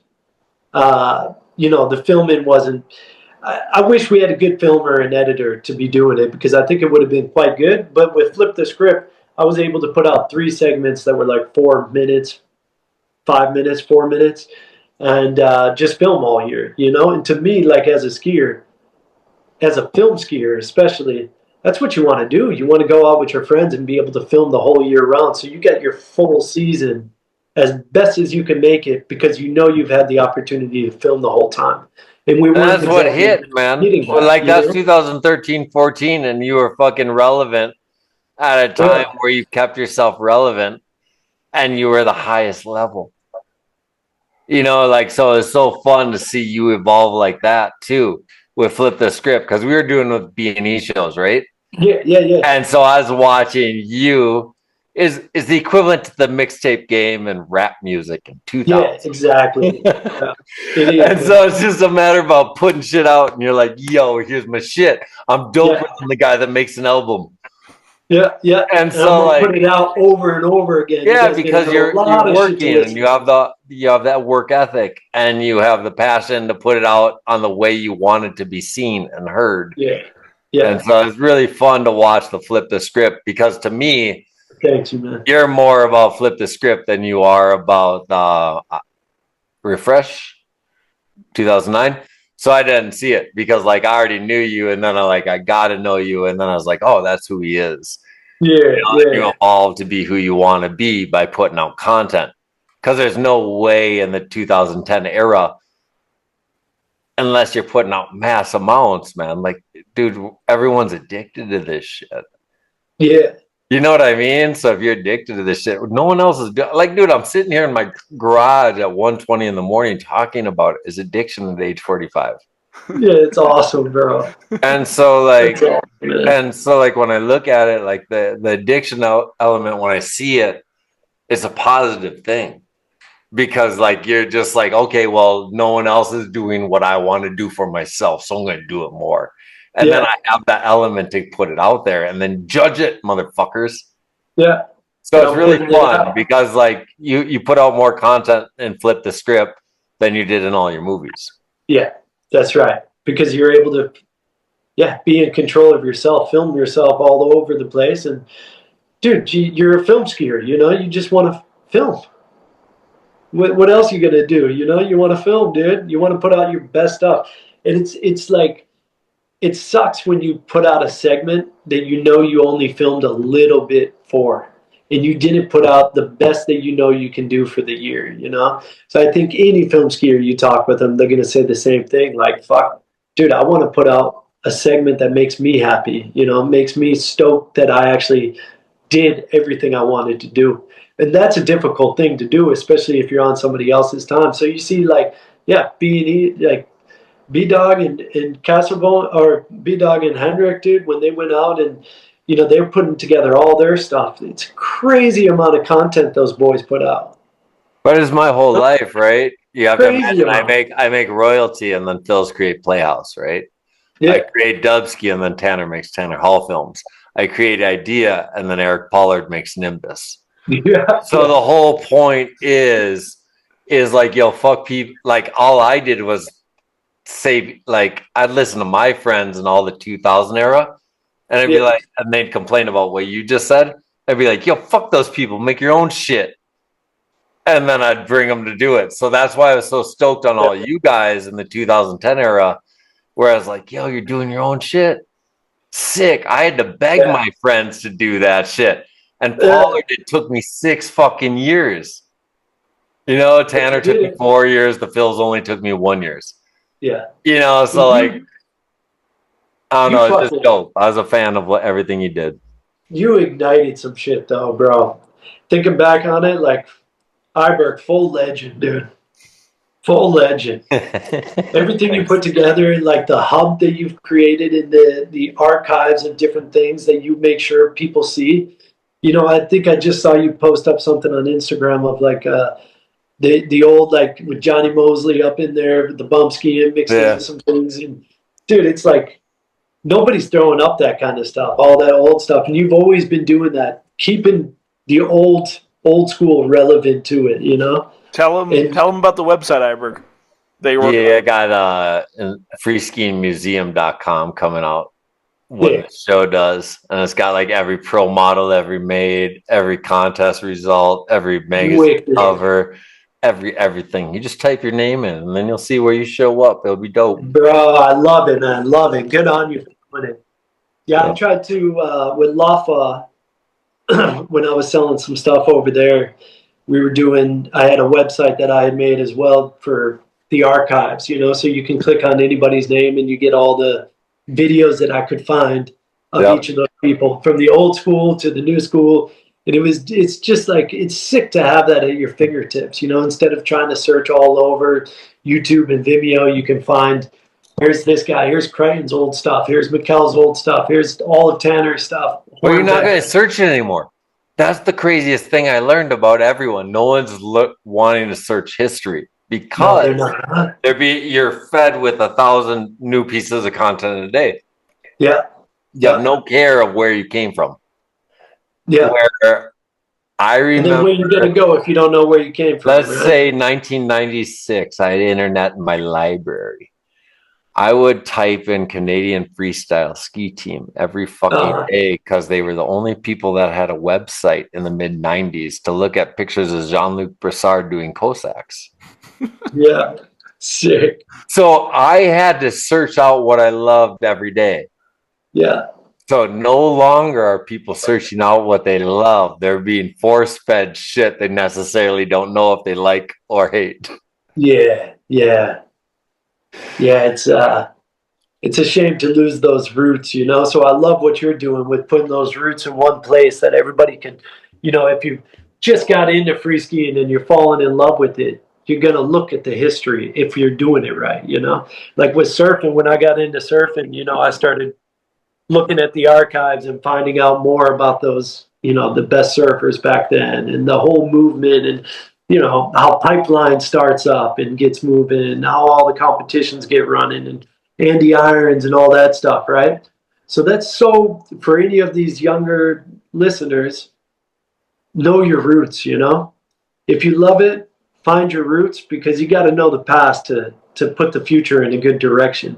You have to, man. Like it's just crazy. Like Henrik's a great example. Like and same with Phil. Like as far as relevant Hendrix, kids, awesome with it. because they're such studiers of the history, and they study it. Like, dude, they know as much as me. Yeah. That's Song comes up, they know exactly which. Phil's 10 years younger. Henrik is 13 years younger.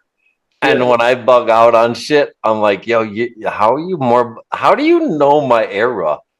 Yeah. I'm like, and just the fact they know shit about what I did or what we did or what the sport did. I'm like, that's not normal because that was a decade before you. Now, if you ask a fucking 20-year-old right now what was dope when they were 10, they don't know.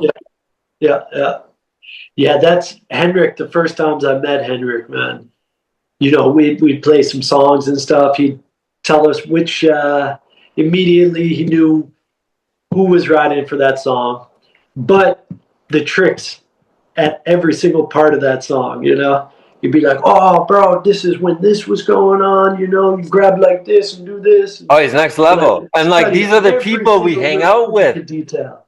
Right? Like, imagine like we're sitting in a room. And I know you did this, and like you just talk with your friends about what trick you watched and what movie, and then you say how he did that. Yeah. I don't know. You can't even do that because you watched 50 tricks today. You're not going to sit with your homie on Friday night in 4 nights from today and be like, did you see that one shot by that one guy that rotated like this? You have no excitement about something that you saw 20,000 shots ago. Yeah, Ethan, for us, man, when we were watching stuff on VHS and when DVDs came out, you wouldn't believe how many times you could watch these DVDs over and over again. And the VHS over and over, man. It was just such a, like, you'd be stoked in September when the movies would come out. And you'd be waiting by the mailbox every day. Is it going to come? Is it going to come? The moment it came in, you invite the buddies over. Everybody comes around. You watch that movie for the first time. And the best part about back then was you never saw what they were doing the full year. Never. You know, no Instagram, no YouTube. So you don't know where the level of progression has gone, who has done what this guy's segment's going to be like this year. And then you see that pop out the full year. Or who the fuck is that person? Or, new guy on the block, dude. But you don't even have a chance of being a breakthrough performer. When I watch Super Unknown nowadays, I'm like, yo, I've known Jakob Bellinger for fucking 15 years. How is he a super unknown? Yeah. You know what I mean? But it's just because it's so relative. Like, we all can interact with each other. Yeah. Where it's and I think that's kind of what separates the... maybe the feeling of being able to talk shit so much, like when Tanner has everybody talk shit on him, you've become so accessible to people as well. Whereas back then, it was more of, you're almost like a myth, you know? You That's exactly what it was, dude. 16 millimeter was a dream. It was soft focused. Like, you know what I mean? Like, you shoot movies, like, it doesn't look like you should be there. How did you go to that location? Well, How also did you get that snow. The people shooting like the locations too. The myth of that is so sick too. It's like you would have a buddy that was on a family trip somewhere. It's like, yo, I saw this crew shooting at this hill. Like, it's gonna be in the movie this year. Like, they were at Mammoth. I swear, I saw it with my own 2 eyes. Now you're like, oh, yo, I saw what hotel they were staying in. I saw where they ate dinner. There's no mystery anymore at all. It's like, who gives a shit now? No, you're going to judge what they do more than you're going to be stoked on it. Yeah. I could do it better. That was wacky act like that. Yeah. You know, it's just easy. It's fun, and it's always easier to hate than to love. Well, I struggle with that a little bit too with the podcast. It definitely it eliminates the mystery of some people hearing them talk unfiltered for 4 hours, you know? Like, Definitely. do you think back in the day it would have enhanced your appreciation or detracted your appreciation if you saw a full length interview with someone, not a 30-second interview at the spot with someone, like a full sit down, who are you interview? Would that have added to your appreciation? Are you kidding? That would be the dopest shit in the I would have world loved it. if I could have listened. You would have loved it. Okay, maybe it doesn't detract. Yeah. Yeah. But we also have a longer attention spans. Yeah. And I noticed that big time because, these days, bro, I've changed a lot. Like, I don't listen to really any music. I don't even listen to hip hop anymore, dude. I've kind of gone off of that because I don't like the message of a lot of things now. Reggae is pretty much the only thing I'll listen to if I'm listening to music, but podcasts, So I'll sit down and I'll listen to a fucking 3-hour podcast. Like, that's what I listen to. And if I watch something on Instagram or YouTube, if it's, let's say, stuff about what's going on in the world or this or that, I'll put down the time and I'll put in those 10 minutes, 20 minutes, whatever it is on Instagram, listen to it all. And you realize, a lot of people don't have more than the fucking 10-second Instagram attention span, right? So I think that's super damaging to things right now, like the way people think, what people believe in. If they can't even spend 2 hours or 3 hours of their time to listen to like a podcast or scientific research from something from a scientist who has something important to say where he's talking about it, like why. I'll give you a really basic real world example. It used to be 3 minutes and 30 seconds if you wanted to have a song that could win the Grammys. And now to have an individual song to win the Grammys, it only has to be 90 seconds. Damn. People are making 90 seconds. So a single now by a musical artist only has to be 90 seconds, where radio used to dictate 3 minutes and 30 seconds. So I just tell this example to not make it seem like we're haters on like something in our small little ski world. It's just the attention span of humanity. That's what it's the attention span of humanity for sure. Yeah. And what kind of effect does that have for the future? So if you love something, take your time, man. I think we need to read more books and stuff, put your attention into something that's more than 10 seconds, The more we cloud up our brain by these quick little flicks through the phone, I think the less our brain's going to operate on its max capacity. If you can't focus more than fucking 2 minutes, then you're going to have a tough time. Another thing other than focus, man, is just failure, man. I really want to preach to the young kids, anyone who's listening, if you've made it 3.5 hours, failure is your biggest thing, man. Crashing, fucking getting up. Yeah. Like just fucking doing it over and over again and finding it fun. Yeah. Because you did it wrong when you crashed. And then it's fun to know you did something wrong because you can do it better the next time. And you're not immobile to not be able to do it again. Yep. Yeah. So it's Never be afraid of that's the thing I've seen the most as far as people for instant gratification, short brain, and then relation to our sport. It's just, man, you have to really find fun with like the pain. Yeah. And as bad as that sounds, or whatever, 2025.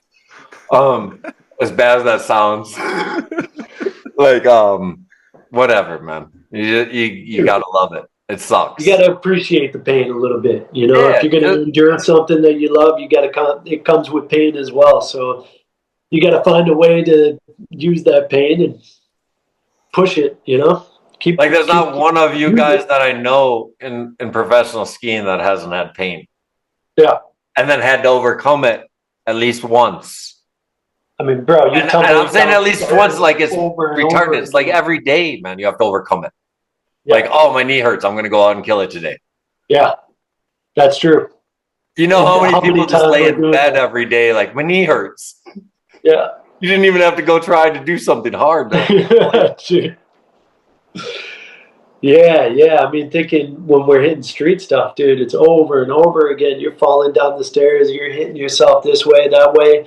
But when you have like a goal in mind and you have something that you're focusing on accomplishing, just to know that that pain right there is only temporary. You can keep on going. You can keep on getting it.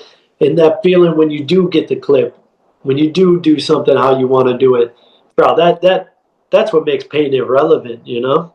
Yeah. And to share that with people that love you. You know, like I think that's what I don't know if exists without crews. Like to share that feeling, man. When you have your cameraman, your photographer, your fellow skiers, all be like, you fucking did it, dog. Like it don't feel good if it's not your friend as a cameraman. It's not your friend as skiers. And you just got a clip for a movie. Yeah, it's nothing.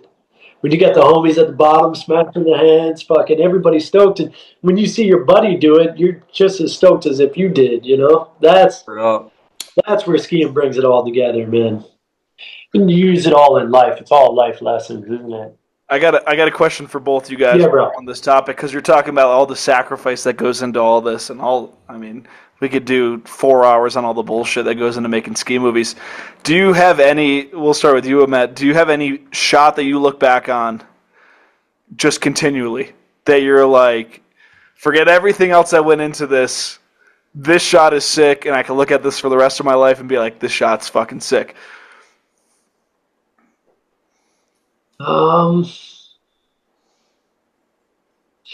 Yeah, you know, I don't think about it on too often these days. Or like even a part that you felt like really proud of.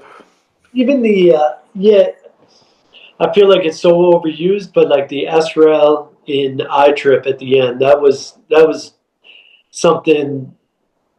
Yeah, with the falls that I had to do it, and that was in October, so it was the first snowfall of the year. So you haven't even skied on the mountain yet, and you're getting out there and on the street and filming that rail. The rail was perfect, beautiful rail.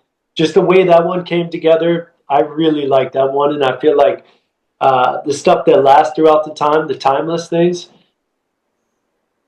doesn't have to involve like maybe spinning a bunch and switching up a bunch. It just has to be done a certain way, and that's what makes it timeless. You know, like I could watch a bunch of old ski movies and see some of the stuff they were doing, and it's like 540s and stuff, but the way they tweak it was what made it amazing. So the S-Rail, I would say that one I'm super stoked on. Like even when I see it now, I'm like, oh, fuck yeah, dude. I was pumped to get that, you know? That's pumped the closer of your segment, no? The closer of iTrip, yeah. Oh, the whole movie. Yeah. I guess the whole movie, yeah. Yeah. Was the S-Rail. And then in Partly Cloudy, I did a Switch 5, was the closer of the segment in that one. And that I was really stoked on too, man. Just like eyeing it up.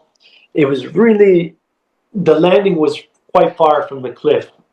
And I was with Adam DeLorme and Chris Logan. And fuck, dude, anytime I'm with Adam DeLorme, dude, he's one of my favorite guys to ski with, because he's got a good mind, you know.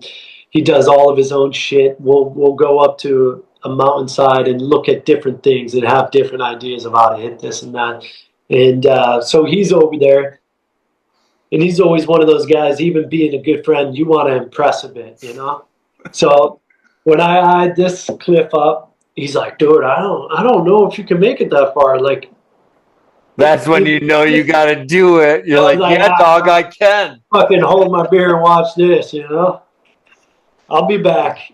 So, yeah, getting that one, they were super stoked. And you're pumped when you land something like that you really have no idea if you're going to be able to fucking do this. Or, yeah, those are the, yeah. And then for filming, you know, I was really, like, I was happy to do all the flip the script stuff. And in the Euro van venture, I went out in a van in Europe and filmed around, going around there. It was just, some of that stuff to me is like the best parts of my ski career.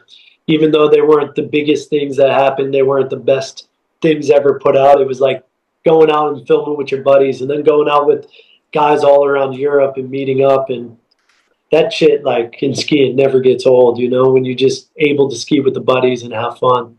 Yeah, that's Yeah. awesome. I want to take a pee, but then I got a JP Turkey question. Oh, I beat the old man. I beat him back. Out of hand. He's there. He's still here. So where do you live? I live. Well, I'm from Connecticut. I'm dating a girl out in California, so we're renting a spot in Mammoth right now. So Nice, man. yeah, we're skiing daily right now. It's fucking sick. This is like the best town ever. Love it. How's the Mammoth Park these days? Gnarly, best in the country. Dude, it looks so fucking sick. It's I like just saw. I've never seen. It looks like the best park I've ever seen in my whole life. I will say this. It's back, huh? It was really sick last week when Armada was filming here. I don't know if it's snow conditions have changed or they set it up sick for them, but they're in a little rebuilding phase this week. So hopefully they get it locked in for the rest of May. But it is, dude. When the full mountains open, you got like the XL park, you got the large park, you got the medium park, you got like 2 baby parks. Any level that you want, you could ride here and have like an awesome time. So it's great to be here with like literally anybody. Any of your friends can pull up and they'll have a good time. So I'd love to go back there for a ride, dude. Mammoth is just such an iconic place throughout all of time. But it's weird because Mammoth has gone down. You know, it used to be one of the best. And then it seemed like it kind of declined a bit. Like they put less effort into making a good park, and then it kind of comes back up again. And it's just kind of been on this roller coaster ride. The shit they had built last week for the public to hit looked like it was a private shoot. They had some crazy stuff on Maine. It was insane. Love it. Yeah. Hell yeah. So you were out there, Aber? No, I just seen all the clips and I'm blown away. Like I just looked at it under the main lift and I was like, yo, you have what? They got these like fucking true tabletops that are like fucking 60, 70 feet, but then smaller jumps beside it where you can hit the small jump and then hit the big landing. Like, everything crazy like, hip features looks right now. Fun and safe. Mammoth is back, huh? Yeah. Because I hear like Breckenridge and Keystone dead in the water, dude. Dead, man. Yeah. And that's like, dude, that's fucking Val Resorts, man. Yeah, you know, but that's like you guys had it right. Like Keystone took over in 2007 from Mammoth. Yep. So like the whole migration, like it was over. Like everyone went to Mammoth till 2006, and then all of a sudden Keystone was just the spot from 2007 to 2011, and then it was over. What's holding it down in Summit right now is Woodward Copper. Like so, you have it's like still corporate, but you got it's actually it's corporate in a good way. You got Woodward backing it, so you got. Like I would conservatively say they have over 100 rails set up at Copper. Wow. Yeah. Before like the last couple of years I skied, I would be at Copper quite a bit, and that was sick, dude. They have a good they care about the free skiing scene. They put up a shit ton of rails, and they're funky rails, different rails. There's every type of rail you could ever want is at Copper. It's actually crazy. But Mammoth does more with less space. Like they just, I don't know what they're smoking at Mammoth, but it's good. Awesome shit, man. Yeah, it's the best short fucking high speed quad in the world. Yeah, it's like a tow rope meets a mountain. It really is. The laps are. Me and my girlfriend were doing it today. And it's 10-minute laps, and that's on the forest trail. That's on like the medium to large trail, more on the medium side. Yeah, you get 10-minute laps. You just lap. Show up after lunch, and you're just ripping until 3. It's awesome. Yeah, I would have had a heyday there back in my day, man. That sounds like perfect hot lapping. Dude, Maine. It's fucking the end of April. Yeah, dude, going down Maine, you could rip down that like it's a tow rope, like you were saying. That's like a 3-minute lap right there. It's fucking out of this world. Yeah. You're a kid. Yeah. All right, so I want to know about Iberg first. So I set it up. I want to hear what your iconic. Yeah, I set it up. Like, what's your Iberg? You ever look back on any segment you shot, produced, any specific shot, like something that you look back on that you're like, yep, we hit the nail on the head with that one. No, I did it with every movie. Like Yeah, I was so man. stoked on everyone, man. Like Hell with yeah. royalty, I was so proud of like all these kids. So what I did is I always had, I mean, royalty had 7. Stereotype was unfair as my biggest cast, but I didn't get to pick them all. Dubsky had 9. Idea had 3. Fucking Like a Lion 1. Education Style 3. You know, so like you be inspired 2 people. You know, Yeah. so like when I look at all my movies, I'm just like, dude, like look at what the Phils did with Playhouse. Look at what Tanner did. Look at what Eric Pollard did. Look at what Phil and Henrik have done. These were the people that I helped create movies with at the beginning. And it's not about making something where I'm like, I want to make a movie every year. Eric Iver, yeah, woo. It's like, yo, let's make this shit bigger. How we going bigger? You're going to be different. You're going to do your own thing. You're going to do your own thing. Like, think of how different all those people are. Yeah. From the Phils to Tanner to Pollard to fucking Fuck yeah. Phil and Well, Henrik. all the movies you put out were so different from each other too, man. I think that's the best part is you, like we were saying earlier, you were casting a huge crew of people to get those sponsor dollars from all these different platforms. You know, you were putting people that meshed super well together and making this movie with so much flavor, dude. Like Dubsky is fucking one of the best movies of all time. Thanks. And that was sick. Royalty to start things off, like, man, iconic, brother. An idea, like, bro, idea. That's the first movie I've seen where they're rocking no poles and powder. So I will say, I only used to dream about Daffies, right? Like I could do Daffies in my dreams across the hill, across the street, land uphill, didn't hurt. And so I had these ski dreams, right? These were my ski dreams growing up. Not until after Idea, I dreamed of doing switch turns with no poles where I would grab a handful of snow in my switch turn, grab it, look at it, and then fucking blow it. And I had this as a reoccurring dream because of filming people do something I couldn't do. So I guess now that we talk about it, I'd have to say Idea because I've never dreamed about another movie of anything else I've ever done. Yeah, that's wicked, man. Sick. Yeah, Idea was dope, dude. Just to see like this crew of guys, and it's like the first time skiing without poles in the powder like that, and they all had this very good style in there too. And they all meshed really well together. And that was still at a time when there was a lot of people hating on no poles, right? Yeah, And for sure, 100%. Like, you couldn't hate on those guys. Even if you hated no poles, you could not hate on that crew. You of can't guys do what they do. Oh, dude, not those guys, bro. That was sick. So let's talk the JP story. I was always so curious on this. Like, how do you end up? Because I always thought of it like as this weird Armada trip because it was O'Connell and JP. Yeah. And then you were there. And so I always wondered, like, I want to hear your story because I'm a fan of you and JP. So, like, how do you end up? First of all, where'd you go? Was it Turkey?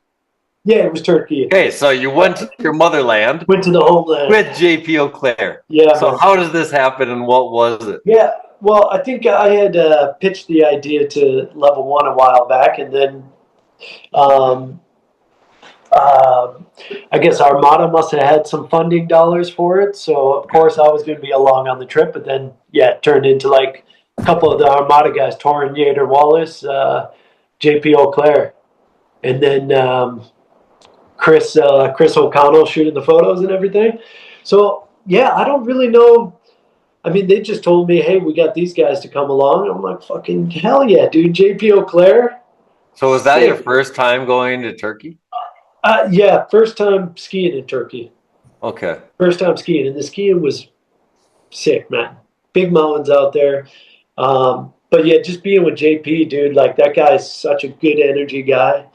And, you know, I always looked up to him like crazy, dude. That backflip mute, dude, I try to throw that backflip mute whenever I can, you know? Yeah. So finally, I think I met him one time previous to that. But just being on this trip with that guy, dude, it was so righteous, man. The talks we've had over there. And yeah, just seeing his mentality and things, and he's such a grounded dude. That was a fucking cool trip just for that. I ended up getting super sick on the trip, so I missed a lot of the skiing, but I got to ski a little and hang out a bunch. And yeah, it was a pretty, yeah, very, I'm just thankful I got to ski with one of my idols, you know, one of the guys I really looked up to and get to experience who JP is, man. And I figured it had to be kind of fun if you get to ski in your home country and then you get to go with that guy. Yeah, and then I got to show him around like Istanbul, you know, because I know Istanbul a bit. So going to all these sites with him and everything, and the guys were blown away because Istanbul. Have you been to Turkey? Never. Ah, but I know how much JP appreciates everything. So like, if you have something to teach him, he's a student when you talk. Yeah, and so like what I always appreciated about him was like, wow, you really appreciate me? You want to know what my opinion is? And so like I can imagine what it might have been like for you. For sure. We talked to Islam a bit when we're looking up at the mosque and everything like that. And like you said, super receptive to what you're saying. And you can have good chats with that guy. It was a long time ago now, man. Like I said, my memory's hazy, so I don't have any like crazy stories or anything wild. But yeah, it was a sick trip to be on, eh? What you got, Ethan? I mean, it's sick. I got to throw back. I mean, that story's so beautiful that the viewer question that I've been looking at feels so stupid by comparison, but I want to ask it anyways because it's funny.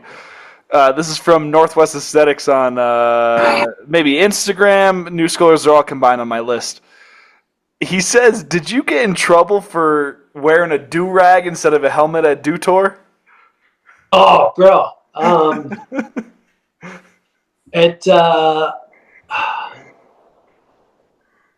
Let me think. I think at Vermont Open, they had done a big air contest, and I came down, and I was wearing a do-rag instead of a helmet in the practice. And I followed my buddies off the jump because I hadn't hit it yet, so I didn't know the speed. So we were all training each other. And I guess previous to that, they said no training allowed, you know, no following each other behind each other on the jump. So when I got down to the bottom, this fucking security guard came out and tackled me, dude. And I think I was like 19 at the time. And he just full-blown tackled me at the bottom. And at the time, I think in practice, he didn't have to wear a helmet, but he was going on me about that. And, I was up in his face quite a bit. He was in my face, and all the parents were around like, what is this guy doing, you know? And my mom had come up like, get the fuck off my son, you know? And this, if that's the story, I'm trying to think at Dew Tour if I did something. Oh, at Dew Tour, I got kicked out of, fuck. So Dew Tour, I was supposed to be the last year they had done it, or maybe one of the last years, they set up teams, right? So you had the vocal team. I don't think I'm mistaken. They had different teams, and then they'd have a team captain. So I was supposed to be the team captain at Dew Tour for vocal team. But the day before, I'd been skiing Keystone, and what did the guy do? They pulled my pass for going too fast. So ski fast, lose pass.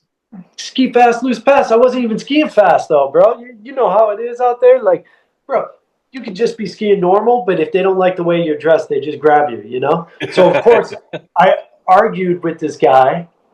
No, it was Breckenridge, and I hit this little side jump thing. And this fucking kid, he must have been 20, 24 years old, something, yeah? Just come out from California. Now he's working yellow jacket shit. One of those bozos, dude. So he gets around to me, starts yelling at me and shit. Of course I'm not going to take that, you know? I just ollied off of the flat like this little bump, and there's nobody around on the mountain. So I was like, dude, you come out here from Cali, you think you fucking running this place, you're going to take a pass from somebody who lives here, like, you know, getting in the argument. He's like, no, I just need to see it. I just need to see it. So eventually I showed him the pass, and then I took off. And he ended up shutting down my ski pass completely. So I wasn't able to do tour. So I got completely kicked out of that. I had to talk to the people running it, and they wouldn't let me in it. And that's Colorado for you. Whack. So Colorado's special. pretty wacky, man. Colorado, they just turned that place into whack zone, dude. Valve Resorts really did some damage around those parts. At least Copper, you can still do it. But man, the amount of times we had these yellow jackets chasing us and trying to rip passes, bro, it was not skiing. No, And then you go to Breckenridge Europe, died you like get 2007 or 8. Like that became whack. All this. What shit. did? Breckenridge Oh. used to be so dope, dude. Yeah. Like everything about it. Like I could like get private shoots. Like in spring of 2006, and they'd be like, "Oh, you want snowmobiles? Oh, you want us to build stuff? Oh." And then in 2007, they're like, "We need a $3 million fucking film policy." And you're like, "What?" Yeah, dude, whack zone. Valve Resorts, man.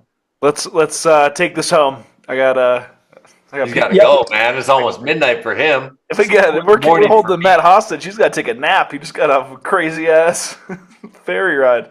Like I said, I took a trip. I had to take a 15-hour ferry over here. And I drove for about 4 hours before that to get to the ferry spot, you know?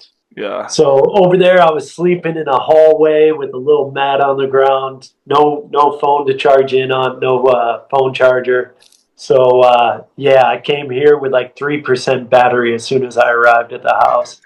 So this has been kind of a junk show over here with the phone, but yeah. No, it's been pretty good. It's been awesome to have you on, dude. We're really appreciative of you making the time, especially given the circumstances. And we're both, I feel pretty confident saying this on behalf of both of us. We're both huge fans of you. And thank you very much. This was wicked. This was such a wicked conversation. Great way to start season 2. And Well, dude, it's very nice to meet you, Ethan Iberg. It's always a pleasure, dude. Always a pleasure.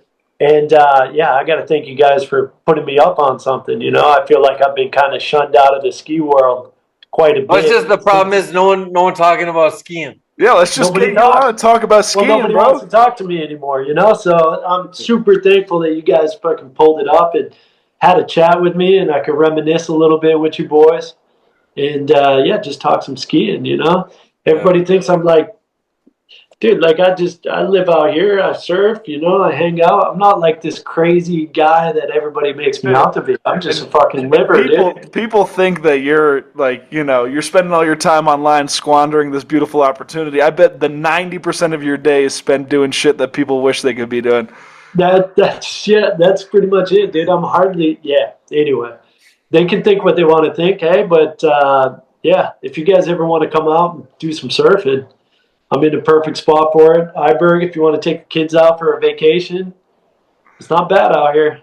Yeah, no. You just got to travel a long way, Iberg. Those are some grumpy kids. It's far. I'm okay with that, man. I'm pretty over humans beside me. Yeah. Over here, you know, it's like I was gonna say, just chatting for a long time, dude. I've been kind of a recluse. Like, I'm chatting with people over here, but it's I speak Indonesian, you know, so I'm talking with there's a lot of the local people over here, and there's not that many people around. So the last time I've talked for this long has been quite some time, you know. Yeah. Kind of just this jungle liver, dude. I got a couple pieces of property over here, so I'm just working on building a house and, you know, making some gardens over here, and that's usually how I spend the day. Go surf, work on the land, and it's been good. So you're retired from skiing. You know, As far as putting out edits or anything, if someone is like, "Oh man, I'm mad," is he gonna put out anything ever again? You're all good, bro. You know, I wasn't ready to be at the time that I did. I had some more good years in me. The last year that I skied, I filmed with Legs of Steel. The last 2 years or 3 years that I skied, I did with Legs of Steel. But the last year I felt very good, man. I was injury free. I was skiing strong. Still doing stuff that I was like stoked on, you know. and put out a pretty good little, like the clips in there are, I'm happy about them. With the Corona thing, I didn't want to take the vaccine, and I kind of took a strong stance against that because for me, dude, I saw a lot of bad things happening, and I was told, you can't speak about the vaccine stuff. You can't speak about this Corona stuff while we're having everything, you guys being put in lockdown. We're fucking being forced vaccinations on everybody. Did people actually, just out of curiosity, did people actually tell you not to talk about it? Yes. Okay. Yeah. Yeah, I was told either I can stop talking about it, we can keep... Yeah, I got it like an ultimatum, basically.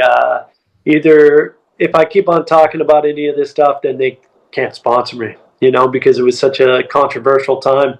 Yeah. And I think there was a lot of people that...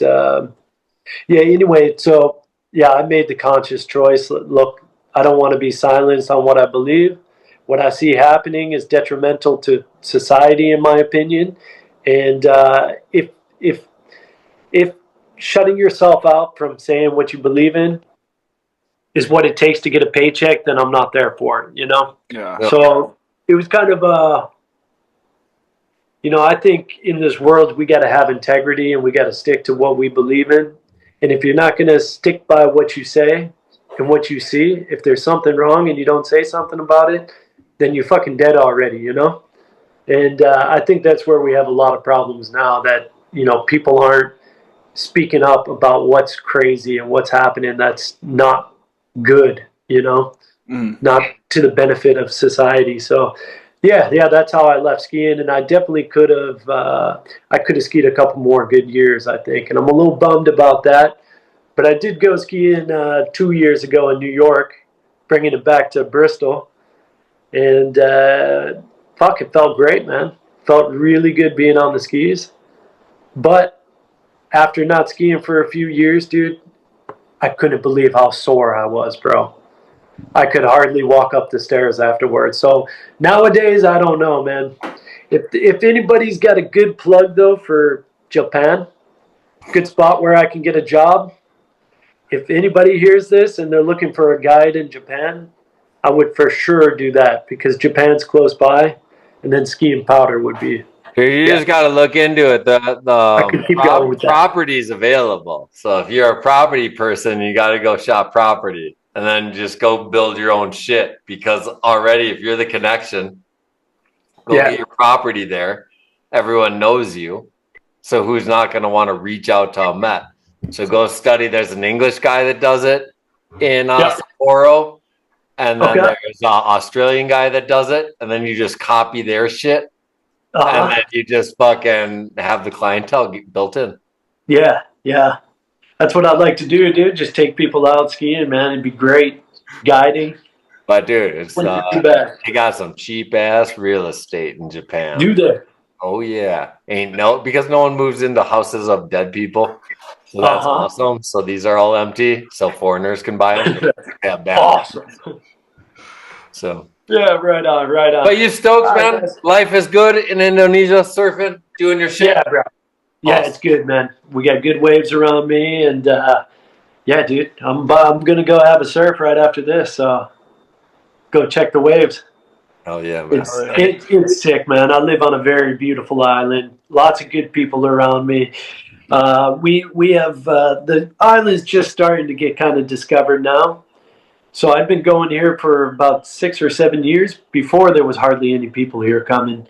Now it's starting to get popular, so it's getting a little more busy. But bro, some of these barrels for days, man. Some really good tubes out here. I've got Matt Margette's out here. I got Lupe came out. Tom Rich. So I've got a few of the ski boys around, dude. Yeah. So if you know any of the ski guys who want to get out for some surf, have them holler at me, dude. You got to link up with Johnny DeCesare. Yeah, I've talked with him a little bit about it. Yeah. He's the surf guy. He is the surf guy. Yeah. Need to get him out. All right, guys. My phone's definitely going to die soon again. Thank you, Matt. Yeah. Cheers. Thank you guys very much, man. So appreciate good to see your face, hear your voice. Yeah. Been too long. Hell yeah. Hopefully sometime in the future, boys. All right. Take care, my friend. Take care. We'll see you. Peace. Let's see. Boom. All right. Who we got next? We got Matei next. Yeah, we got fucking the unicorn or whatever his new name is. All right. My crew just got back, so I'm going to let you go. We'll catch up. Fucking everyone will see us a week later, but we'll record 2 days from now. Yeah, I think so. I'm going to go to sleep. Sleep for 3 hours. All right. Nighty-night. Hey, pleasure. Episode number 1. We out. I'll see you. Peace.